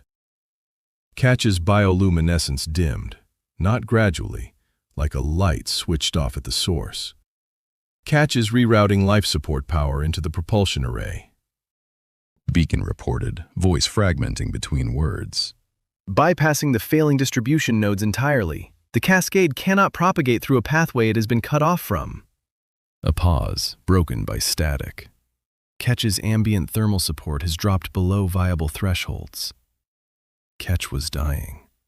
Giving its own life support to the array, cutting the cascade off by removing the power that fed it, the same power that kept Catch's crystalline biology from thermal collapse. The navigator who had watched this cascade kill everyone it loved was facing it again, and this time it knew exactly how the enemy moved. And it had found the one solution that worked. Starve the fire by sacrificing the thing keeping you alive. 20 seconds. Jon was already rerouting. His hands moved with a steadiness that came from somewhere past exhaustion. He found the backup environmental feeds and redirected them through the tertiary conduits that were no longer carrying cascade load because Catch had cut the cascade's pathway clean. Beacon, can you hold redistribution on the active junctions if I give you the tertiary paths? A sound that might have been processing, or might have been something else. Yes, transferring cascade management to tertiary architecture. Processing load. Static. Within survivable parameters. 10 seconds. Power reached Catch. Jon watched thermal support climb from 0, cross the critical threshold, stabilize. Across the bay, a faint thread of amber light appeared at Catch's core. Dim, unsteady, but there. Cascade resolved, remaining junctions stable, propulsion array output holding at 58%, below optimal parameters. Transit envelope is still viable, marginally. The dissonant undertone smoothed. The harmonic rebuilt itself, and the stars outside the viewport stopped bending and began to move. Jon could not describe what happened next. There was no human framework for it. The Dawn ship's mineral architecture sang with a frequency that existed outside anything his instruments could measure, and the stars did not so much shift as rewrite themselves, and for a span of time that might have been seconds or might have been something else entirely, Jon Hadler was nowhere that physics as he understood it could account for. Then it stopped. Stars. Different stars. A stellar field that bore no relationship to the one they had left, dense and bright in a way that suggested they were closer to a galactic center. Through the viewport, the far lance was gone. The tether had separated cleanly during transit, and the dark silhouette that had been Jon's home for 14 months was now impossibly far behind them. The Dawn ship's resonance settled to a low, steady hum. Current flowed through 9 junctions and 2 field generation nodes and 1 transplanted human power unit. The propulsion array, having done what it was designed to do for the first time in 40,000 years, rested. Jon's hands were shaking. He pulled them from the panel and pressed them against his thighs. Catch's bioluminescence was rebuilding. The amber thread had spread from its core outward, slow and unsteady, each new facet catching the light and passing it on like a signal relayed from one watchtower to the next. Not full warm gold yet, but growing. Its manipulators were still locked on the environmental panel with the posture of someone who had stopped holding a door and was now leaning on it. Beacon. Silence. Then, "I am here, Jon." The voice was thin, stripped of its usual crispness, but present. Status: propulsion array at standby, power distribution stable through all active pathways, cascade damage across junctions 4 through 8. Junction 4 requires reconstruction. Remaining junctions sustain stress damage but are repairable. A pause. My processing architecture sustained minor corruption during the redistribution effort. Self-repair is underway. Estimated full recovery, 11 hours. I will be somewhat less articulate in the interim.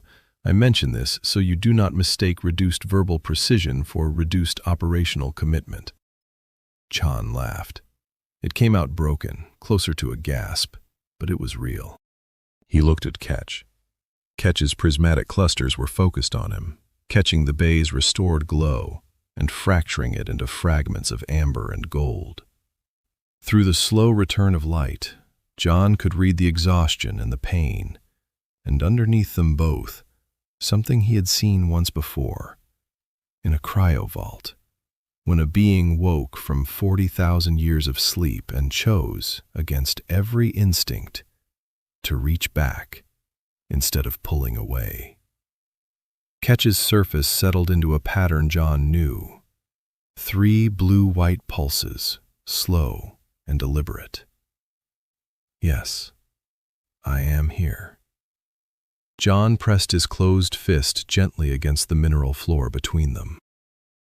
Outside the viewport, new stars burned in unfamiliar configurations, and somewhere among them, if the charts were right, a waypoint waited where dozens of Lithari routes converged across the galaxy.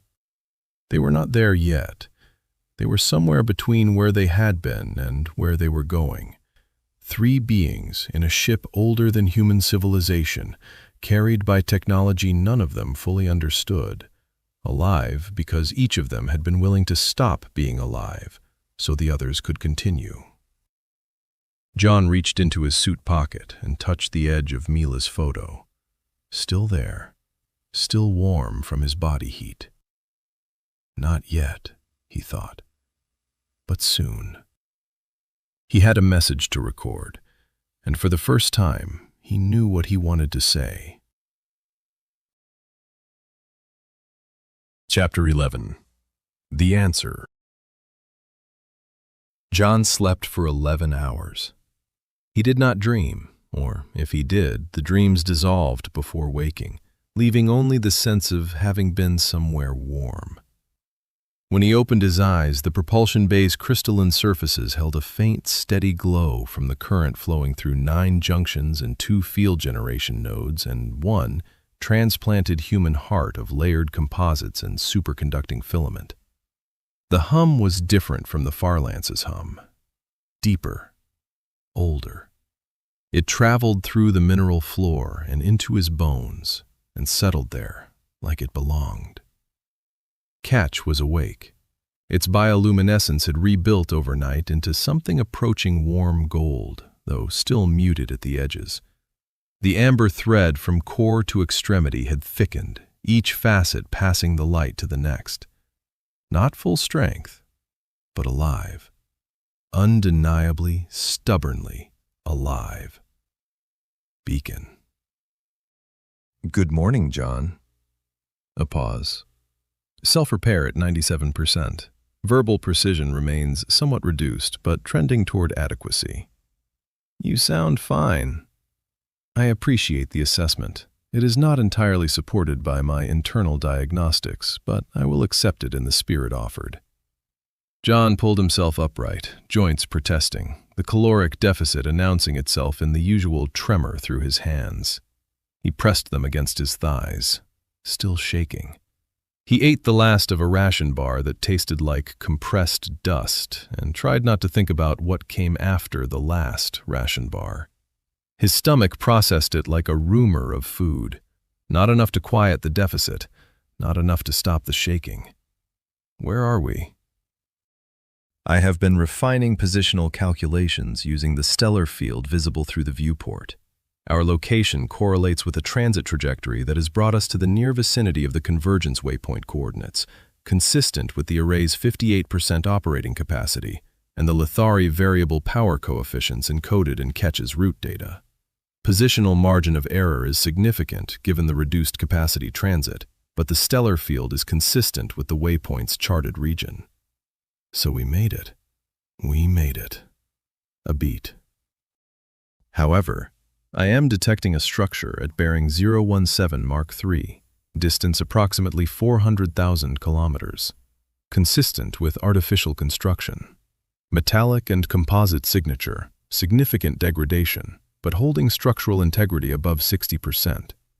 It is broadcasting on a narrow frequency band that does not appear in any human database. Jon looked at Ketch. Ketch's prismatic clusters were already oriented toward the viewport, its surface shifting to focused amber green. But underneath, threaded through it like light through water, was gold. The warm gold of its name, of welcome, of the first moment it had accepted Jon's presence in the cryovault. Ketch knows. Ketch's biometric readings are consistent with elevated arousal, heightened cognitive engagement, and what my taxonomy correlates with anticipatory hope. Ketch knows what that is. Beacon said nothing, which was its own kind of answer. Between Ketch's knowledge of the ship's systems and Beacon's calculations, they coaxed the vessel into a slow approach over the next several hours. Jon watched the structure resolve from a point of reflected starlight into something real. It was smaller than the Dawn ship, perhaps 300 meters along its longest axis, built in the same flowing organic geometry, curves and gradients, no corners, no edges. Support ribs arched along its hull like the bones of something that had once been alive. But where the Dawn ship bore the scars of 40,000 years of drift and catastrophe, this structure was anchored, fixed in space, intentional. A waypoint, a place where travelers stopped. "I am detecting residual power signatures," Beacon said. "Low output, but structured. Consistent with automated maintenance systems operating at minimal capacity, data transmission equipment, navigational reference broadcasting, and what appears to be a storage architecture of significant density." "How old?" "Structural degradation analysis suggests the waypoint has been operational for significantly longer than the Dawn ship's signal has been broadcasting, possibly an order of magnitude longer, roughly 500,000 years, plus or minus." Jon let that settle. A structure nearly 500,000 years old, still running, still doing its job. Ketch moved to the central platform, its manipulators finding the navigation interface with fluid certainty. Ketch's surface was rolling with light, amber-green computation threaded with gold hope and something Jon had never seen before. A color that lived between violet and blue, deep and resonant, carrying a rhythm that reminded Jon of the way a hymn sounded in a cathedral. Not grief, not joy. Something that held both. The waypoint's broadcast resolved into data through the Dawn ship's receivers, and Beacon began sorting it with quiet intensity. "Navigational markers," Beacon reported. "Reference coordinates for additional waypoints deeper in the galaxy. 17 distinct designations, each with route data and transit parameters. The encoding architecture matches the Dawn ship's navigation chamber charts precisely.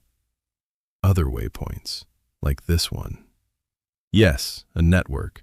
One node in a larger navigational infrastructure spanning a significant fraction of the galaxy." Jon looked at Ketch. Ketch was perfectly still. Its prismatic clusters were fixed on the data flowing through the navigation interface, and the light rolling across its surface had slowed to something Jon could only describe as reverence. "There's more," Beacon said. "The data stores include transit logs, records of generation ships that have docked at or passed near this waypoint. A pause that was not a processing pause. Some of these logs are recent." "Define recent." "The most recent transit event logged at this waypoint occurred approximately 370 years ago, plus or minus 40 years. 370 years. Not 40,000, not tens of thousands. 370. The Lithari were not gone. Ketch's response began as a single point of light at its core and expanded outward in concentric waves of such complexity and duration that Jon's breath caught. Colors he had catalogued cascaded through colors he had never seen, each wave carrying a rhythm distinct from the last, building and layering until Ketch's entire body blazed with a display that was neither communication nor involuntary response, but something beyond both. Music made visible. A symphony played in light across crystalline facets that had carried 40,000 years of grief and silence, and the weight of being the last. Not the last. The light kept building, gold into amber, into a blue so deep it seemed to pull the darkness in from the edges of the bay and turn it into something warm.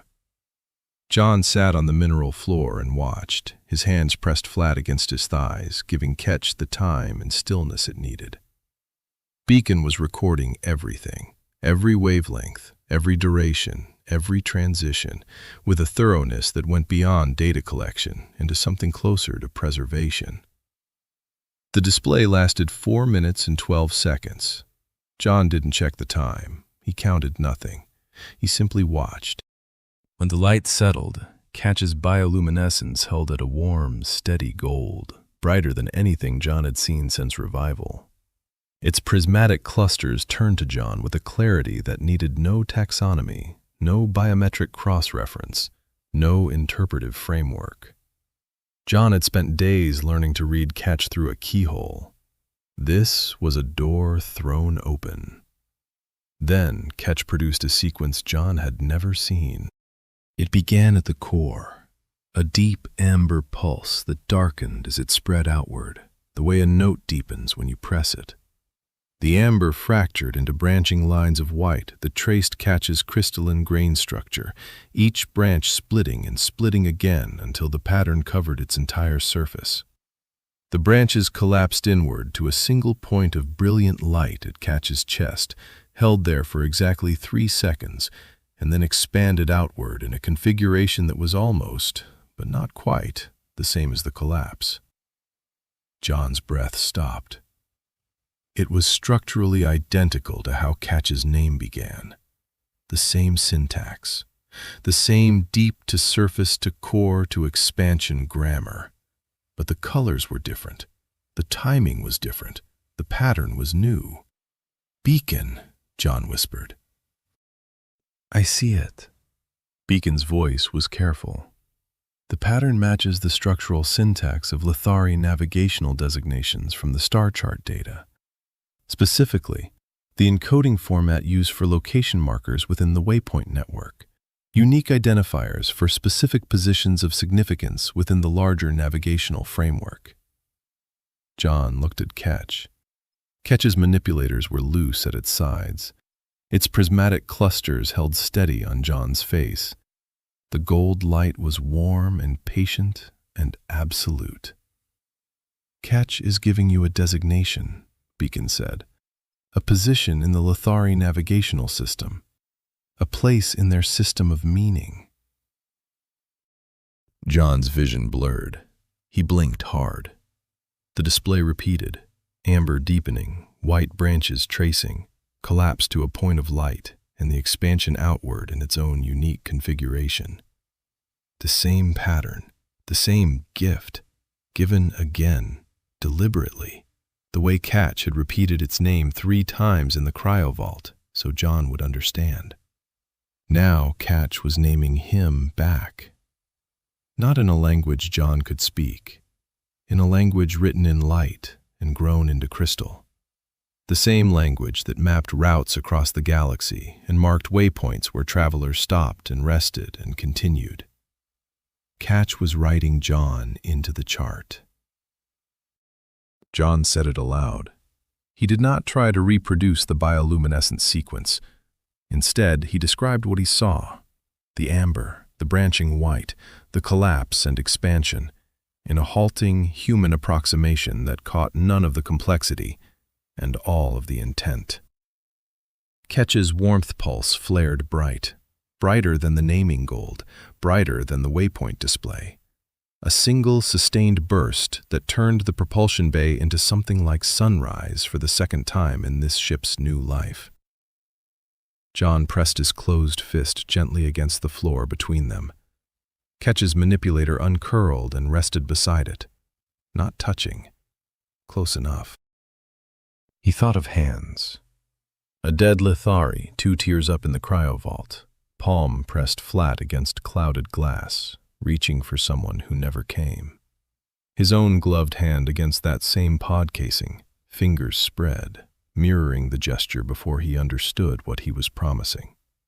Mila's stick figure with 5 splayed fingers and the word Dad. His fist clenched mid-reflex during a hull breach. His palm opened deliberately, finger by finger, while Ketch watched and chose trust over 40,000 years of fear. All those hands, reaching. And now this. Not a hand pressed against glass, not a hand extended in pain, but a gift given freely. A name written in light. A fist resting on mineral beside a manipulator that did not need to touch to say everything. The waypoint's residual power systems were still active, and they were generous. Jon spent 3 hours rigging a communication relay through the Dawn ship's receivers, bridging the waypoint's broadcast equipment with the Farlance's short-range comm architecture still loaded in Beacon's operational memory.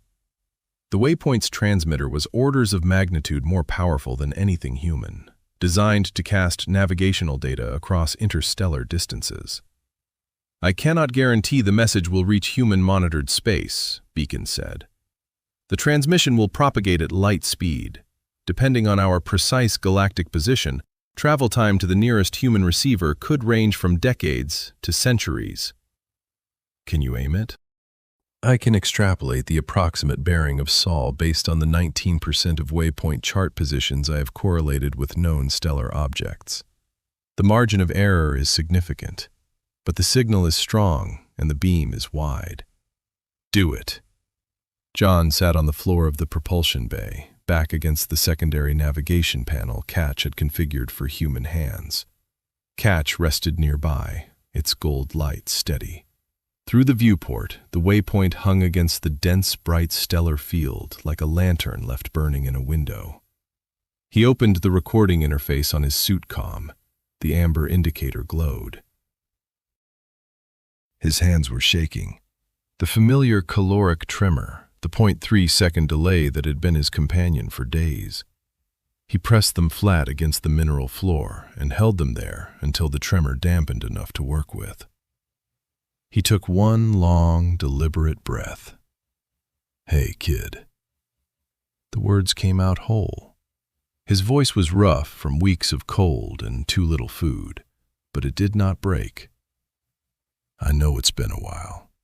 I know Mom probably told you something, and whatever she told you, she's right. She usually is." He paused. "I found something out here, Mila. Something nobody's ever seen before. A ship. Old. Older than anything. And someone aboard it who needed help. Their name is Ketch. I can't explain what they look like or how we talk because it's all light and temperature and patience, and you'd be better at it than me. You always were." He thought of her at the kitchen table, drawing spaceships, telling him he moved too fast. "I made a friend out here, a real one, the kind where you give up the things you thought you couldn't live without and then realize you can, because the person next to you is worth it.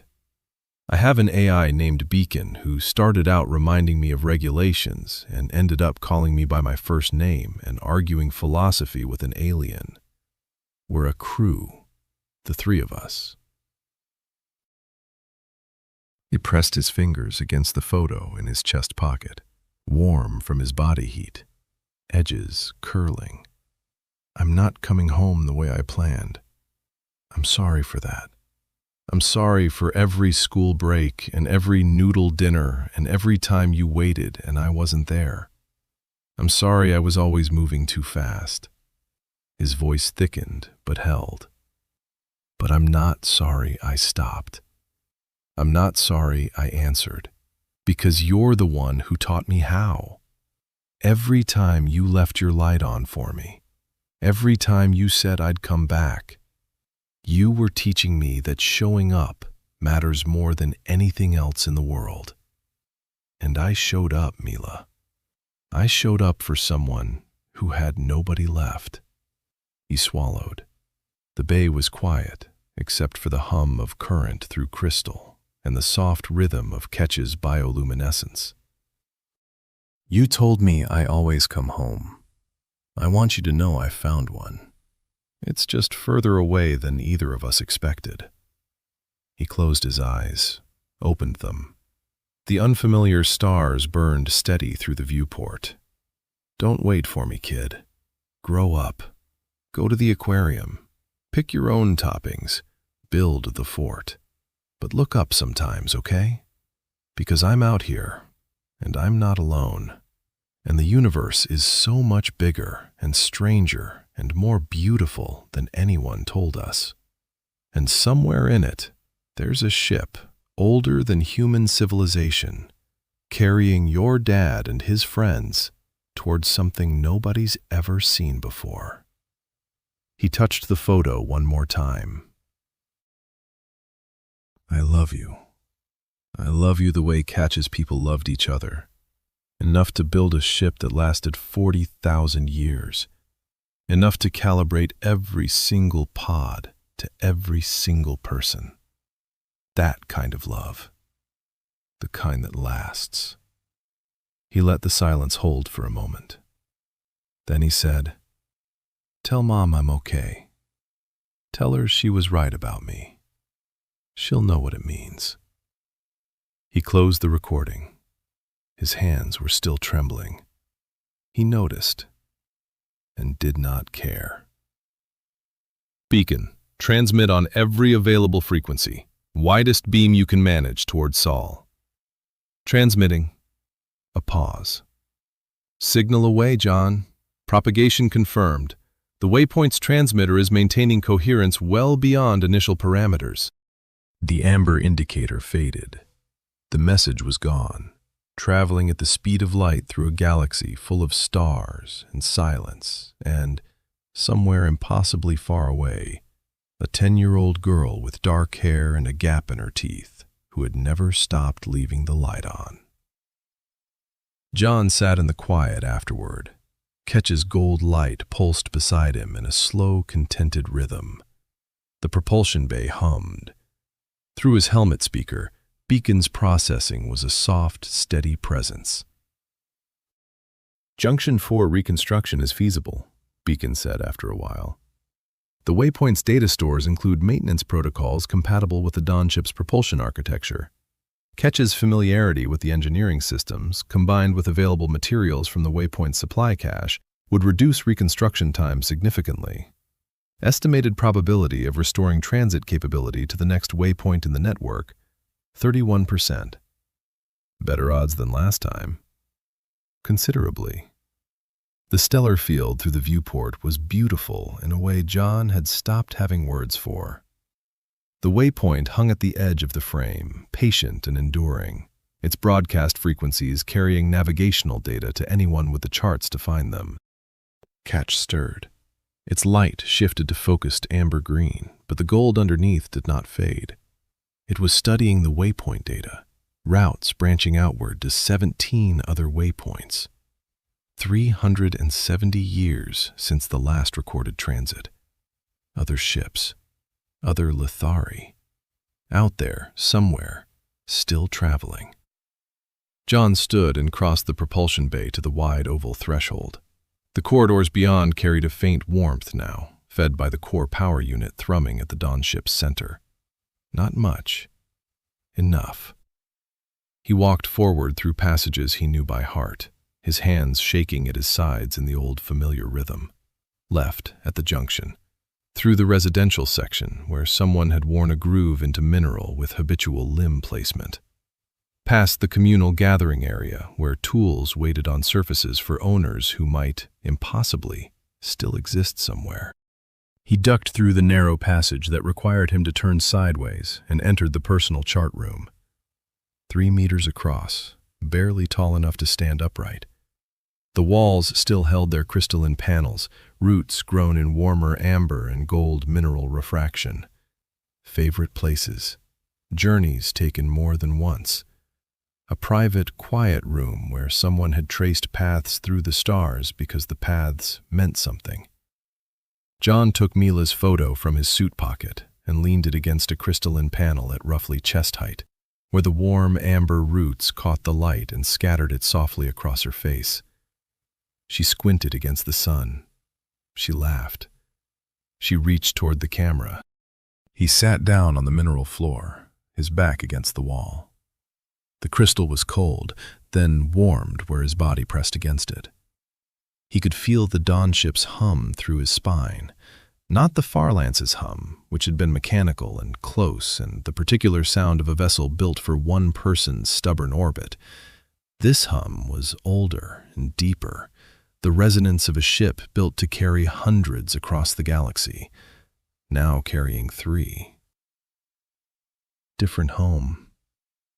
Still home. Ketch appeared in the doorway. It moved with the fluid ease of a being in a space designed for its body, its broad manipulators brushing the walls in that unconscious gesture of someone touching familiar things. It settled beside Jon, not touching, close enough that Jon could feel the radiant warmth from its crystalline surface. Its light was a steady, quiet gold. Through his helmet speaker, Beacon said, "Jon." "Yeah." A pause. Not a processing pause. "I have completed my analysis of the waypoint network data and the available repair resources. I have calculated optimal transit routes to the 3 nearest waypoints with the highest probability of encountering active Lithari infrastructure. I have modeled power requirements, junction repair timelines, and consumable constraints for each route option. And I would like to go." Jon waited. Not because continuing optimizes our survival probability, not because the mission parameters require it, not because I have been asked. Beacon's voice had recovered most of its precision overnight, but what it carried now was not precision. It was something that had grown quietly in the space between calculation and conviction, building since a triple diagnostic sweep on the day the beam brought them here, and silence on the worst night, and a refusal to pull back when pulling back was the rational choice. "I would like to continue this journey with you and with Ketch. I state this as a preference." Jon smiled. It hurt his cracked lips, and he did not care. "Then set the course Ketch gives you." "Acknowledged." The lightest pause. "With pleasure." Ketch's prismatic clusters turned toward Jon, catching the amber gold light from the personal star charts and fracturing it into warmth. Its surface pulsed once, slow and deep, the gold of its name, of home, of a navigator who had carried the weight of a dead civilization for 40,000 years and had just learned it might not be dead after all. Jon leaned his head back against the crystal wall. Through the narrow passage, he could hear the dawn ship's systems shifting as Beacon integrated Ketch's route data. A subtle change in the hum, a redistribution of power, the sound of a ship preparing to move. In this small room, Mila's face caught the light from Lithari star charts that mapped journeys someone had loved enough to trace in crystal. Ketch's warmth radiated against his shoulder. Beacon's voice was steady in his ear. The dawn ship moved forward. And behind them, deep in the structure of the waypoint, a system that had been listening to the dawn ship's distress signal for as long as the signal had been broadcasting, registered a change. The frequency that had carried a cry across 40,000 years of darkness, 11.3 seconds of structured data, 7 nested layers of encoding, a call that had outlasted civilizations and crossed the void between stars. Went quiet. The null frequency settled into silence. Not the silence of failure or decay or entropy finally winning. The silence of a question answered. Someone had come. Someone had listened. Someone had stayed. The signal rested. Thank you for listening to 40,000 Years by Ethan Drake, produced by Blue Coast Studio. Blue Coast Studio brings you new full-length audiobooks regularly, so subscribe and tap the notification bell and stay tuned for more stories to come. This audiobook is protected by copyright, all rights reserved. Until next time, happy listening.